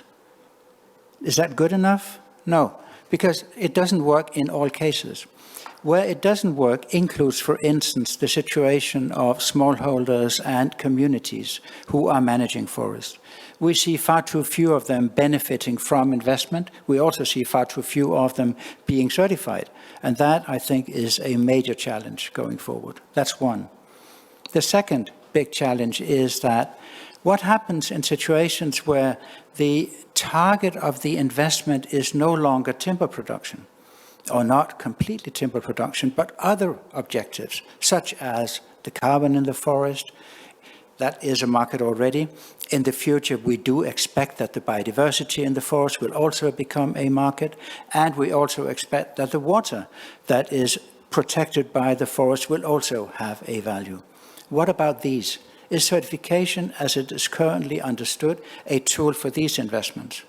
Well, probably not to the extent it could happen. So this is some of the issues that, or these are some of the issues that we're trying to work to resolve as best we can. The major thing here, I believe, is that we and the investors have historically not spoken very much with each other. And we have therefore not understood each other. We have had different vocabularies, different values, different engagement tactics, and we have not benefited from actually being able to deliver to each other what is needed. We have not delivered the tools that are important for investors, at least not in all cases, and they have also not delivered the money because they didn't get the tools that they needed. So that is what we are currently working on. For smallholders, what that means is to find ways in which smallholders can be empowered to actually get an easier way to become certified. That implies, for instance, we have a new procedure that has just been approved on continuous improvement, so you don't need to meet all the requirements in year one. You can actually have a gradual development of getting to meet the requirements. We have a new smallholder standard being rolled out into 4 countries in Asia, very important, we believe, and there's a lot of potential there. We're working a lot with indigenous peoples through an Indigenous Peoples Foundation to understand what are their needs, because they're not very much related to timber production. They're related to all sorts of other things that have value in the forest. So that's one. The second thing is about how do we make sure that the other values of the forest that are important for investors, and increasingly so, that they are also, you could say, covered and useful in the certification context. We don't want to become a certification scheme for carbon. We don't think that's valuable because there are already those out there that fit that niche. So we have made a collaboration agreement with Verra, and they will now be able to link this with FSC certification so that you can get FSC and Verra at the same time if it's the carbon credits that you're interested in. We also developed what we call an ecosystem services procedure, looking directly and explicitly at the ecosystem value that you get from managing your forest. Still, that is not the complete picture. We need to improve the ecosystem services procedure so that it speaks directly to the market and to the investors. At the moment, it doesn't yet do that. That is something that will happen over the next couple of years, and I believe that could be a major breakthrough in making this system relevant to the investors who want to have some kind of certainty that the places they invest in will actually grow forest, stay forest, and therefore also maintain and retain the values that is important in those areas. Thank you very much. Great. Thank you. Yes. Thank you very much, Kim. So again, some key points I think you highlighted were that, yes, certification, standard setting is not something new, but in the forestry sector, Perhaps what is missing is the dialogue between the standard systems such as FSC, maybe also PFC, and investors. So understanding what these investors need, development of new tools you mentioned to recognize environmental and social services, to recognize the need for incremental progress towards more sustainable management, particularly the smallholders and indigenous peoples. So there's movement towards understanding what investors require in terms of information and standards, and also progress, we believe, from the investor side needed in order to adapt these tools and standard systems to allow the investment to flow. So I will hand over now to Susie, and you have a PowerPoint, I believe. I have some pictures. Some pictures, fantastic. Yeah, I thought maybe a crash course in blended finance would be a good place to start. A lot of people are talking about how blended finance can potentially play a role. And one of the messages we've heard this week is that there's no silver bullet for investing in forestry. We believe at FMO that blended finance could potentially play a large role in mobilizing these types of investments. As a DFI, or development finance institution, we blend public and private funding. We use the higher risk appetite of governments such as the European Commission, the Green Climate Fund, the UK government, to invest in people and places where it's needed the most. And we give others, such as commercial and institutional investors, the chance to follow us when the first hurdles are overcome to taking these investments. This is because we don't only provide finance, we also provide capacity building, access to networks and expertise, access to risk capital. We also work with NGOs and key knowledge partners, such as those seated here and those in the room, to strengthen the business case around E&S, governance, and also impact. And this way, we hope that we provide the stamp of approval to these investments that give some comfort to commercial and private investors that these projects adhere to strong ESG and E&S principles. Next slide, please. So why do we need blended finance? Well, investors have they need a very high risk appetite to invest in forestry, and in particular in developing countries. I think many of us know why this is, or many of you can think of a few reasons, and there's a myriad of reasons for this, many of them stemming from environmental, social, and governance risks, also political risks, reputational risks. And this is also combined with or compounded by the types of investments we're speaking of. These are long-term investments, they require long time horizons, and the cash flows are often delayed for up to 10, 15, even 20 years. So designing a blended finance program means that we need to de-risk or take away some of those hurdles. Next slide, please. So blending may sound easy enough. In practice, it's actually very difficult to get the structure right. It requires a deep understanding of the finance and also the local context. That's why working with local partners is key. But what does it actually entail? I'm sure many of you always wonder when you hear blended finance, what does this actually mean? So we as a DFI, we sit in between the public and the private sector. We take public funding and provide it in the form of concessionary capital. We do this in the form of low interest or long tenor loans, lines of credits to banks. We also take equity stakes in companies and in funds. We also provide risk mitigants and first loss capital, such as guarantees that we take from the European Commission. There actually is a current call for proposals from the European Commission called EFSD+. They're hoping to channel billions of dollars in guarantees to DFIs and others to de-risk these perceived risky investments. And in cash flow terms, this structure, it regulates the waterfall to investors in a certain way that allows private investors some of the benefit on the back end of the cash flows.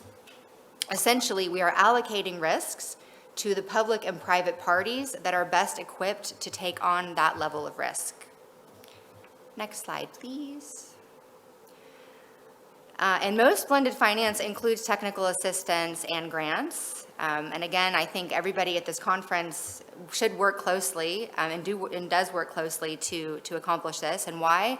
Because these projects are often not yet investable ready. We need to build a pipeline of investment-ready projects, and we also need to address potential risks extremely early in the process.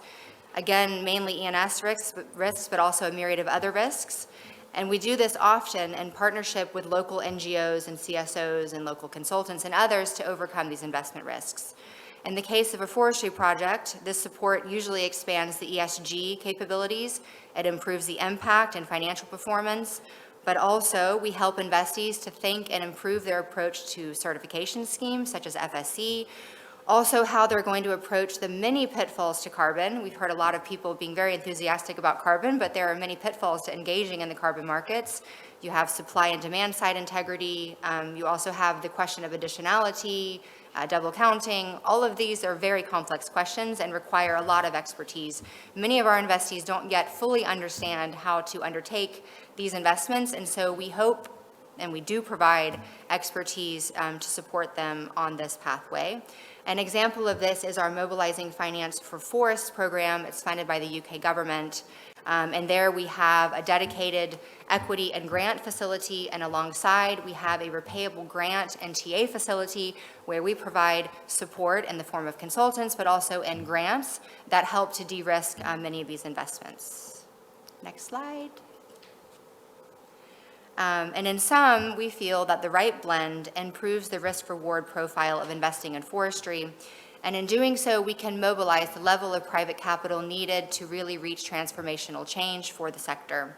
Taking one of our GCF investments as an example, $100 million provided by the GCF enabled us at FMO and our partners to mobilize $800 million in private and institutional investment.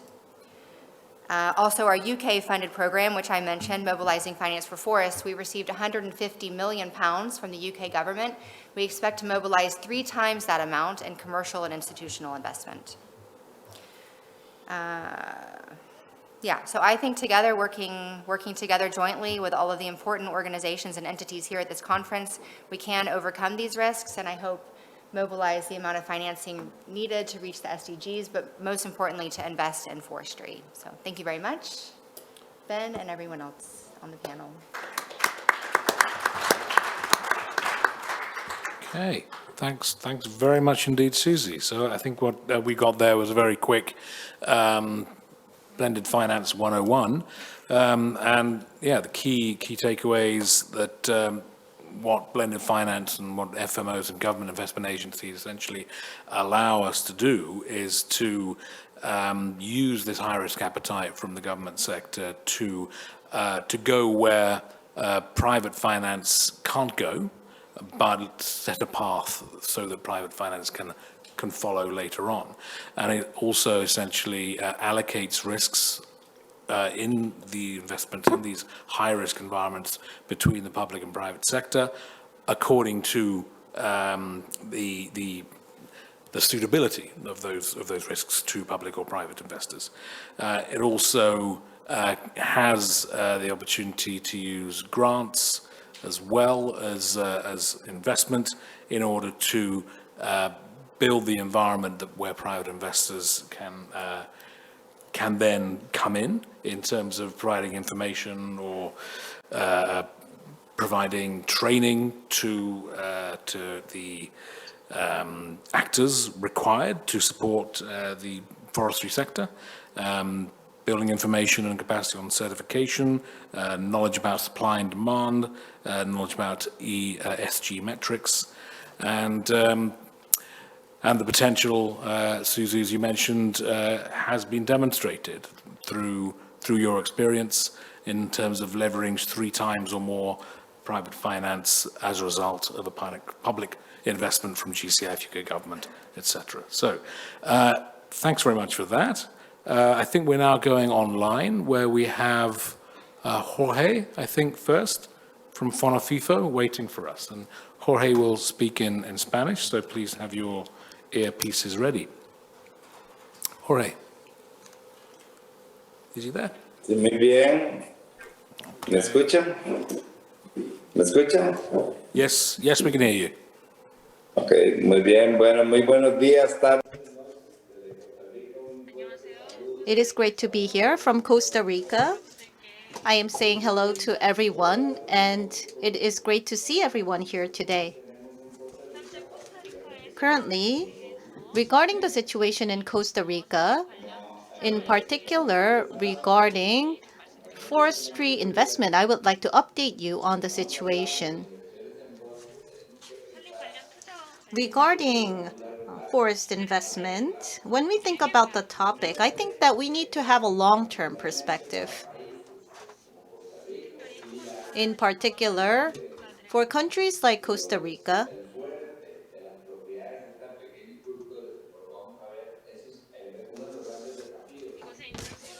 we have the smallholders, and the smallholders are facing many difficulties. And let us go to the next page. Let us look at the Costa Rican situation, and you can see the size of Costa Rica area. You can see about 5.11 million hectares, and you can see 2.67 million hectares is the wooded areas, the forest areas. In Costa Rica, you can see there are many companies in forestry, and forest utilization is contributing greatly to the national economy.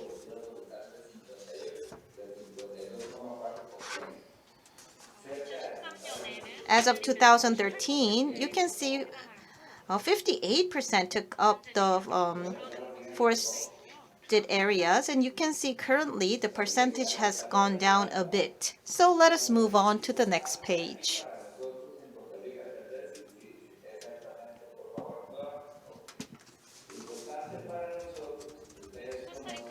In Costa Rica, there are several things that you must know and what is important. The ecosystem or a forest and their definitions, I believe, have significance.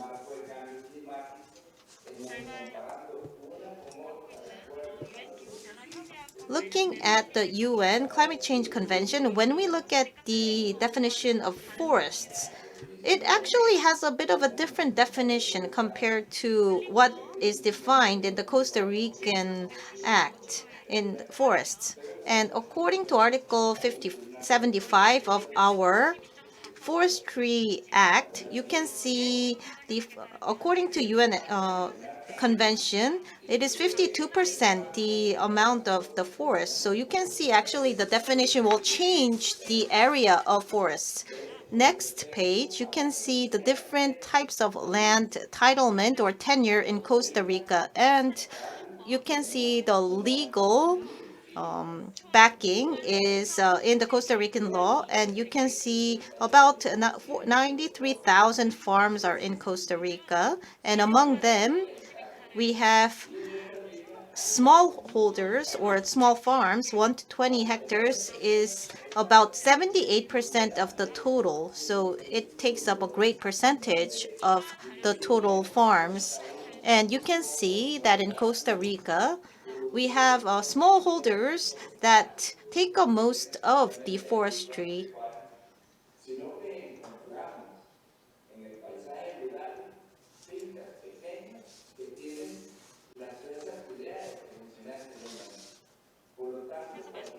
As was mentioned, for these smallholders, they are the backbone of our forestry, and we have many companies related to forestry, and there are about 8,000.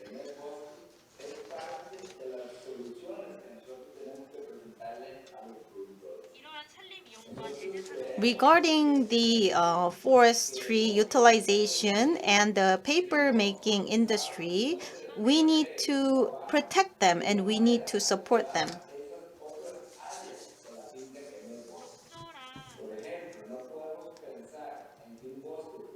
We need appropriate legal framework and support, and if not, it will be very difficult for them to survive. In most cases, environmental protection is important, but in many cases, they are not utilizing the land properly.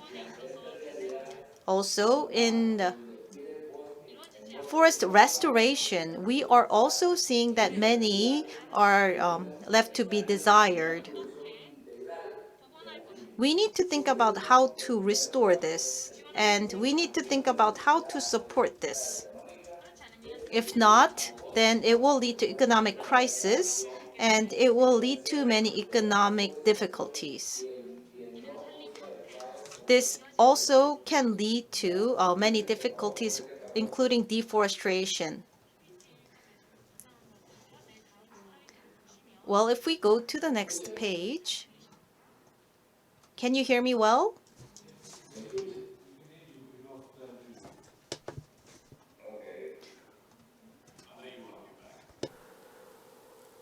Okay. Okay, la siguiente.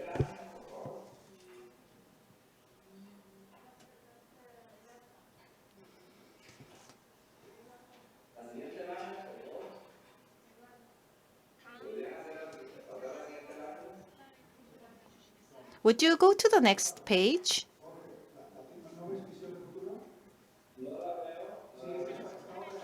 I think my page is frozen. And although I can't see the slide myself, but I will just continue. So this is the vision that we have.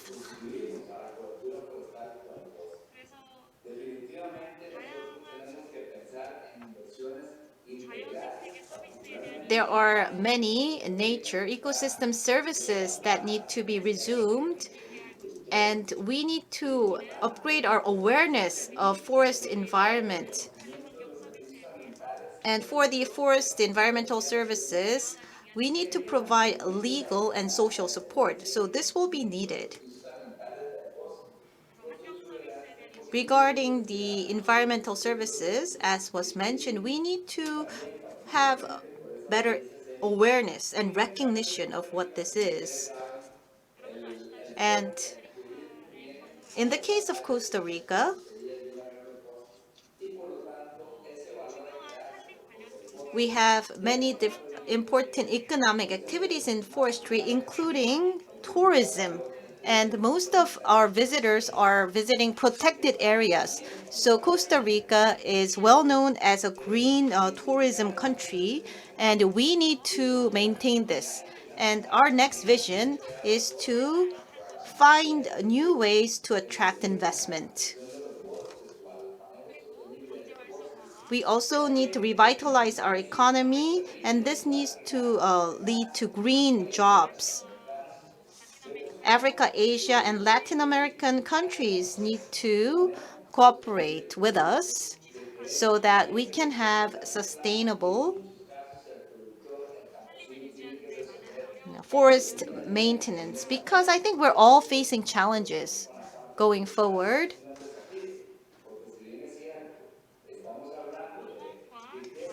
I believe that we also need to have ties between forestry and, for example, agriculture.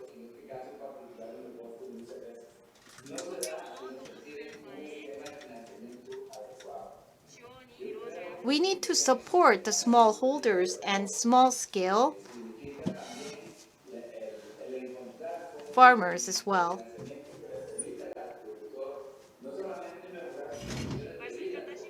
As was mentioned, we need to attract new venues of investment and secure investment.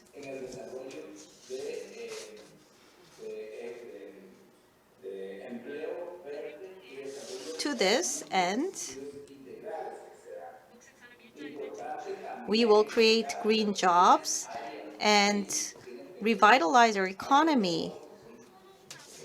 And as was mentioned, we have many smallholders, and I believe that we need to have them integrated into different units so that they can be better managed.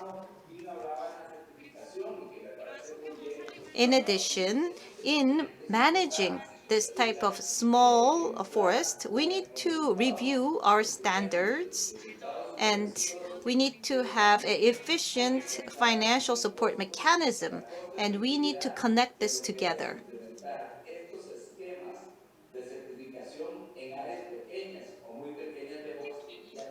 In particular, I believe that this needs to be focused more on our smallholders, and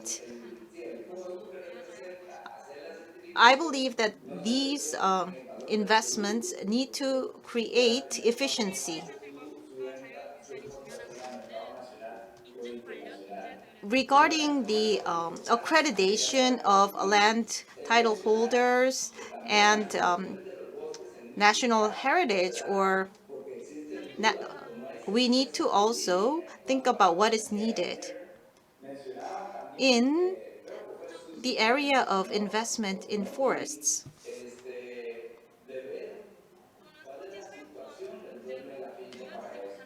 there are many cases when, because of legal reasons or because of land title reasons, the investments are not made. Regarding the land titles, if they're not accredited and if they are not clear legally, in many cases, investment cannot be secured. Accordingly, I believe that we need to have a framework so that this type of support can be given. So we will need to have more improvement in these areas. Around the world, we need to remember that most of the forests are managed by the indigenous people. I hope that all of these factors can be considered so that we can safeguard and protect our forests. I believe that many countries share similar challenges like Costa Rica. And as was aforementioned, these are very important resources of our countries. So we need to protect them and to have financial frameworks and to connect them to different mechanisms. Thank you for listening. And I will end my presentation on this note. And please ask me any questions if you would like. Thank you very much. Thank you. Thank you very much indeed, Jorge. And so just briefly, Jorge was giving us a presentation of the Costa Rica situation as an example, which many other countries might find relevant, of the changing nature of forest investment, and in particular, he referred to how the context of UNFCCC, we have to look at the changing definitions of forests, perhaps an incompatibility between international definitions and national definitions. In order to make sustainable investments, we need to have data on land holdings, looking particularly at smallholders. And when we're looking at the investment into forest-related industries, paper and timber, for example, if we don't have the right information about landholding, smallholders, tenure, we cannot direct the right support towards forest stakeholders, and we risk economic difficulties. The recommendation from Jorge is that investment in future needs to focus on creation of green jobs, integration of smallholders, review of standards, development of financial support mechanisms for smallholders, clarity on land tenure in order to target investment in forest and support to the right areas and create efficiency in investment policy. So finally, we have one more panelist. I think we are a little bit over time, but hopefully we still have some time for questions and discussion afterwards. So Marcelo, are you there and available with your PowerPoint? I think Marcelo will present in English. Oh, can you hear me? Perfectly. Thank you. Please go ahead. Good morning, good afternoon, and good evening, everybody. Well, first of all, I would like to thank FAO for the invitation. It's a pleasure to be here with you all, and it's an honor to represent Suzano in this event. I would like to start emphasizing that the forestry business model in Brazil is one of the best investment opportunities for purpose-driven investors. And why am I saying this with such certainty? Well, let's look at some numbers from the Brazilian planted tree sector. In the next slide, please.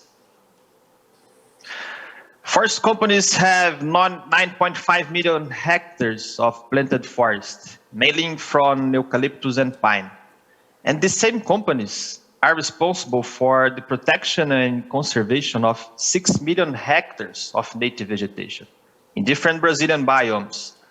This area is larger than the entire country of Denmark, for example. And this number also means that for each 1.5 hectare of planted forest, we protect 1 hectare of native vegetation. This sector is one of the industries that preserves the most in Brazil. And we do it while being a global reference for plantation productivity and with high annual production volumes of wood per area in a short cycle. Please, the next slide. As a representative of the sector, Suzano is a highly competitive company with operations and a product pipeline that addresses several urgent global challenges, such as climate change, biodiversity loss, conservation of natural forests, and replacement of fossil fuels.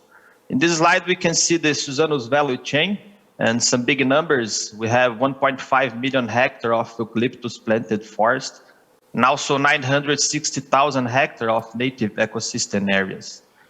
And our business model is not only about planting an eucalyptus forest. When we expand into a new site, we consider a landscape approach. And what does it mean?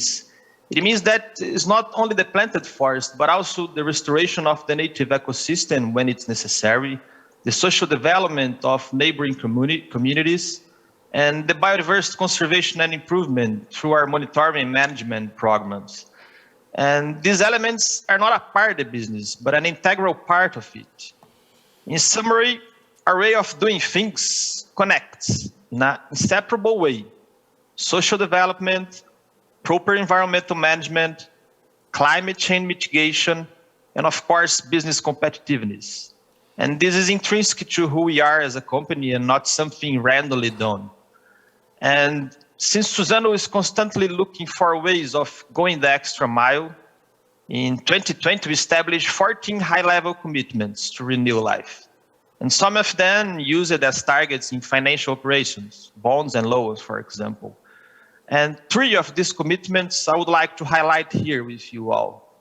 Please, the next slide. Regarding the climate crisis, our goal until 2030 is the net removal of 40 million tons of carbon in the atmosphere. In the area of social development, our programs intend to take 200,000 people out of the poverty line in our areas of operation. And last but not least, our long-term goal related to biodiversity, one of my favorite ones. Consider that one of the greatest current threats to the biodiversity loss is the fragmentation of native habitats. We proposed to connect 500,000 hectares of priority areas for conservation of biodiversity in 3 Brazilian biomes, the Atlantic forest, the Cerrado, that is the Brazilian savanna, and the Amazon. Please, the next slide. And what is next? Well, to make all this a reality and to help define the good from the bad apples, the next crucial step for companies and investors is the development of tools that can really identify the business that have consistent, sustainable initiatives from those that are just riding the ESG wave. These frameworks must make the value generated by sustainability tangible and comparable, on the same basis and with science and for all. I mean real value, which can be verified and measured using indicators, targets, history, and so on. And real contributions to the resolution of social and environmental challenges, which must differentiate companies from one another. Otherwise, we may never be able to realize the potential and benefits of sustainable investment. Thank you. Thank you. Thank you very much, Marcelo. I mean, that's going to help us keep the time, but I think you made some valuable points in here. And particularly, just to summarize, Suzano is an example of a company that commits to social and biodiversity benefits as part of its business model through a landscape approach, and in particular, long-term goals in becoming more climate positive, so contributing more to climate change mitigation, mitigating income distribution problems, working with 200,000 disadvantaged families, and biodiversity conservation goals through connectivity and corridors in 500,000 hectares across 3 biomes. And what Marcelo was stressing was that for companies like this, which are making these commitments, we need ways for investors to identify such businesses that are generating these values for sustainability and recognize that value in the marketplace. So that brings us to the end of our individual interventions. We are now quite close to time, but we have a few minutes, and so I'd like to just delve into a little bit of a discussion, if we can, through a few questions, and we'll get a few short and insightful answers from our panelists.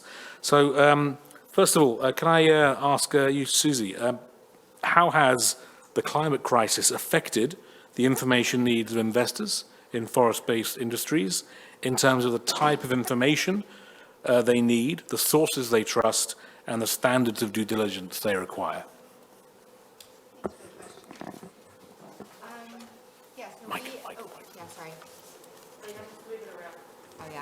Is it better?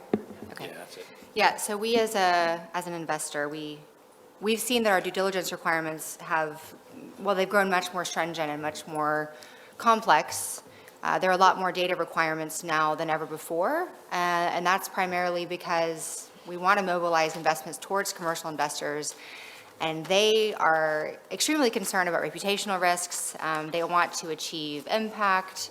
And for that, we all need a lot of good quality data. So it used to be, 10 years ago, IFC performance standards were sort of the gold standard. Now we see IFC performance standards plus, meaning you need to look at a whole myriad of other factors, including, biodiversity net gain frameworks, which there's not much data on how to properly manage biodiversity gains. Looking at how to monetize nature-based capital, it's also a completely new field. But investors want this type of data, and they want to move towards having a framework that is standardized for this type of data. Also, in terms of certification schemes, this is now pretty much a requirement, maybe not from the initial investment, but definitely our investees. As mentioned, we provide them a lot of support sitting between public and private. We want to move them towards private, so what we do is if they don't have FSC certification yet, we work with them to get it and to ensure that they're not just certified, but they're actually implementing it and monitoring it. And all the expertise they need in-house. It's not just having an E&S officer, you need a gender specialist now. There are a lot more requirements now than there ever were before. And this is definitely because of the climate crisis, and that does come with a lot of challenges, which is why I think we need to work even more closely together with specialists, such as everyone here. Unfortunately, we often don't work together very well because we speak different languages, which is what Karsten said. But yeah, I think that we definitely need to work better together and learn how to collaborate more effectively so that we can make use of this data and catalyze more of these investments. Because more requirements we have, we're actually somewhat preventing investments. What we want to do is ensure that we can mobilize investments, not limit them. So, yeah. Thanks, Susie. If that was clear. Yeah, very much so. Okay. Does anyone else want to come in on this question briefly? Jorge?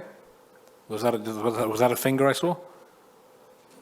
No, it wasn't. Okay. All right. Well, moving on. Kim, is there, in the context of certification, is the perfect the enemy of the good? If you were demonstrating compliance with international sustainable forest management standards, when this is beyond the capacity or resources of small and medium enterprises in emerging and frontier markets, how can we encourage and reward incremental improvements? Well, I mean, we have a big dilemma here. On the one hand, we are absolutely needing to be able to document, to ensure that high standards are being upheld in any kind of operation. So we cannot just say, well, anything goes, because it doesn't, right? As Susie just said, there are enormous amounts of different requirements that need to come up. Some of them not even part of our standards at this point in time. And so it's getting more and more complex. On the other hand, you're also right in the question, Ben, that we have not found the ways yet to actually make certification an easily accessible tool for smallholders and communities. And it is something we're working on. I think this continuous improvement procedure is going to help in the sense that we don't need everything to be met in the first go. It can be happening over time. I think there are some other ways to actually make life easier and more fitting with the reality of the smallholders. It's not just about meeting many requirements, it's about meeting requirements that don't make sense. And that's what the problem is, at least for communities, indigenous peoples and others, that they're asked to do things that don't make sense to them anyway because they do things differently.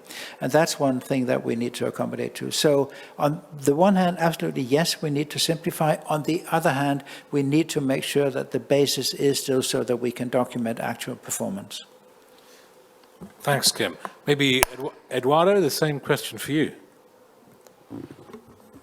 Well, it's true that it is a complex issue for everybody to move in this direction. And I think it's important to tackle what Tim said regarding smallholders, communities, the small players.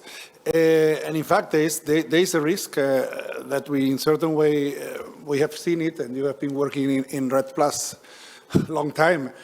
At the end, the aim of Red Plus was that they are result-based payment, not that there are lots of white consultancy and organizations make the big money, which at the end is what the money has flowed until now, basically. It's not about paying the architects, it's about having the building built. So in that sense, we have to turn it the other way around. If it doesn't really ensure for these local communities a benefit, at the end, thanks to it, it reduces the pressure on the forest, we are not working in the right direction. So it's always important to check all kinds of theories and systems on how well they perform for their objectives. And in that sense, we have to think of different ways. It was very clear what Jorge said regarding tenure, which would be even of another octave if we would think of sub-Saharan Africa. We have double and triple tenure issues around, which is, and you have seen the last FRA, where South America, with all the problems, have moved very good forward in the decade, whereas Africa has kept back. So that is also an important issue. And in that sense, that's why I insisted so much in jurisdictional approaches.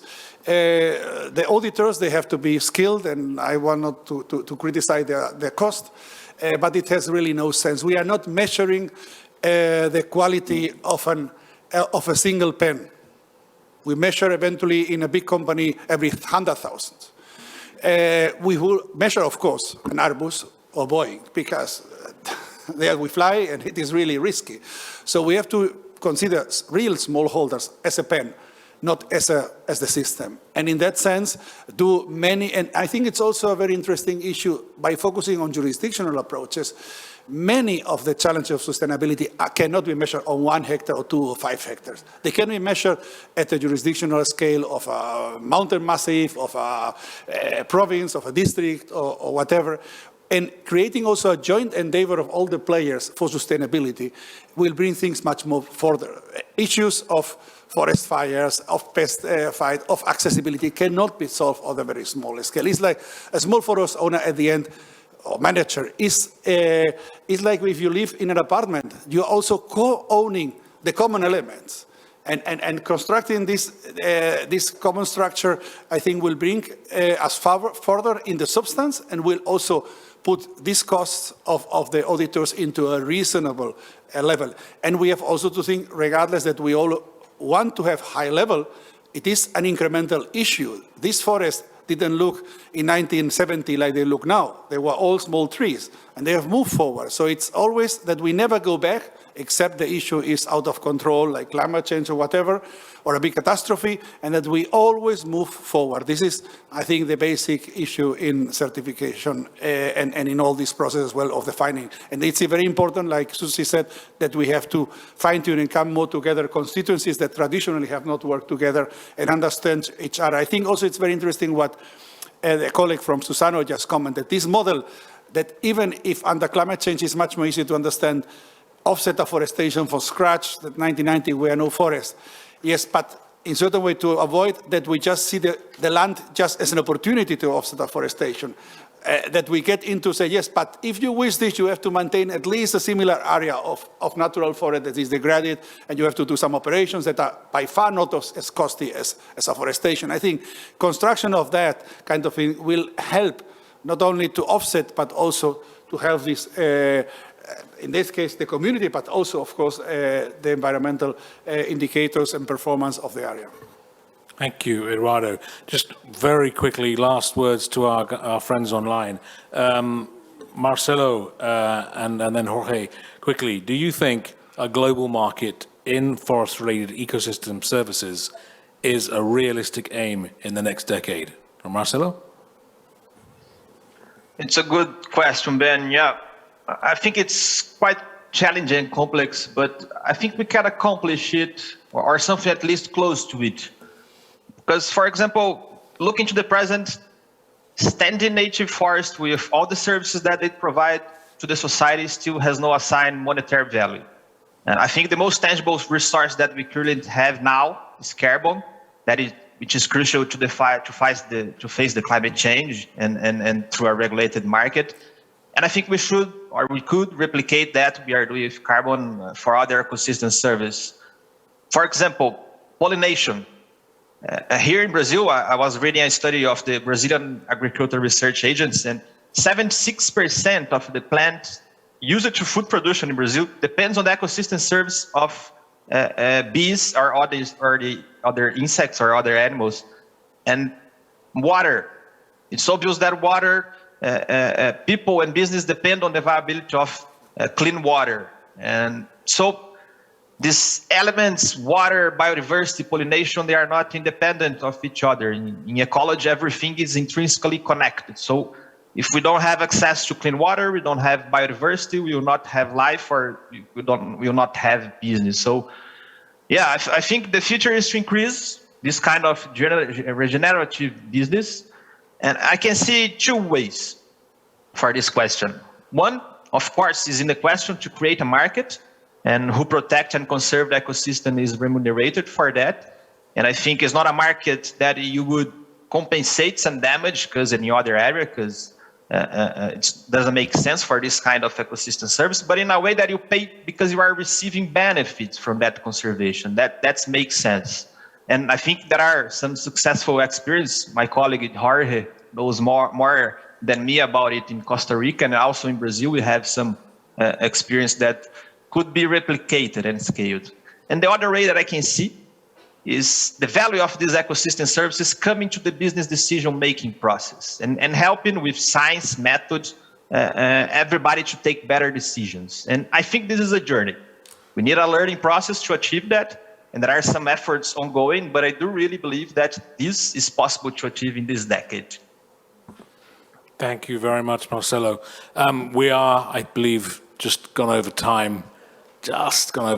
I'm sorry, but Jorge, if you have 30 seconds to give us your opinion, is this a realistic aim?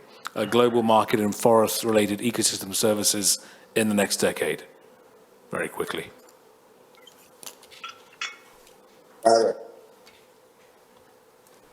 Sí. Cuando hablamos de recuperación verde, economías inclusivas, resilientes. Regarding the preservation and restoration of forests, what we need to remember is that we do not have enough investment in this area.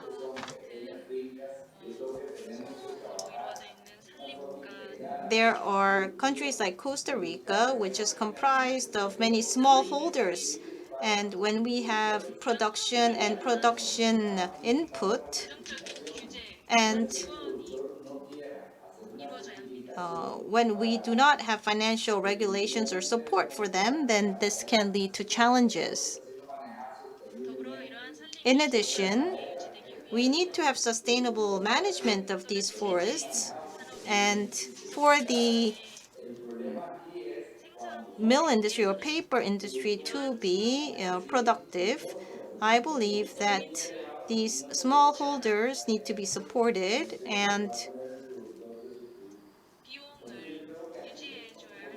we would need to maintain the different expenses. There are many areas that need to be enforced, technical areas or financial areas that will need to be strengthened. In addition, we need to think about the smaller forests and what kind of added value can they generate. I believe that these will be very important. However, everyone, forests need to be sustainable, and this will contribute greatly to climate change. Our panelists, thank you to everyone who joined us here in the room and online. And I think that's it for this session. Thank you very much indeed.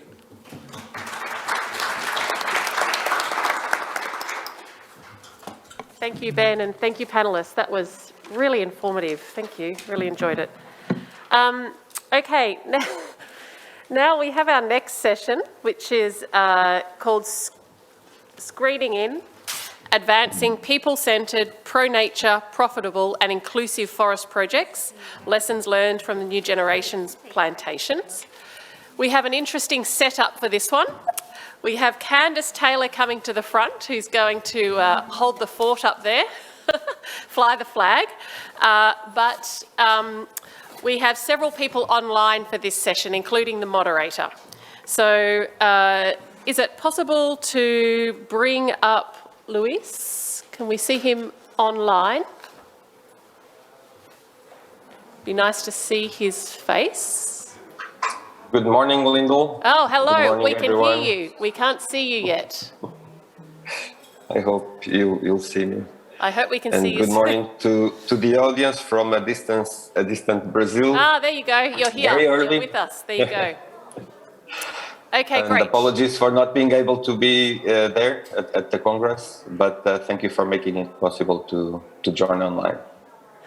No problem, Luis. So, okay, so Luis will be leading this session online. So I'll be here in case there's some assistance required. Luis Neves Silva is the New Generation Plantations Lead for the Forests Forward program at WWF. Now, so with that, I'm going to hand over to you, Luis, to do your introduction and then start to hand to the speakers who are online and then Candice in the room. And unless something goes wrong, I'll leave it with you. Thanks very much. Thank you very much again, and good morning. Thank you for joining us for this session. The idea for the session is to bring us closer to the landscapes and to hear some voices from those who are implementing a list of projects trying to respond to many of the aspects that we have heard during the day on this special event. We'll bring projects from 3 different geographies. Beto Mesquita from Ciclus will bring us a project being implemented in Bahia, in Brazil. While Candice, there with you, Candice Taylor represents the New Forest Company, who is working already for almost 10 years with NGP in Uganda, also developing a very interesting landscape project that she will share with us some of the aspects, especially thinking in terms of how to bring in the smallholders into the value chain of NFC.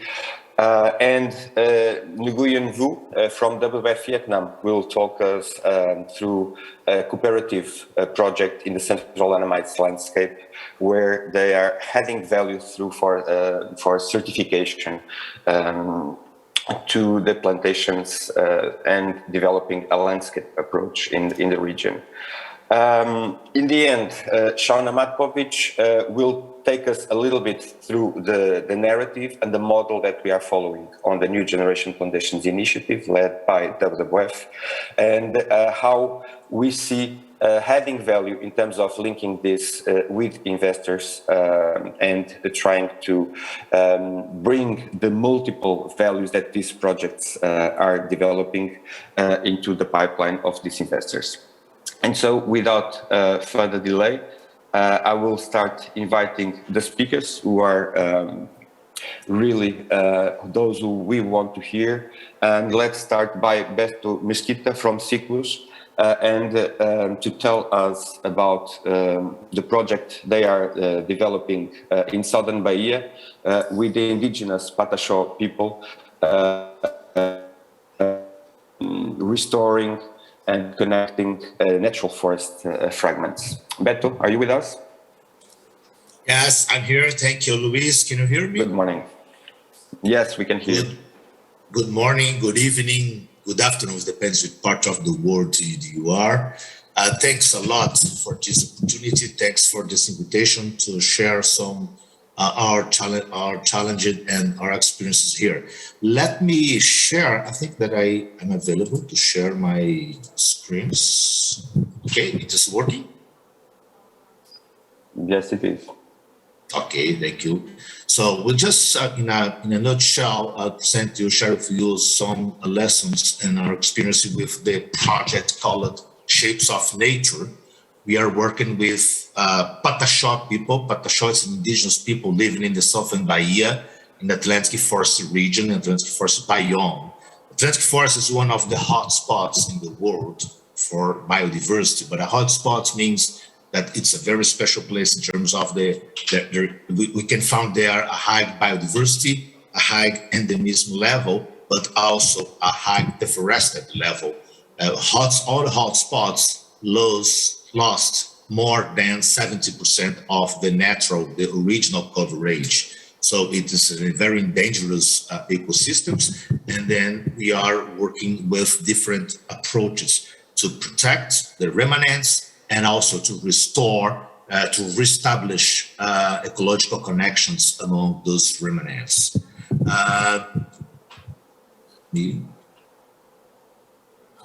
Okay. The current context on this region, we're talking about, we have a very special place. We call it this region as a hotspot in a hotspot, which is located in the central corridor of Atlantic Forest. There are 3 terrestrial national parks and 1 marine national parks, 7 indigenous lands in the same area, and hundreds of thousands hectares of eucalyptus plantation in the surrounding. Those places, it's very special, and we can emphasize this through the recognition by UNESCO from the United Nations as natural heritage sites. But in the same region, about 30,000 native trees are cut down every year, especially for producing wood and handcrafts. Part of them produced by the Pataxó people. Most of this wood comes from, unfortunately, illegal logging. Trees that are cutting inside the national parks, especially the Monte Pascoal and Descobrimento national parks. We are estimating about almost 4,000 square meters of native lands, and this kind of activity, this kind of economic activity, in spite of the illegality of the illegal aspect of this activity, it's increased the threats on endangered hardwoods. Here are some images of the current handcrafts, wooden handcrafts that they are producing there. And here are some newspapers headlines showing the situation, the current situation. We have problems with the the environmental fiscalization, have a lot of problems in terms of the supply for this wood, and which is happening. In spite of we can working with the indigenous people not only to stop the degradation of the native parks, but also to find alternatives. And in terms of the alternatives, we're looking for the alternatives to keep them in the same in a specific economic activities that they are engaged for many years. But our challenge is change the source of wood for them, change the relationship with the forestry management skills, and also change the commercial and the managerial skills of those indigenous peoples in terms of to increase their activities. I can summarize our proposals in 3 terms. In short terms, we are working to replace the wood used by Pataxó artisans from native wood illegally logged from the national parks to wood from tree plantations. Tree plantations in that case means including eucalyptus plantation, because we have a lot of sources of eucalyptus in the region, in spite of the species that they are planting. Therefore, there is a more suitable for pulp and paper production. We are looking for wood production. We have to implement some different plots of eucalyptus, special for wood production. But also, we are working in the indigenous lands with the communities to develop a new restoration activities that we call the productive restoration, to implement native tree plantations to produce wood and to produce other natural ecosystem services. In the middle term, we are working to implement different types of capacity building activities to improve the quality of Pataxó wooden handicrafts, but also especially to strengthen their skills on business and on marketing. It includes, in addition, the funds that we're providing by the Southern Bahia People and Nature funds. We are working with the New Generation Plantation to achieve other funds related to microcredits, microloans systems to provide more funds, more tangible funds for those indigenous people.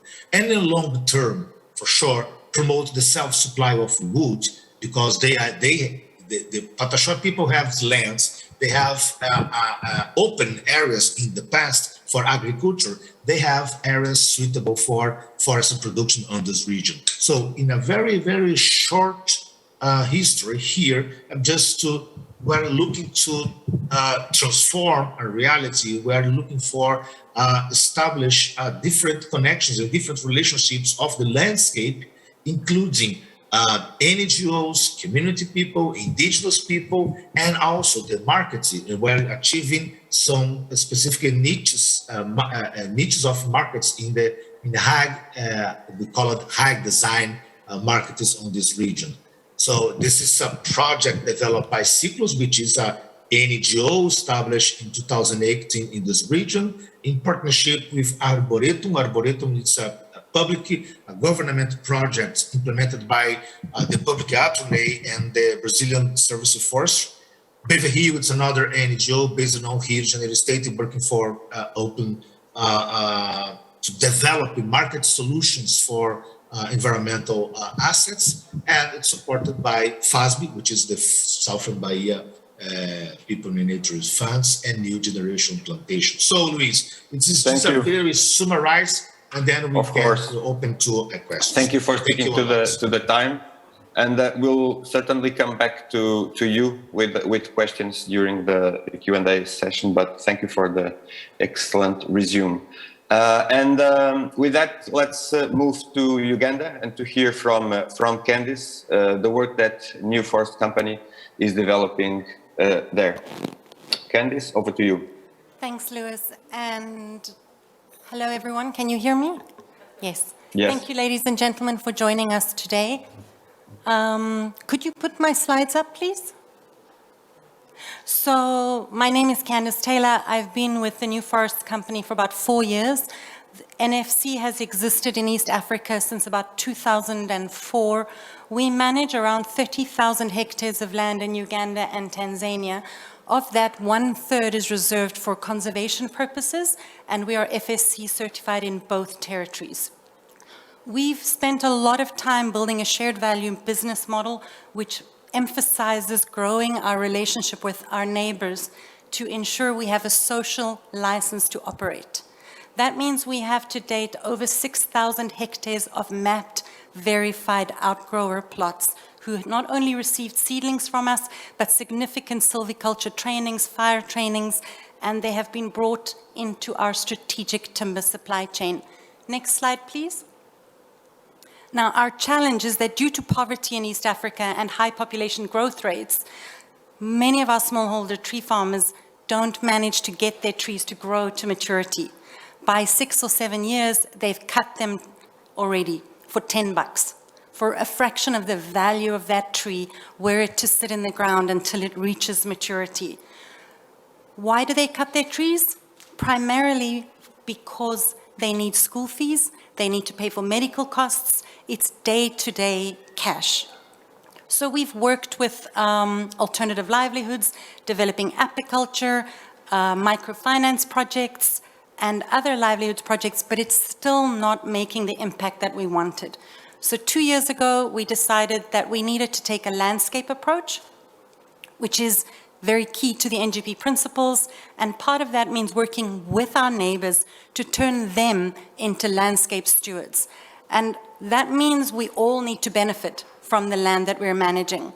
And what we recognized was that the carbon markets were recovering and that we needed to benefit from the conservation areas that we manage, and the outgrowers needed to get interim cash flows for the trees that they're growing. Next slide, please.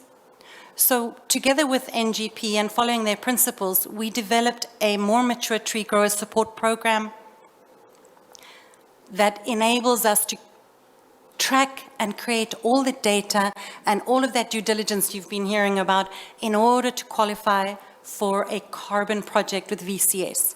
We recently submitted our PDD after spending a good 18 months and having a carbon consultant on board, because it is a very, very tricky landscape to try and navigate. And part of the intention is not just to get carbon finance, but you'll see from the blue pyramids in my slide, is to actually leverage that into timber diversification processing. As we heard from the Gabon Minister for the Environment earlier, we don't just want to grow trees and export them. We want to process them and create value addition in Uganda to stimulate the local bioeconomy there.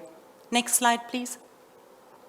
So in summary, this community-focused project is expected to generate over 2 million tons of carbon credits in the next 30 years. That does include some of that conservation area on the NFC plantations that I mentioned. In total, it's a landscape of 37,000 hectares.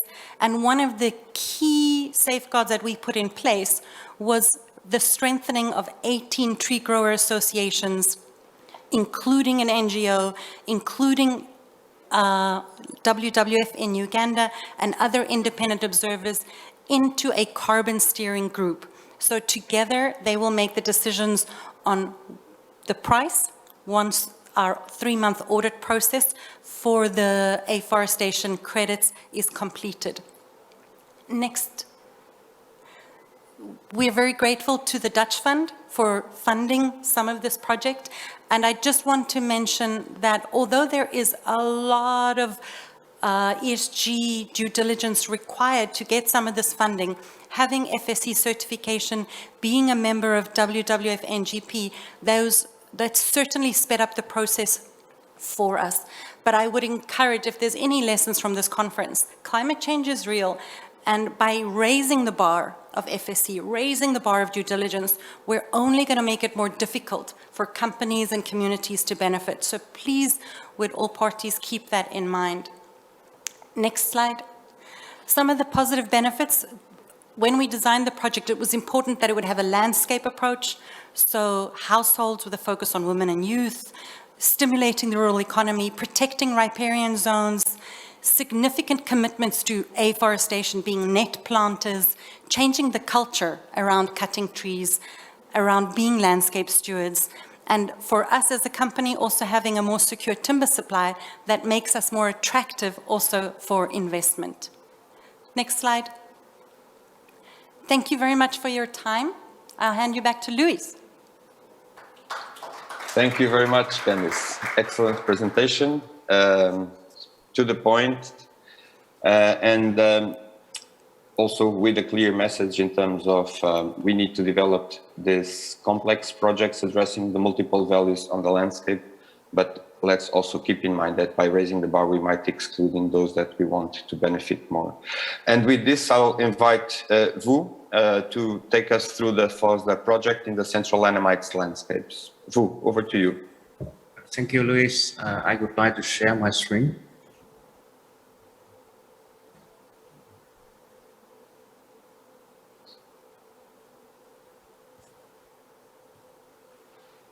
Do you see my screen already?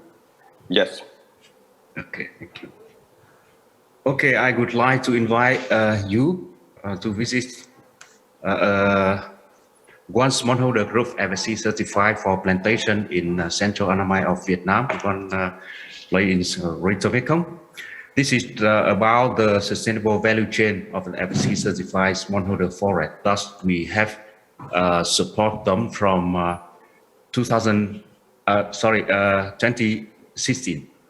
So the name of the association called it Forest Owners Sustainable Development Association of Thừa Thiên Huế Province.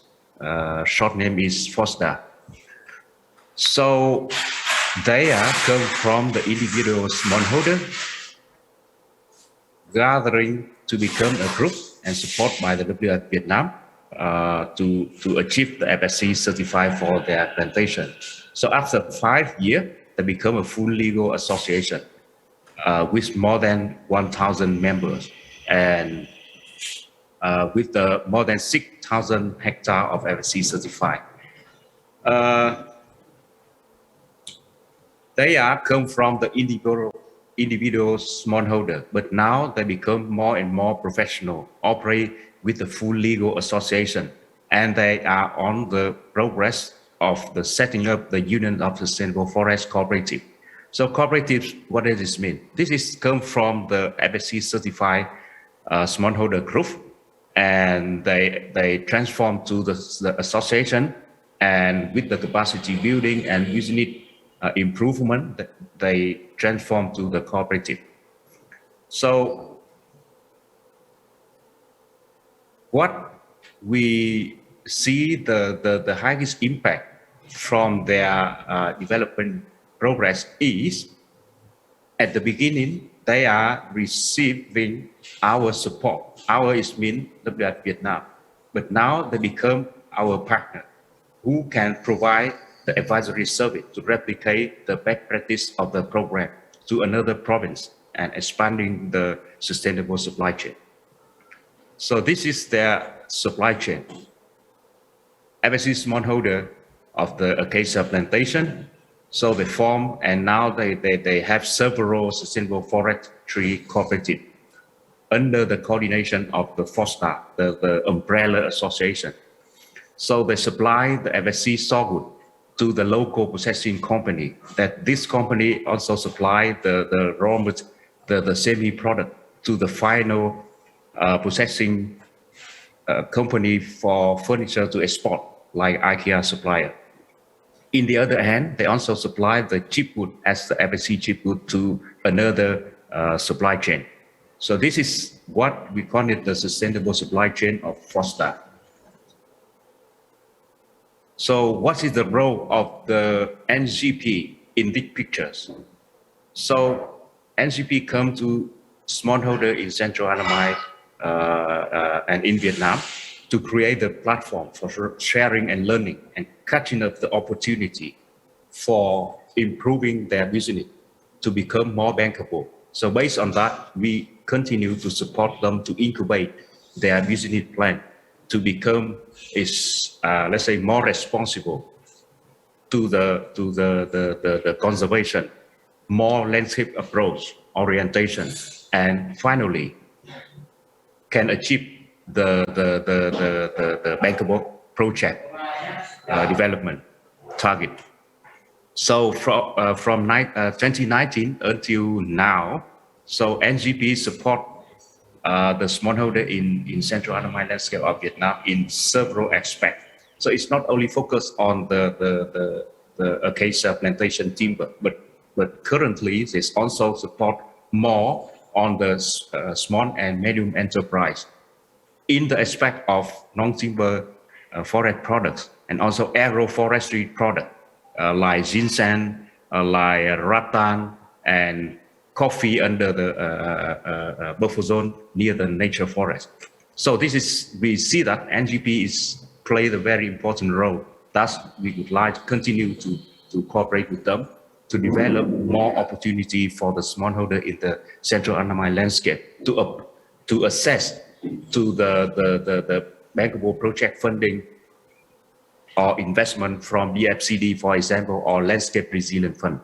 So this is what we continue in the next coming time to continue to expanding the business of the Forestry as the best practice in one province to replicate to another province in the Central Anamai landscape of Vietnam. So thank you. That is our story that I'm on behalf of Forestry to tell to you. So welcome any question. So I can provide more clarification for you later on. Thank you. Thank you, Vu. Thank you very much also for taking us through the Central Anamites smallholders cooperatives and their work with the FSC certification. So having heard from 3 different projects coming from 3 different geographies and also how they are approaching work at the landscape level, involving the local communities, addressing aspects of conservation or restoration of natural forests, and developing timber plantations that will connect with the multiple value chains. Shauna Matkovic will now take us through how we have been structuring the NGP model, aiming to bring these multiple partners working together on those landscapes and enabling them to contact and connect with different type of investors with the right profile of investors. So Shauna, also good morning to you, and please take us through the NGP investment case. Over to you. Good morning. Thank you, Louis. So, and thank you for all the other earlier presenters, which helped provide an excellent framework for what I'm going to talk about now. I guess an important place to start is looking at the evolution of new generation plantations. So WWF's NGP has been around for about 12 years now, and it originally started as a learning platform. So how most of you in Vietnam, in Uganda, in Brazil, and in other parts of the world, you came into the NGP ecosystem, so to speak, through this learning platform, through the study tours. And this original platform had the purpose of bringing together industry players, NGOs, governments, research organizations, basically different parties working on the landscape to share best practices and lessons learned. So over these years, NGP has been working with its partners in its ecosystem to basically identify opportunities, understand the challenges, and figure out solutions on how to best improve the landscape so that everyone benefits. And from this, there's been a natural evolution. So where NGP started as an aggregator, bringing people together, it's now working, as you can see from the projects that were presented earlier, to becoming much more engaged and much more working almost as a project implementer. So as the demand for projects like this is increasing, NGP thought it was time to kind of sit back and develop its strategy around how to increase this impact going forward.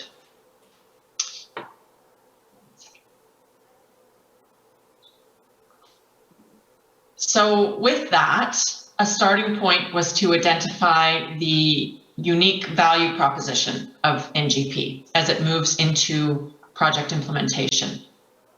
So even though it's relatively new as an implementer, it comes with 12 years experience. So it's not new with a new project. It's working with projects on the ground that have been developing these solutions for several years. And with that, it has its collaboration with WWF and WWF's associated forest programs. And it has a strong network on the ground, as I mentioned, with implementers, research organizations, and industry partners.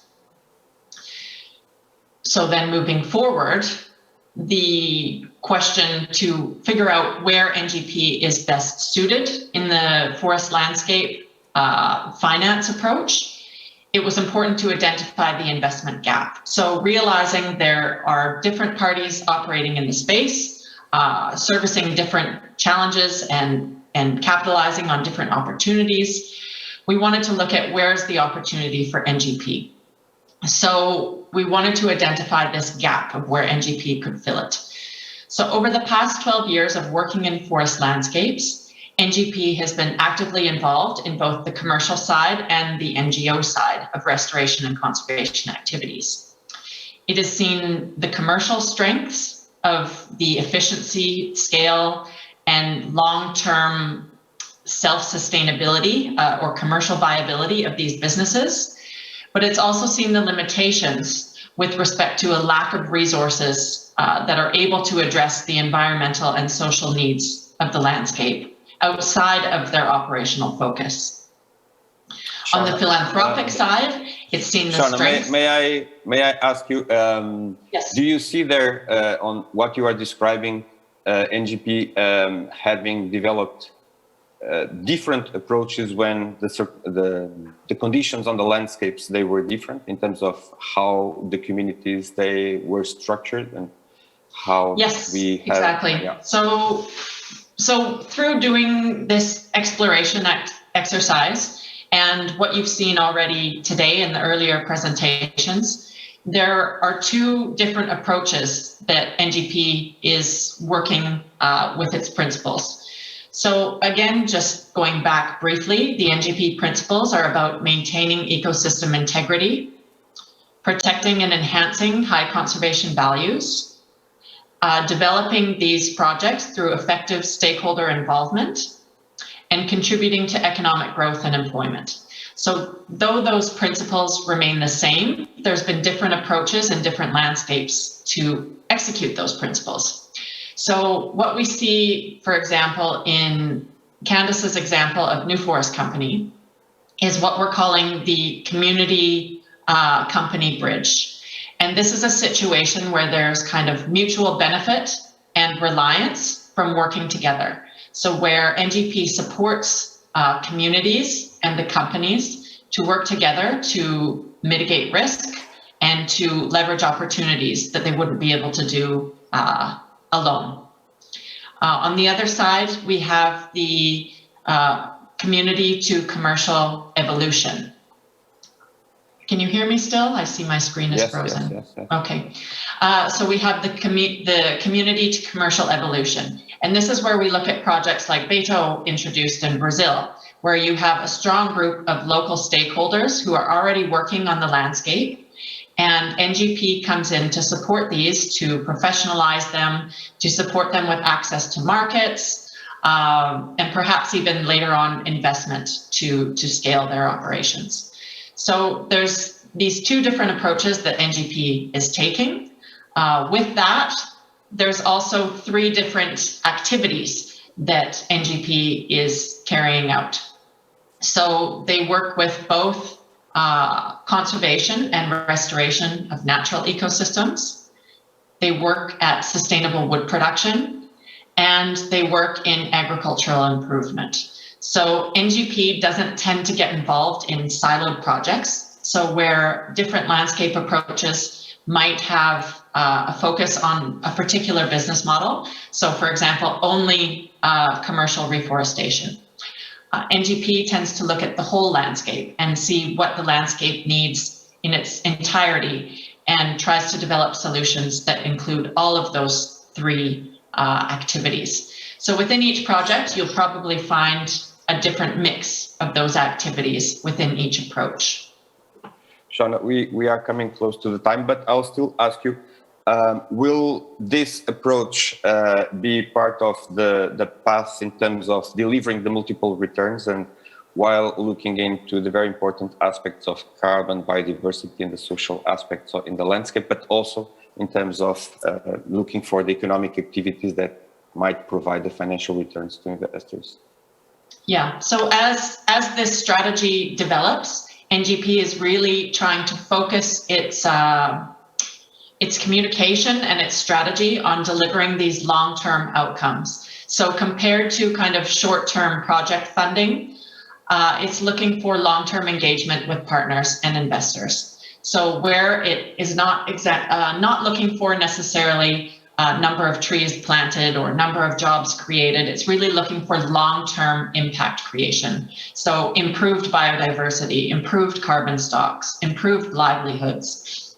And it's looking for investors who are really interested in this long-term impact and not just the short-term project thinking. And with that, it's looking to, of course, leverage the increasing carbon markets as a way to attract investors and to bring monetization to these ecosystem services, and also look at how other impacts can be monetized going forward. So whether that's biodiversity, whether that's the sustainable development of local people, this is part of the process going forward for NGP and what it's looking to develop an MRV system around and develop a financing mechanism for this.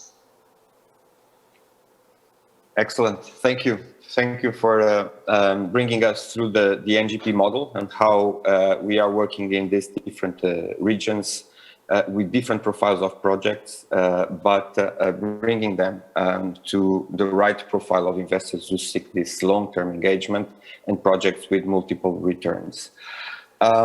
So we will open up to questions from the online and in the meeting room audience. But in the meanwhile, I will invite Vu to share with us a very short video from the FOSDA project. I know that Vu wanted very much to show us Thank you very much, Luis. From the landscapes. So sure, Vu, please go ahead.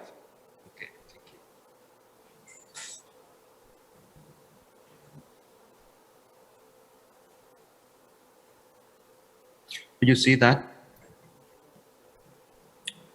Can you see and hear? Yes, we can see it. Yeah.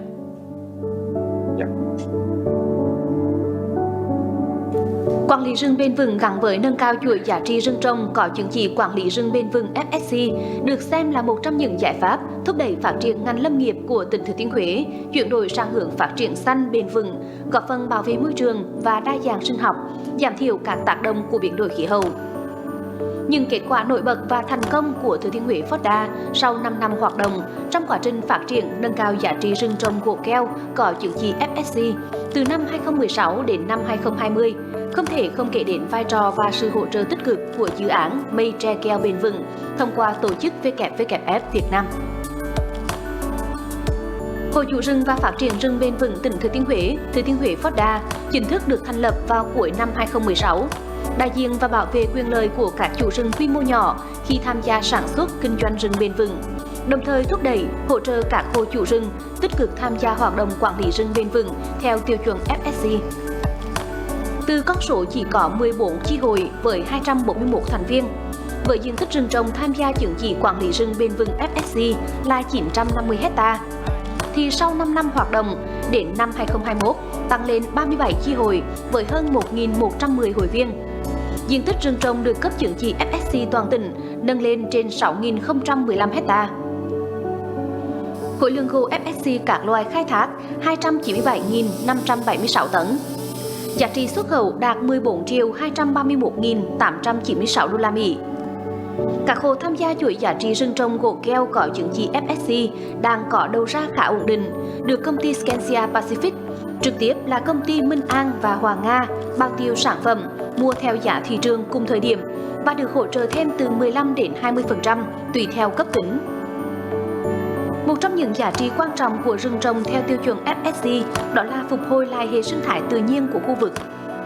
WWF Việt Nam đã hỗ trợ Thừa Thiên Huế Forda khuyến khích các chủ rừng trồng các cây bản địa, tạo thêm một hành lang sinh thái để các loài động vật hoang dã có môi trường sống khi diện tích rừng trồng đến thời điểm khai thác. Đây là một yêu cầu quan trọng của tiêu chuẩn FSC về việc duy trì và phát triển vành đai xanh vùng đệm, thích ứng trước tình hình biến đổi khí hậu hiện nay. Đến nay, Thừa Thiên Huế Forda đã triển khai thành lập 25 hợp tác xã lâm nghiệp bền vững. Các hợp tác xã này có vai trò trực tiếp cung cấp các dịch vụ lâm nghiệp, tập huấn hỗ trợ kỹ thuật cho người dân trong suốt quá trình trồng và quản lý rừng theo tiêu chuẩn quản lý rừng bền vững của FSC.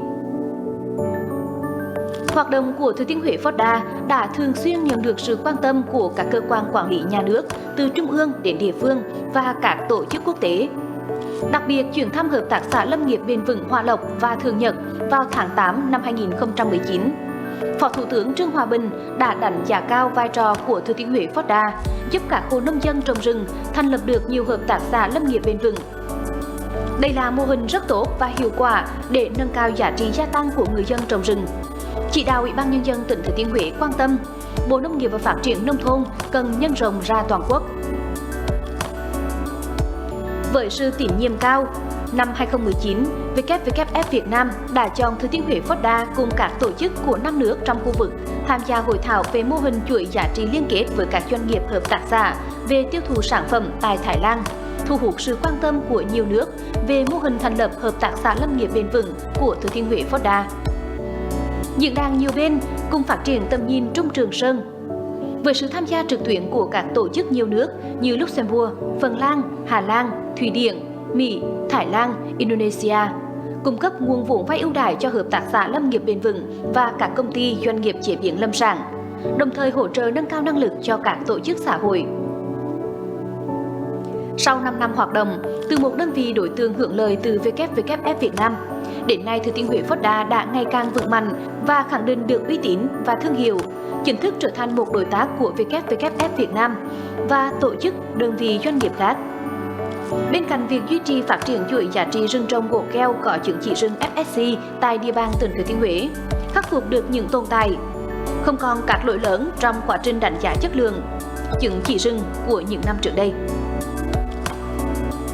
Nhằm lan tỏa và nhân rộng hoạt động quản lý rừng trồng gỗ keo có chứng chỉ, trong thời gian qua, Thừa Thiên Huế Forda đã vững vàng tự tin hỗ trợ kỹ thuật cho hộ dân tham gia chuỗi giá trị rừng trồng gỗ lớn có chứng chỉ FSC tại tỉnh Quảng Bình, Đắk Lắk, giúp huyện Lệ Thủy, tỉnh Quảng Bình thành lập hội chủ rừng phát triển bền vững để phát triển chuỗi rừng trồng gỗ keo có FSC, góp phần không nhỏ trong chuỗi cung ứng nguyên liệu gỗ, phục vụ sản xuất trong nước và xuất khẩu của ngành gỗ Việt Nam.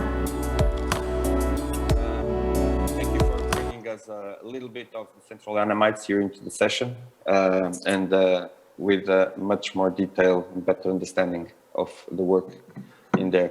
With this, I will ask Lyndall to ask to the audience if and which questions to our participants and speakers. Thanks, Louise. Does anyone... yeah. Does anyone in the room have any questions for any of our speakers today? No? Here we go. Anne.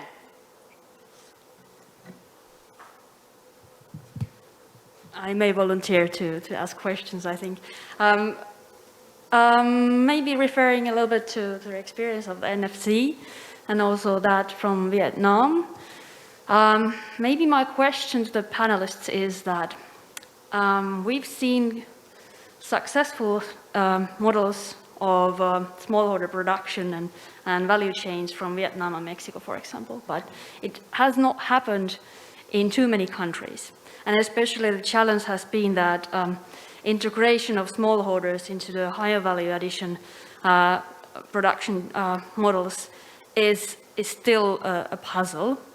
Shona mentioned that you are building capacities of the smallholders, and I think that's one of the maybe silver bullets there to address the issue. But how do you see the future, the scaling up of the smallholder tree growing globally in other emerging and developing markets, and their integration into I would say, industrial value chains? Because I would see that we can't only operate in models where the smallholders, their cooperatives, associations are running the value chains by themselves fully. But I would see that especially if you're expecting the private sector to invest more in smallholder forestry, that would require also that type of larger scale industrial partners. I hope you got my point, so looking forward to your silver bullets.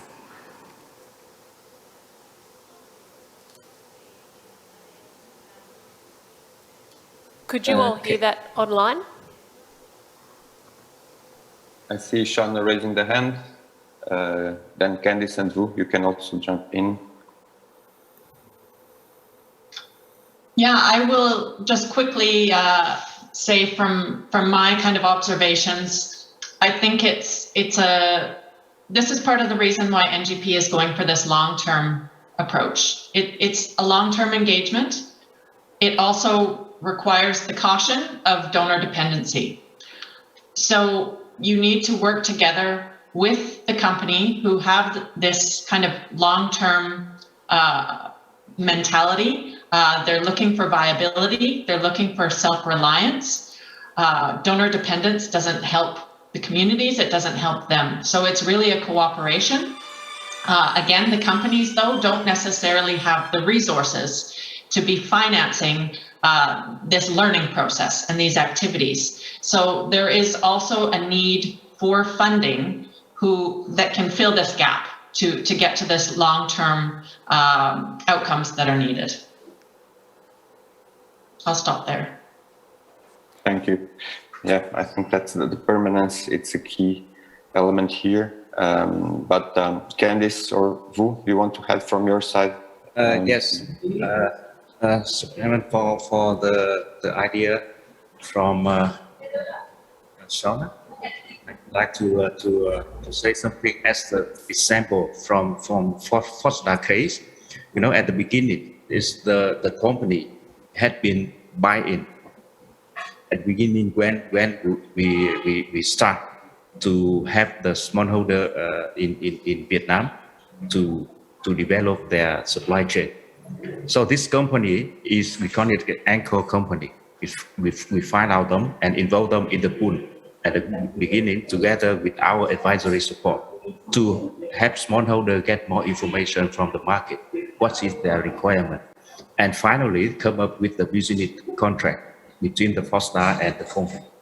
What kind of the terms in the contract? Company commit to source the timber sustainably from the smallholder for at least 5 years, including in the contract, and they support partly the annual audit cost. And in the other way, the Forestry and their smallholder group commit to improve the quality of their FSC certified acacia forest, comply with the FSC, expanding the raw material areas, and within that kind of contract. So the company together with the smallholder, they expanding more than 6,000 hectares within 5 years. So let's say the role of the anchor company in the supply chain is very important. This is one of our approach at the beginning. So this is an example of the Forestry case for your reference. Thank you, Vu. And Candice, I will take the opportunity to another question that is in the chat box to you from Kelechi Elenia. What sustainable forms of investment did you make to diversify the livelihoods of people in the landscape to reduce the cutting trees before the full maturity? I think somehow this can be related also with the previous question. Okay, first of all, I would say I agree with my colleagues that there's a supply and a demand side to this. It takes time to build the quality into the system, but we need to be going in the direction that the market is desiring. And to that extent, I would also say that the regulatory framework can facilitate or incubate this in a more supportive way. I'll give you an example from Uganda where we have been trying to do some market shaping. We don't really get a premium price for being FSC certified. There is still a large amount of timber which is not necessarily legal or certified on the market. And yet, probably 90% of all infrastructure investments in Uganda are coming somehow from outside, from donor aid. And yet that donor aid is not having requirements around legal timber, around certified companies. So if the right indications were coming from the market and the institutions that control that market, I think we could speed up some of this process of encouraging inclusive outgrower models through certified companies. And to answer your second question around livelihoods, there are quite a lot of traditional models involving agroforestry, whether that's intercropping, apiculture. I think where we've tried to elevate it a bit is the inclusion of microfinance partners, because we ourselves don't want to be lending money to our growers, but we want to make sure that they have financial literacy, that they have access to benevolent credit, not large amounts of credit that they can manage, that they can pay back in a year or in a season. And we've also developed an innovative program where we pay our neighbors to do risk management. I've heard some colleagues talk about fire management, building fences, having security around their plantations. We don't have any of that. We rather chose to negotiate with our communities that they could provide those services for us. And we have a contract in place where on an annual basis, depending on their performance, they get a ratio of payment. This has been going since 2016 in Uganda, and we were able to reduce our fire and security risks by over 70%. So it's worth sometimes flipping it on its head and saying, that's a risk, but how can I turn it into an opportunity to empower, train, and create a livelihood for my neighbors? Thank you very much. And being certain that's the key for success, I've seen that Beto has raised his hand. Because that's also part of the question I have here to Beto. Hearing these examples and how Candice has described in Uganda, and knowing what and how you are working in the project there with the Patachos, Beto, how do you see this mechanism also to be used in terms of scaling the projects and the activities to meaningful impact on the landscapes? And tell us a little bit also the way that you are working there with the Patachos. Thank you, Luis. That's exactly the reason that I raised my hand, because hearing all the examples, and I'm thinking about the NGP whole on this process. I do believe that when you're talking about to work at landscape level, in many other regions that have opportunity to work or to share, sometimes you have all the factors. If I can establish a metaphor with a chemistry lab, so we have all the elements in the region, we have the stakeholders, the right stakeholders acting in our territory at landscape level. We have, well, temperature, pressure, but most of the time, we can looking for a catalytic factor, and NGP sometimes is using as in our region in the southern Bahia, because we have restoration activities, we have indigenous people working with forest management, we have FSC tree plantations in the place made by Suzano and Veracel, but we are looking for opportunities to put different stakeholders working together to establish a solution, to looking for solutions that we can establish at landscape level, to get an opportunity as a catalytic investment, a catalytic approach at landscape level. I think that is a key factor. And then that's the example that I was saying in Vietnam and other places. A catalytic investment could be change could be transformed a reality at landscape level. And I do believe that it's a key factor for forest investments in the future. Thank you very much. And I think this is taking us close to the end, but I still want to pose a final question to Shauna, which is looking into the landscape of investors, Shauna, and now with the discussion and with this profile in terms of how we are trying to create those solutions at the landscape level when finding different circumstances, but in the end, we have identified here the object and the model that we want to bring to the investors. How would you describe? Is there a match between the needs from the multiple partners in the landscapes and what the investors are looking for today? Yeah, there is, and I mean the evidence, I guess, is that NGP has been successful in raising this kind of investment so far. So recently, over the last couple of years, has raised about 10 million euros in project finance over the past couple of years, and is in the process of closing on another couple of projects. The investors' reasons for engaging in these projects are varied. So from one side, we see this, or the investors see it as an impactful way to learn about natural capital investment when they're new to the space. So they enter hoping to learn. So they want to achieve long-term impact while also learning about landscape investment, biodiversity investment, sustainable development of rural livelihoods. And on the other hand, many of them like the opportunity to deliver and generate climate benefits, and increasingly want to monetize the carbon value from these. So, and this is also looking at the NGP approach, where we've seen several examples today.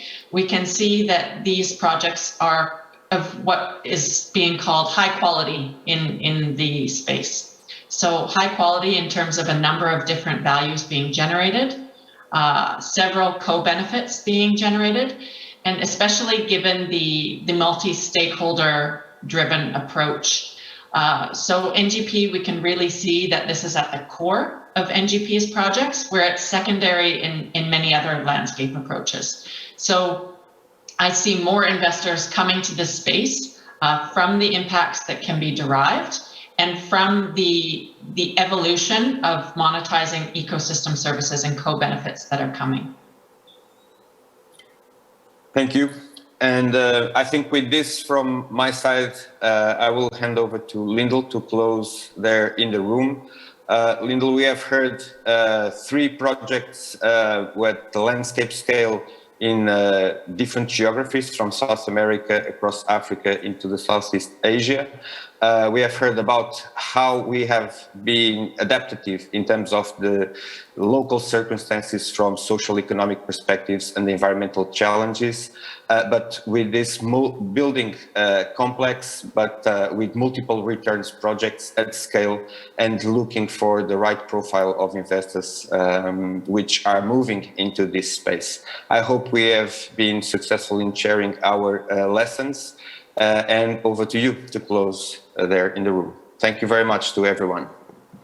Thank you, Luis, and thanks to all our speakers, and particularly Candice here in the room. So with that, we'll close the session. And now, I'm very excited to say we have reached the final session of our day. This is a really fun and exciting session where we have several different project owners pitching their projects for some investment feedback. We have another hybrid session, which is moderated online. And you also have the pleasure of me handing over to my colleague, Pilar, but I think she might be, are you coming, Pilar? Yeah, okay. So I'm going to swap spots and go back at the back and hand over to Pilar.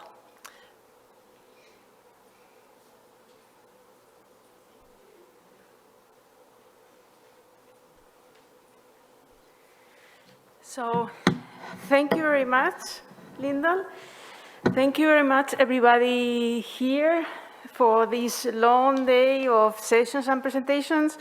And thank you very much for the ones that have been watching this online. In fact, we don't have many people, but they have stayed for a long day, most of them. So it looks like it's been interesting. So we have arrived to our last session, session 8, accelerating and upscaling projects, forest investment projects. This will be moderated by Matthew Reddy. He couldn't make it finally because of visa issues, but I think he will make a great job from home. So during this session, we will have first 2 technical assistance facilities. We have Martin Hall from UNEP. You can come to the table. And we have online Daniel Naef from Rainforest, who will join us remotely. And then we will have 3 interesting projects. One from Ghana, Kofi, that he's already joining us remotely, and 2 from the room. We have Sebastián de la Hoz from Guatemala and Anali Bustos from Argentina. So you can go and like that. We don't move later. So Matthew, are you there? Yeah, I see you in the screen. Yes. Great. Good evening. Good evening, Pilar. So I let you the floor, and you can continue. Thank you very much. Thank you so much. And yes, as Pilar said, unfortunately, I can't be with you in Seoul right now, which is a huge disappointment. But thank you for this opportunity to be able to join online. My name is Matthew Reddy. I'm the Senior Private Sector Specialist with the GEF, the Global Environment Facility. You will have heard some encouraging words, I hope, today from our CEO, Carlos Manuel Rodriguez. And wasn't that a terrific session just before? Because that leads so well to the subject matter of and themes that we'll be exploring in this session today, which is this idea of accelerating and upscaling. So think of those two concepts. We'll explore those concepts in this session as well. Investment in forest projects. And what I'd like to do is just lay out a few points for this session today. We'll be starting with Daniel Naef, who is the co-founder of Rainforest, joining us online. Martin Haller, who is the program manager of climate finance with UNEP. And then we go into some really fascinating projects. This is what I love about the World Forestry Congress. It really is the World Forestry Congress. And so we have Kofi Deborah joining us online, who is the co-founder of and partner in Oko Forests, based in Ghana. Sebastián de la Hoz, General Manager for Green Balam Forests in Guatemala. And Anali Bustos from restoring the Espinal forests in Monte Alegre, which of course is in Argentina. And following these kind of pitches, we're going to explore a little bit about, what are some of the needs and requirements of finance? What are the types of finance that are needed? We just heard in the previous session in the comments, we need finance that's suitable for smallholders, inclusive finance, and for finance that's needed to be viable and not donor dependent. But of course, there is a role for the public sector in this, in de-risking. There are new models for carbon and biodiversity finance indeed, and innovative approaches. And we're going to listen to some of these innovative approaches today from the investors, but also from the requirements of the projects. So that's what we want to get out of today. And of course, at the end, we may even have some time for questions. Now, I know that this session's been running very well on time. I intend to do the same thing. Everyone will get 7 minutes and everyone will be timed, and you'll hear a little buzzer once that 7 minutes is up. So apologies, but we have to keep to the time today. And So without delay, I would like to introduce our first panelist joining us online, Daniel Naif from Rainforest. Thank you, Daniel. The floor is yours. Thank you very much. Hi, everyone. Let me start sharing the screen. So I'm Daniel, co-founder of Rainforest, as mentioned. I'm dialing from Switzerland and hope to make your last part of the day worthwhile and interesting. So we've all seen this. Behind the next crisis looms another one and another one, which is why we focus on forests with our venture studio. They tackle both, or as they tackle both, the climate and biodiversity crisis. We do this through an entrepreneurial approach, so hence from an impact and commercial angle. And with that, we want to address by end of 2030, 20 million hectares of additional forests, which is about the size of double of South Korea or 5 times of Switzerland. To achieve this, we of course need solutions that can be scaled, that can be deployed quickly, and assure a certain level of quality. Oh, I just realized, I think you don't see the screen yet, do you? Yeah, that would make it more easy. So this is just as basically you've all seen this. This is kind of this looming crises, right? So, but from our entrepreneurial angle, it's important that we look not only from maybe what you would devise or more traditionally say as well, just the impact size, also the commercial angle. The size of hectare, of course, is quite substantial. And in order to get there, we of course need solutions that really can be scaled quickly and that can be deployed more rapidly.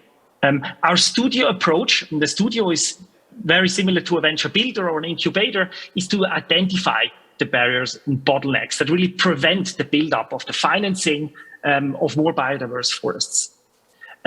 We of course need to develop then the solutions and launch then these impact ventures. At the end, of course, multiple aspects play into the success of such an endeavor. Having the right idea is certainly important, but it's not the only one. It's also to have the right mix of capital. But besides that, also the right mix of people, and the combination of these being the ones that actually can make a difference, the people that actually are able to execute on these. Let's have a look at the first one, the idea part. Now, of course, technology, as also mentioned, is also important. It's crucial to leverage the right technology, but it's rarely the actual solution to the problem. Within Rainforest, we have 2 initial ventures that we spun out. And we are really looking, and this is very a crucial aspect of this idea part, that we're not just looking at single ones, but actually an ecosystem of such ideas and solutions that can build on each other. The first 2 ones, Xilva and the Ecosystem Value Association, as you see here on the left side of the network. Let me share briefly something about Xilva and the Ecosystem Value Association. So Xilva is a global forest marketplace that really connects these 2 parties, the capital provider and the forest projects on the other side. The goal is to really speed up the time it takes for the buyer to find the right project, from currently about 12 to 18 months of lead time, to shorten that to about 2 or 3 months only. So quite a significant change. There is an amazing team behind this with tremendous experience. Check it out on xilva.global. The other team, the Ecosystem Value Association, the second venture is a digital forest digital forest climate standard that really aims and tries to solve one of the issues that when you certify a project, it's the economies of scale often prevent the certain smaller scale size of projects to be certified in a more efficient manner. So the goal here really is to be able to also certify and include smaller patches of forests and to certify these at the minimal cost. Here also an amazing team is behind this with a super strong track record. I believe Alexander Zaye, one of the co-founders, is here in the room as well. If you haven't spoken to him yet, you definitely should. Now, let's have a look at the mix of capital and how we basically tackle this, or how we use this. So this graph shows on the left side, or basically on the right side, the return on investment of traditional projects, and on the left side, what you would see, the more typical philanthropy side. We, as Brainforest, we are a tax-exempt association that basically collects and leverages the philanthropic capital to come up with solutions, and then basically spin these out as impact ventures, as you've seen the 2 ventures that we have now at the moment. These then are able to attract traditional impact investments, so in a more traditional sense as well, exchange for equity, for example. And we have done this so far with 2 million on the left side on the philanthropic part, and 4 million on the right side through the impact investment capital. Now, at the moment, we are in build-up of the next stage and are looking for 10 million for additional philanthropic capital and 5 on the right side of the investment side. So join us and talk to us as well if that sounds interesting. We're on an amazing journey, and certainly would be fun to increase the leverage as well that we can have together. Now, talking about the right mix of people and who is behind this, of course, one cannot pull this off with just some people that have experience in one area. You need the right mix and a diverse set of people. We have forest experts, entrepreneurs, and individuals that really cover a very broad area.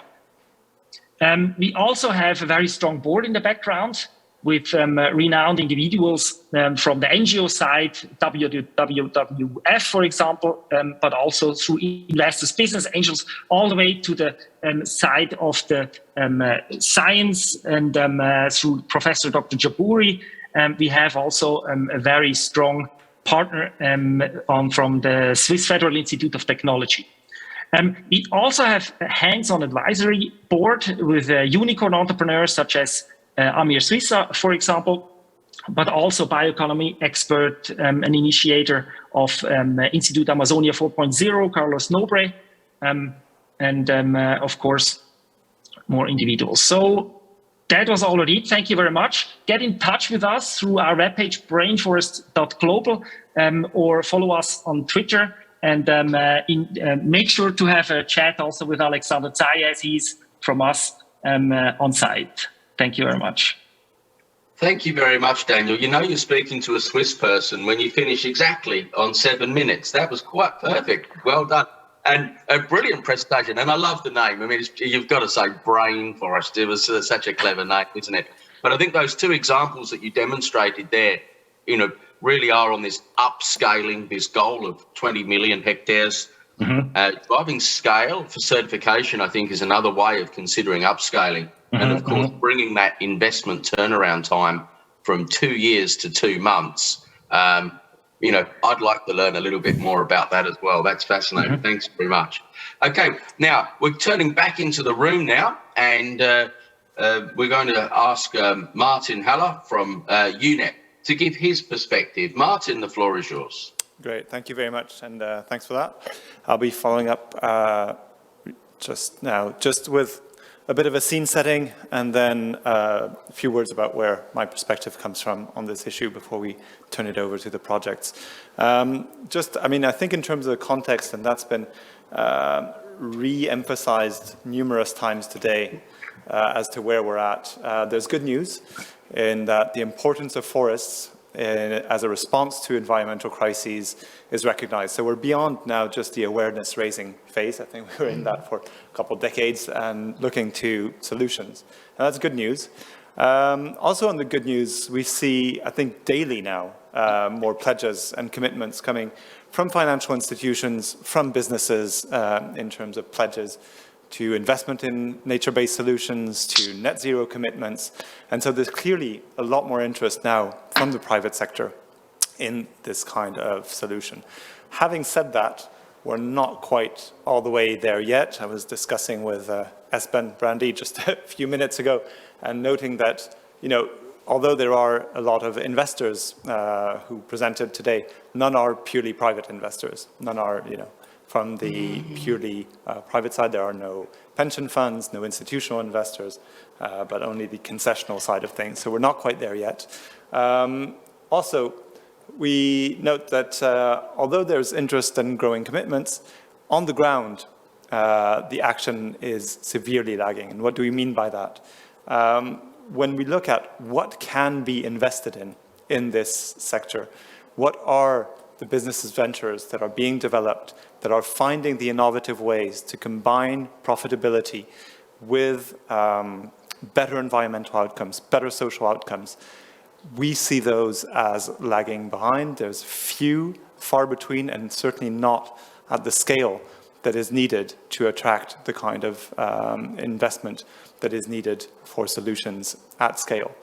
And we see that as a problem, really, that we're facing a bottleneck where with more money and more interest coming into this sector, the issue of the lack of pipeline of actual projects on the ground that can deliver the multiple benefits, we are really facing a crucial bottleneck.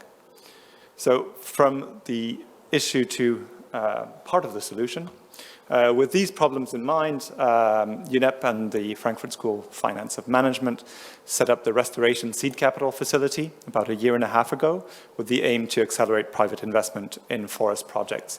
With that, we try to address two issues. The first of them is that there are still too few dedicated investment funds that can channel private investment to innovative forest solutions.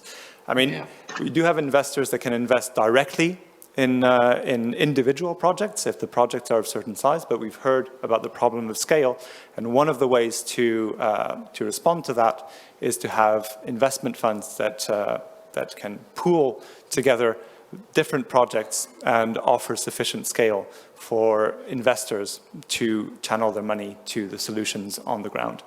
So to address this issue, the Restoration Seed Capital Facility offers a fund development support line, and this helps fund managers at the point when they have developed an idea and are pitching to investors.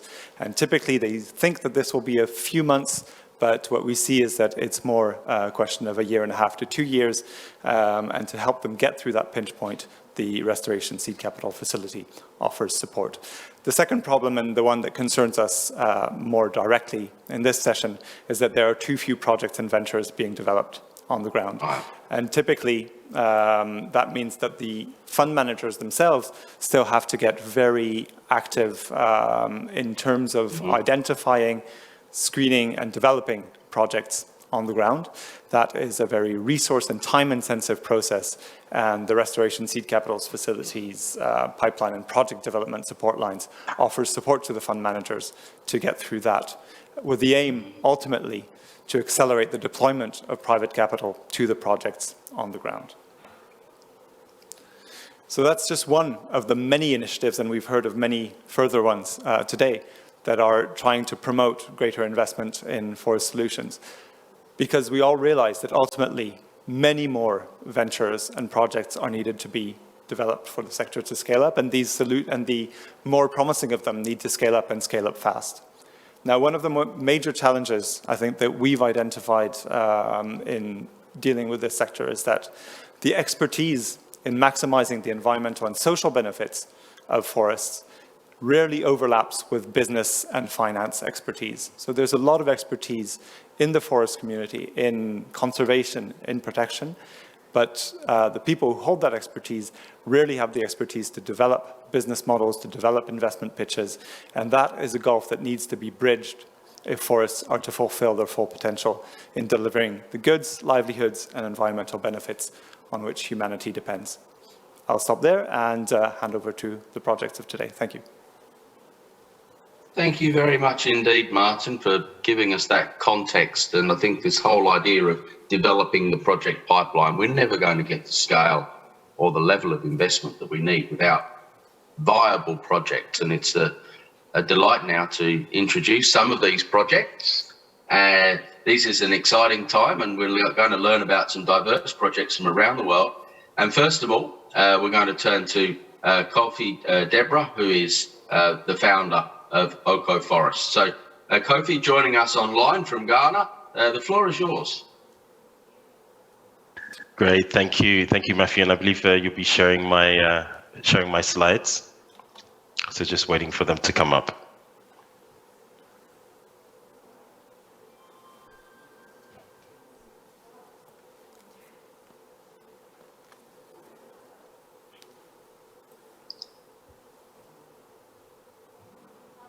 And if not, I can also share them.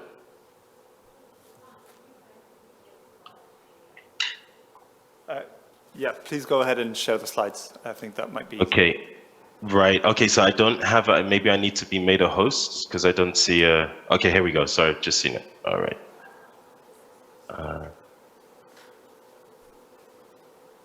Okay.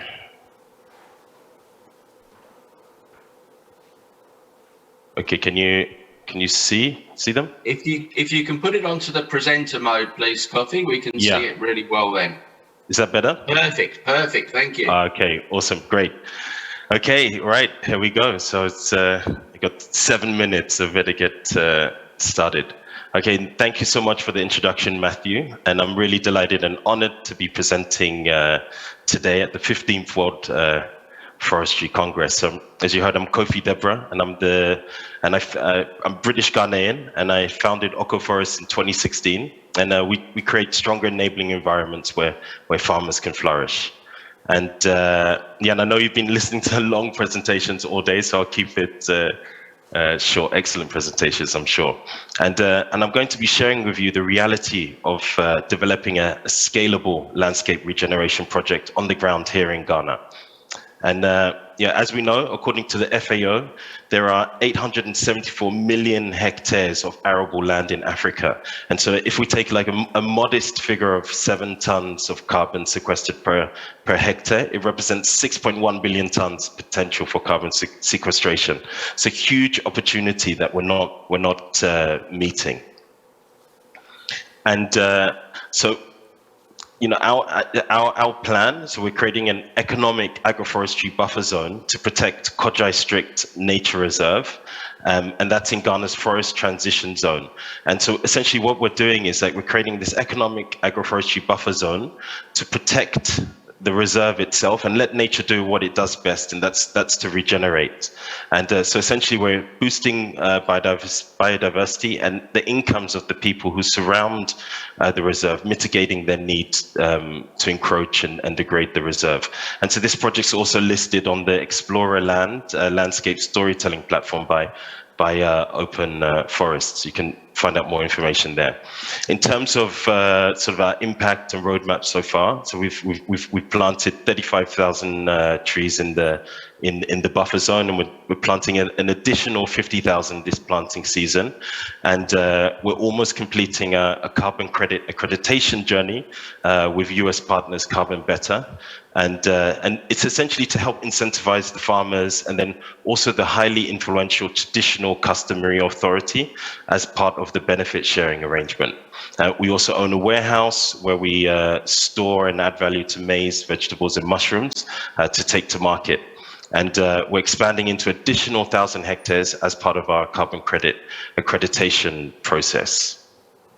Okay, onto the problem, right?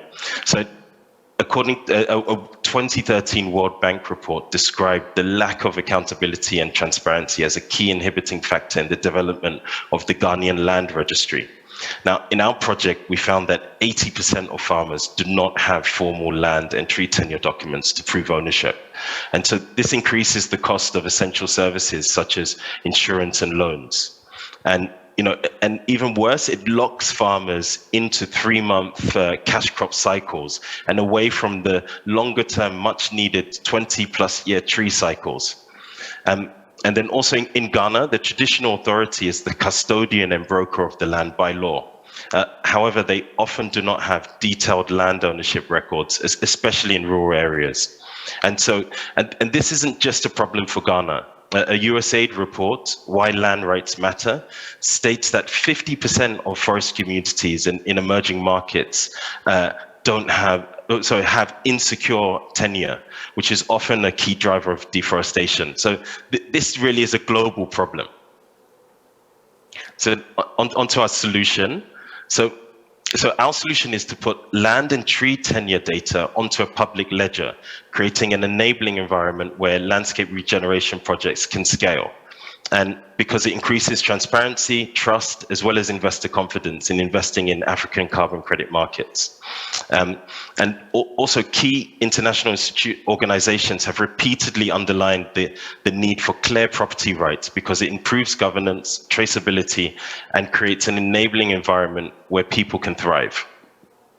Now, if such a service was available in Ghana when we started operations in 2016, we would have reached a considerably larger amount of farmers. And then also what's great about this solution, it complements existing solutions such as the community resource management area mechanism that gives communities more ownership of their resources. And I'm more than happy to talk at length about the CREMA mechanism after this call if anyone's interested. I'll share my contact details after this presentation. And also once the farms are mapped, we can use Earth observation tools and the farms can be monitored using AI satellite data. Okay, and in response to this much needed solution, we have partnered with Ben, an internationally recognized American Ghanaian blockchain firm who specializes in urban environments. And through our partnership, we'll be extending this to rural environments. And the platform shall serve as a land information repository, land management and process monitoring tool for climate-based investments. And onto the impacts, and to re-emphasize the impacts that I've already mentioned, I've grouped them into 6 categories, and I'm going to just focus on 2: increased income for farmers and more sustainable livelihoods. So a tree and land registry helps to increase investor confidence as well as the value of farmer-based carbon projects. Farmers will be able to access critical services such as loans and insurance at more favorable rates, allowing their businesses to grow in a secure manner. Okay, the last slide, onto the ask. So, yeah, over the next 6 months, we'll be working with 1,500 farmers in phase 1 of onboarding 1,000 hectares of agricultural land onto our carbon credit tree land registry platform. And to help reach this goal, we're raising $200,000 US. And I've noticed a number of very well-respected organizations at this Congress that we'd be delighted to work with and partner to develop this scalable project. So putting a tree and land tenure data onto a public ledger drastically reduces transaction costs by up to 70%. It's very expensive to register land in Ghana. So phase 1 also has setup costs, and we expect subsequent phases to be much more cost effective. So that's it. Thank you for listening. I look forward to feedback and the discussion. Thanks. Thanks, Kofi. Perfectly timed, and you raised that critical issue for investors around, well, 2 critical issues, and of course that's the payback period and the challenge that poses for smallholder farmers, and indeed the way that you've overcome this tree tenure, land tenure, carbon tenure with customary land rights and using technology is very impressive. Thanks very much, Kofi. We look forward to following up on that project in particular. Now we'd like to change continents and welcome Sebastian de la Hoy, who's the General Manager of Green Balam Forests in Guatemala. So please, Sebastian, the floor is yours. 7 minutes. Thank you. Hello, thank you. My name is Sebastian, as Matt said. I'm presenting the Yash Balam Biological Corridor. This is located in the Maya Biosphere Reserve in Guatemala. The Maya Biosphere Reserve is 2.1 million hectares. It's divided in 3 zones: the core zones, which are the national parks, the multiple use zones, which has a project of community concessions, which is really known around the world, which is forest communities, local communities that manage the forest in exchange of timber, of sustainable harvesting timber. And there's the buffer zone, which is 470,000 hectares, which in the last 25 years has been 80% deforested. And basically that's where we are trying to get involved in restore and conserve what is still there. So here, this is the biosphere reserve, my biosphere reserve. Basically, it has been deforested for cattle ranching is the main problem. And also, lately, there's the palm oil industry is getting also in the deforestation. As you can see in the map, most of the buffer zone is gone, is destroyed, and it's still going on.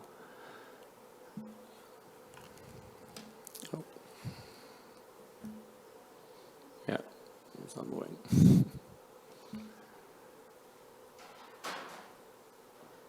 So yeah, so basically what we're trying to do is we are trying to create a project that will help the government and help also the national parks with the capacity building, and they are lacking of resources for protecting this area. The buffer zone is, all of it is private owned.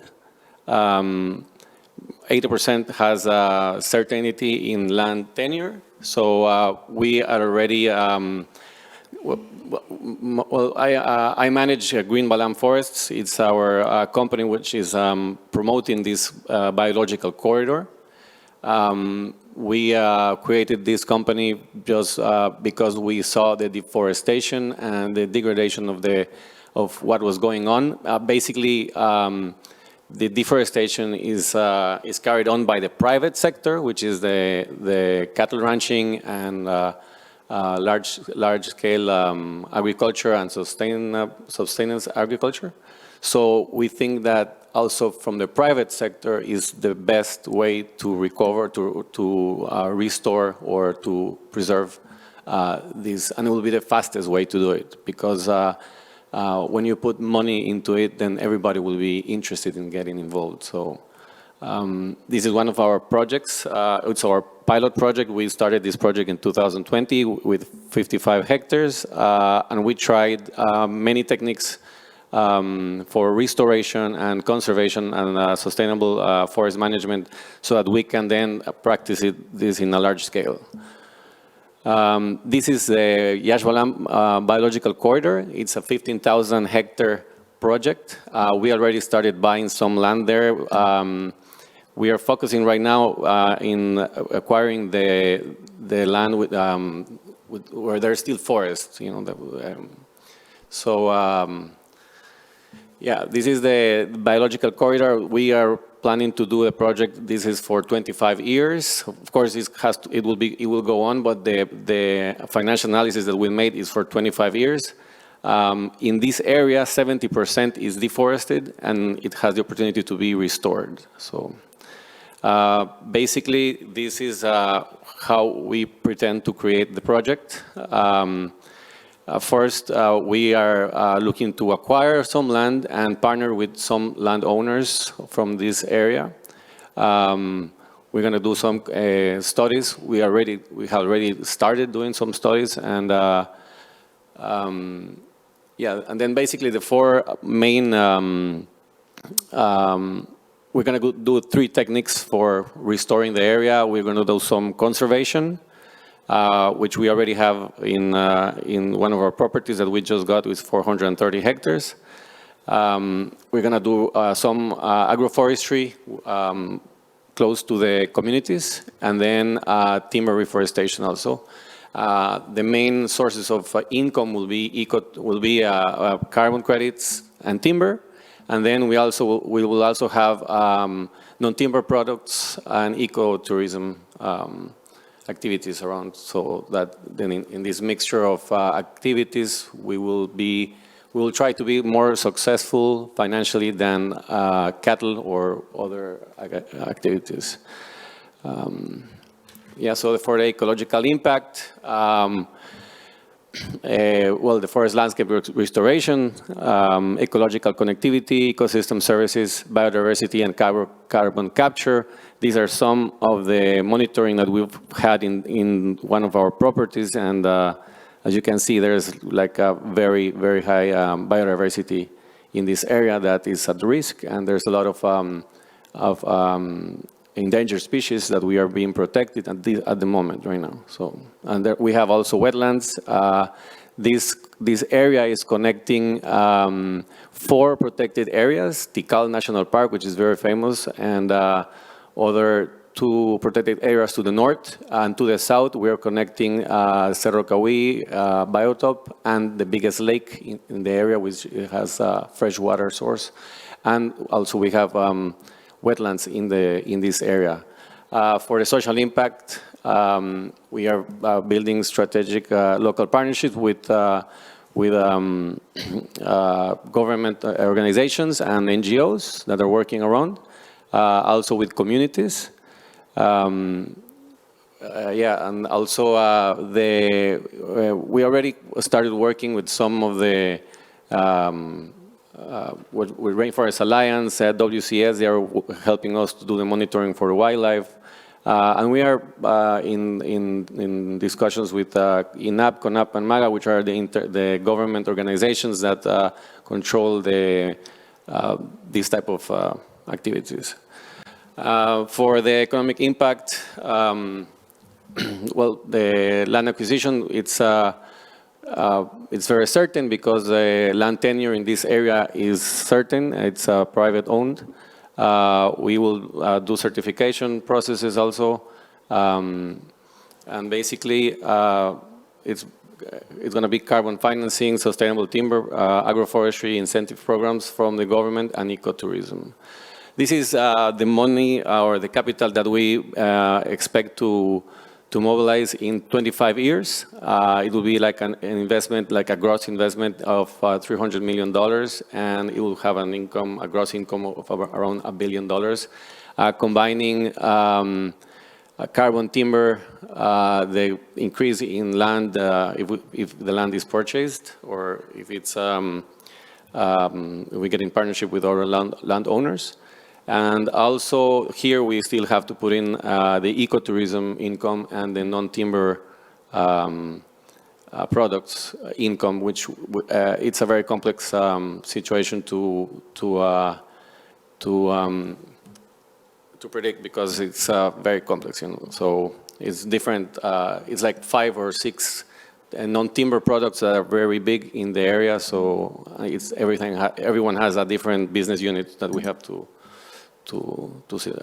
assess.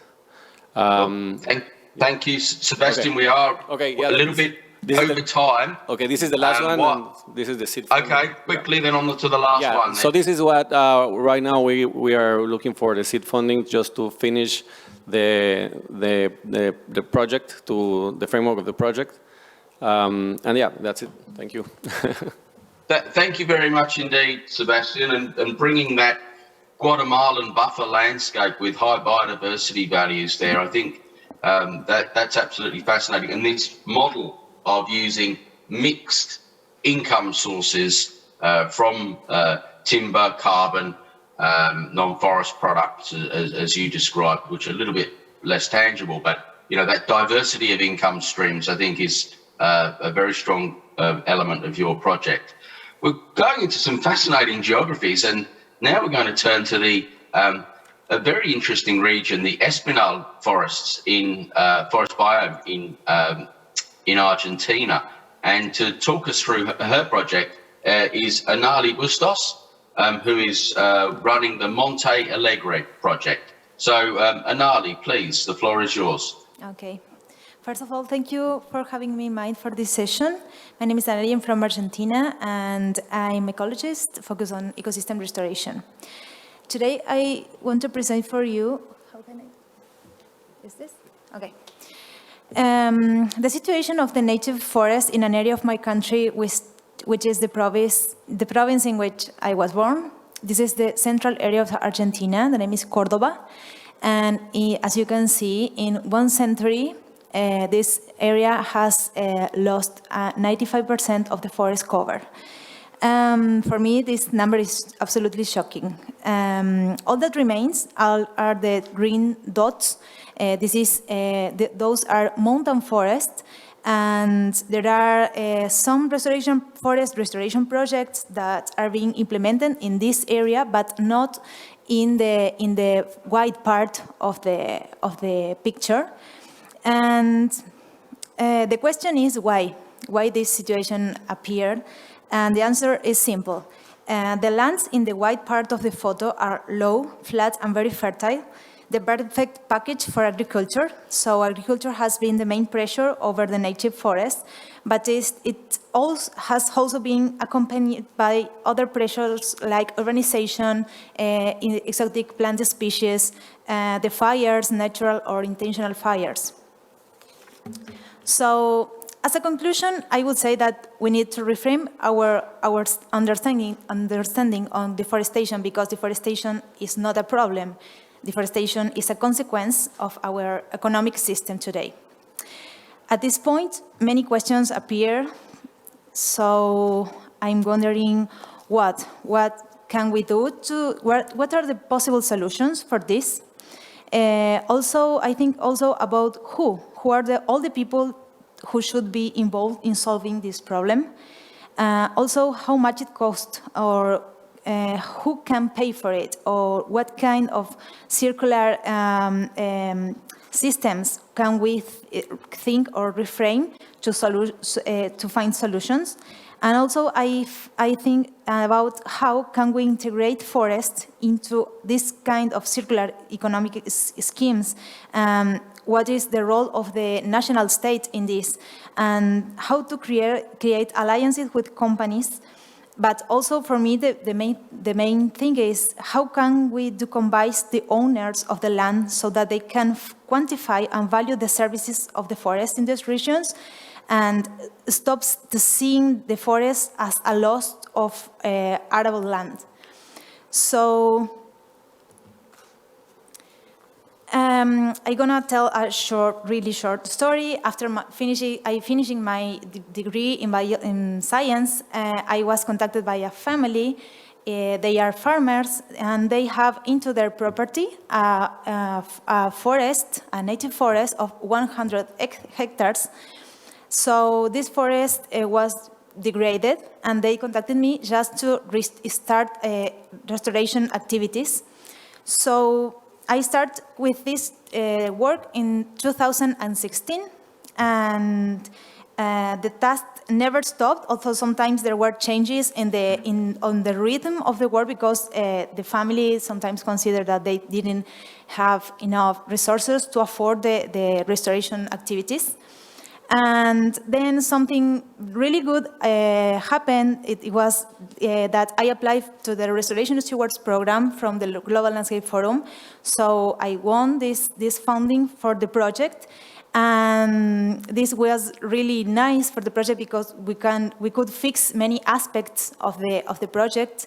And then the family declared the forest as a private nature reserve. So the name is Monte Alegre Nature Reserve, or Natural Reserve. The ecosystem is espinal. This is a dry forest that is really particular and is just in this part of the world.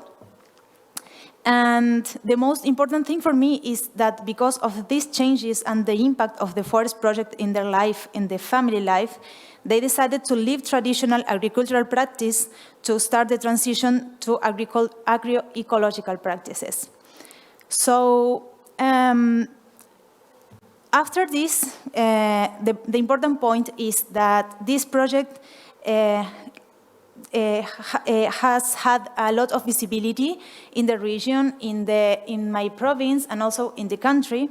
And it has visibility in the local media, and that generated interest by the local communities and by other landowners around this.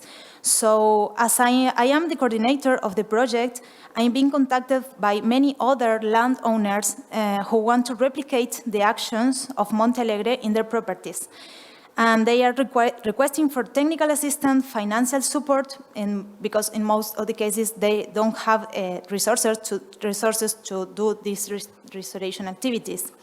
So this is a central point for me, because they have the will, which is wonderful, but not the resources. But again, they have the will, and that's for me from my point of view, the most hard part of the problem, because they have the land tenure. So I have been thinking about a project, and this is the title of this presentation, and is, sorry, well, I forgot to show the results of Monte Alegre. I will continue speaking. So my idea first is to create a work team to replicate the actions in Monte Alegre in other properties, with other landowners, with other families. So what I have in mind is to apply the learnings and lessons capitalized in the Monte Alegre project, starting a new forest restoration project in the lowland flat areas of Córdoba, working together with the landowners, but also engaging the local communities. Some ideas I have for this project is, well, the main goal is contribute to the sustainability, integrity, and ecosystem services and cultural heritage of native forests in central Argentina. And my idea, or what I have in mind, is in stage 1, an assessment of the current state of the forest in these flat areas of the province. In this stage, the initial objective will be to form a technical team to collect all the previously existing information on the status of this forest, and also to use many other tools like satellite images, analysis, or combined with field surveys, to really have a good picture of the current state of the forest in Córdoba. And Ali, we are a little bit over time, so okay. I would like to request a short summary to finish, okay, please. Okay. So the idea is just to replicate this, and the important point for me is that the landowners are requesting for this help. And as you can see, I have some ideas and solutions in mind, but I also have many questions, mainly regarding the economic and financial aspects of the project. I agree with Martin, because my background is in ecology and restoration practices, but I really need help to reframe and expand the idea in the other aspects, the economic and financial aspects. So I'm open and grateful to receive questions and suggestions and comments about this. Thank you. Thank you so much, Anali, and I think this question of scaling through farmer to farmer direct exchange, I think that's a very successful model, and will hold great potential for what you're trying to do in that important Espinal forest region. Thank you so much. Now, we're going to turn to back to Daniel and back to Martin, and perhaps we'll start with you, Daniel, first, and share some reflections on what you've heard on these 3 fascinating projects, 3 very different geographies, but trying to tackle each of these, systemic challenges to finance in that local way. So, Daniel, if we may turn to you for your reflections on what you've heard today. Yeah, of course. Thanks a lot. Thanks as well to the presenters and the projects. Super interesting. I think so. Some thoughts or reflective thoughts maybe is one topic that just keeps I think either directly or indirectly popping up again and again is the economic incentive. It's I think so often when we want to have a change, or when we wish a situation to be different in the future, there are 2 ways at the end, I think, often how one can look at it. And the one is the one is a much more intended different situation that maybe comes out of passion, out of will to change something for the good, which I think very often is as well a big driver in the projects and the entire space that we're in. The other aspect, I think, is often a brutally economic one, which particularly to convince and to kind of get those in joining such a mission. I think we often tend to forget that, whereas for us it's clear the passion and it's obvious why we need a change, others, they can more easily be influenced by showing them that there's a brutally economic incentive there. And so I think that's one aspect that I thought was interesting, and I think it keeps coming up and again and again, because it's so central, I think, to understand as well from someone that has a pure economic lens, to understand not only how to what tones to hit, what kind of terms and answers to have, but also to kind of package them in a way that makes it easier for them to digest.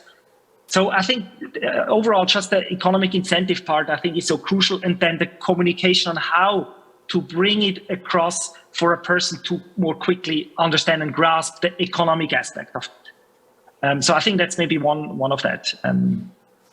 Yeah. Thank you so much, Daniel. And I think that was one of the points raised, wasn't it? Is, this has got to be more economical than the short cycle cash crops or cattle ranching. And how do we, flip that or develop integrated approaches that can blend those economic systems together? So I'd like now to turn to Martin for your reflections, please. Yeah, thanks a lot. And I do have quite a few reflections and questions directly to the project, but I think more generally, I'd just like to have an overall reflection, which is, in this whole session today, up to whole event today, and in general in the conversation around this, we often jump straight to blended finance solutions and international investment. And I think what we see from these three fantastic projects is that very often, the solution might be simpler than that and might not involve, international movements of capital and complicated financial structures. And so I think it's really interesting to see here the diversity of needs, the diversity of economic situations. And yeah, as I said, I have a few questions directly to the project, but I think it's quite clear also to have the need to have that reflection around what type of financial needs are, and not necessarily jump to investment as the first answer. Yeah, but thank you, Martin. I think that's a really crucial point. And mainstreaming forestry investments and the work that you're doing, I think is very valuable in building and accelerating opportunities for investment. Now, Pilar, we have a few minutes. Thank you to all of our presenters today. That was wonderful, and we're on time. Well done. And I think you really communicated your projects well. We can probably take a couple of questions from the floor, Pilar.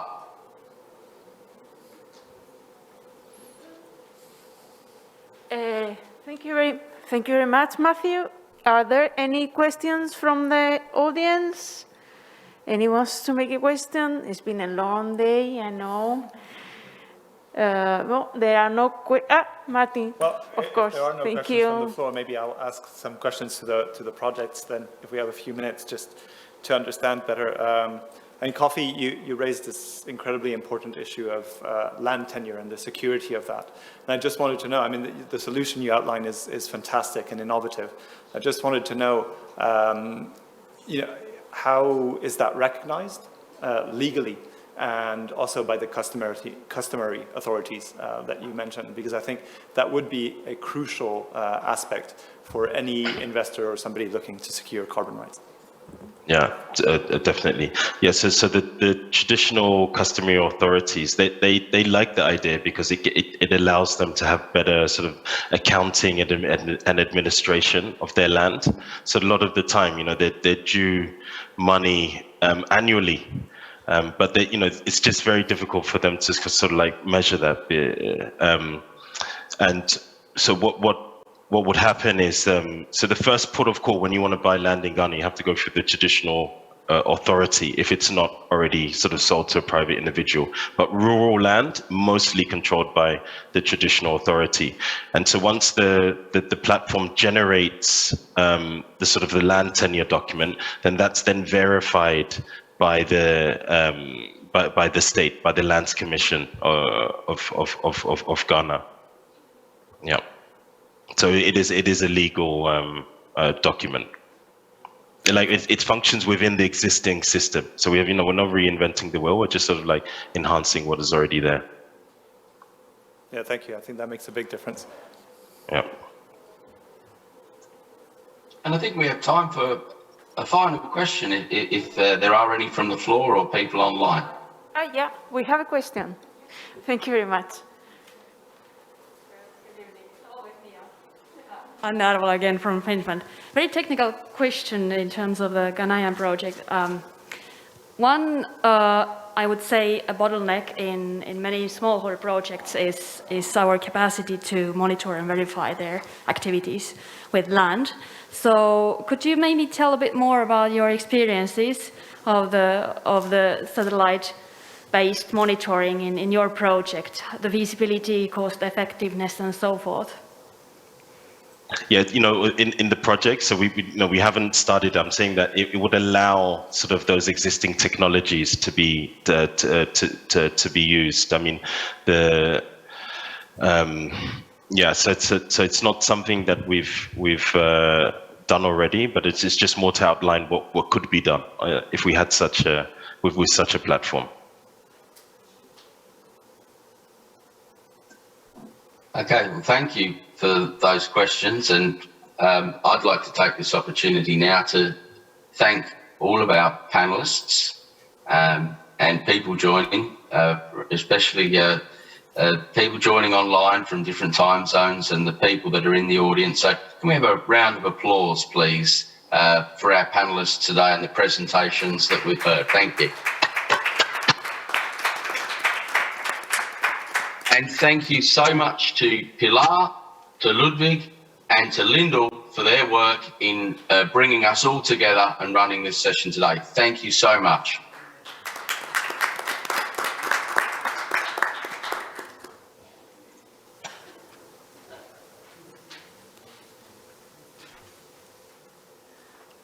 Thanks very much. I think Matthew's already left online.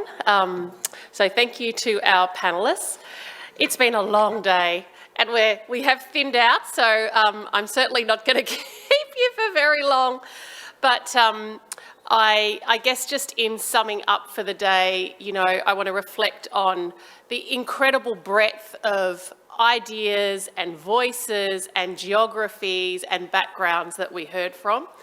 And, over the course of my career, I think, when I started, I heard people used to worry about attracting people to our industry because it was seen as a sunset industry, and that's not what we hear now.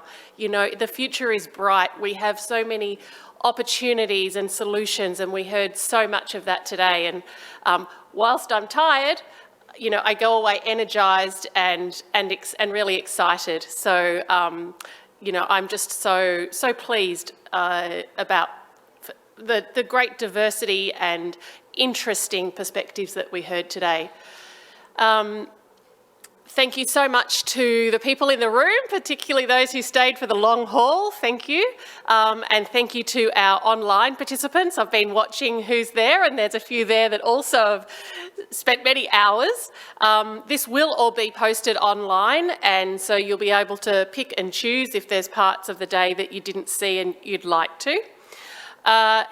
And before we go home, I just do want to do a couple of thank yous. In particular, if you come to Pilar, she has been amazing. And if ever you need assistance with such an event, here is your woman. She has just been incredible, and I couldn't have done it without her. We wouldn't have brought it together without her, and I'm deeply, deeply grateful. And I also just want to thank Ludwig, who I think is behind the pillar over there. Oh, there he is. Thank you, Ludwig, for all your assistance as well. And as I mentioned earlier in the day, Ludwig will also be drafting an outcome statement from this day, so watch out for that. And with that, I'll wrap the day up, and thank you again. And I hope you enjoy the rest of the night, but particularly the rest of the Congress. Thanks very much, everybody.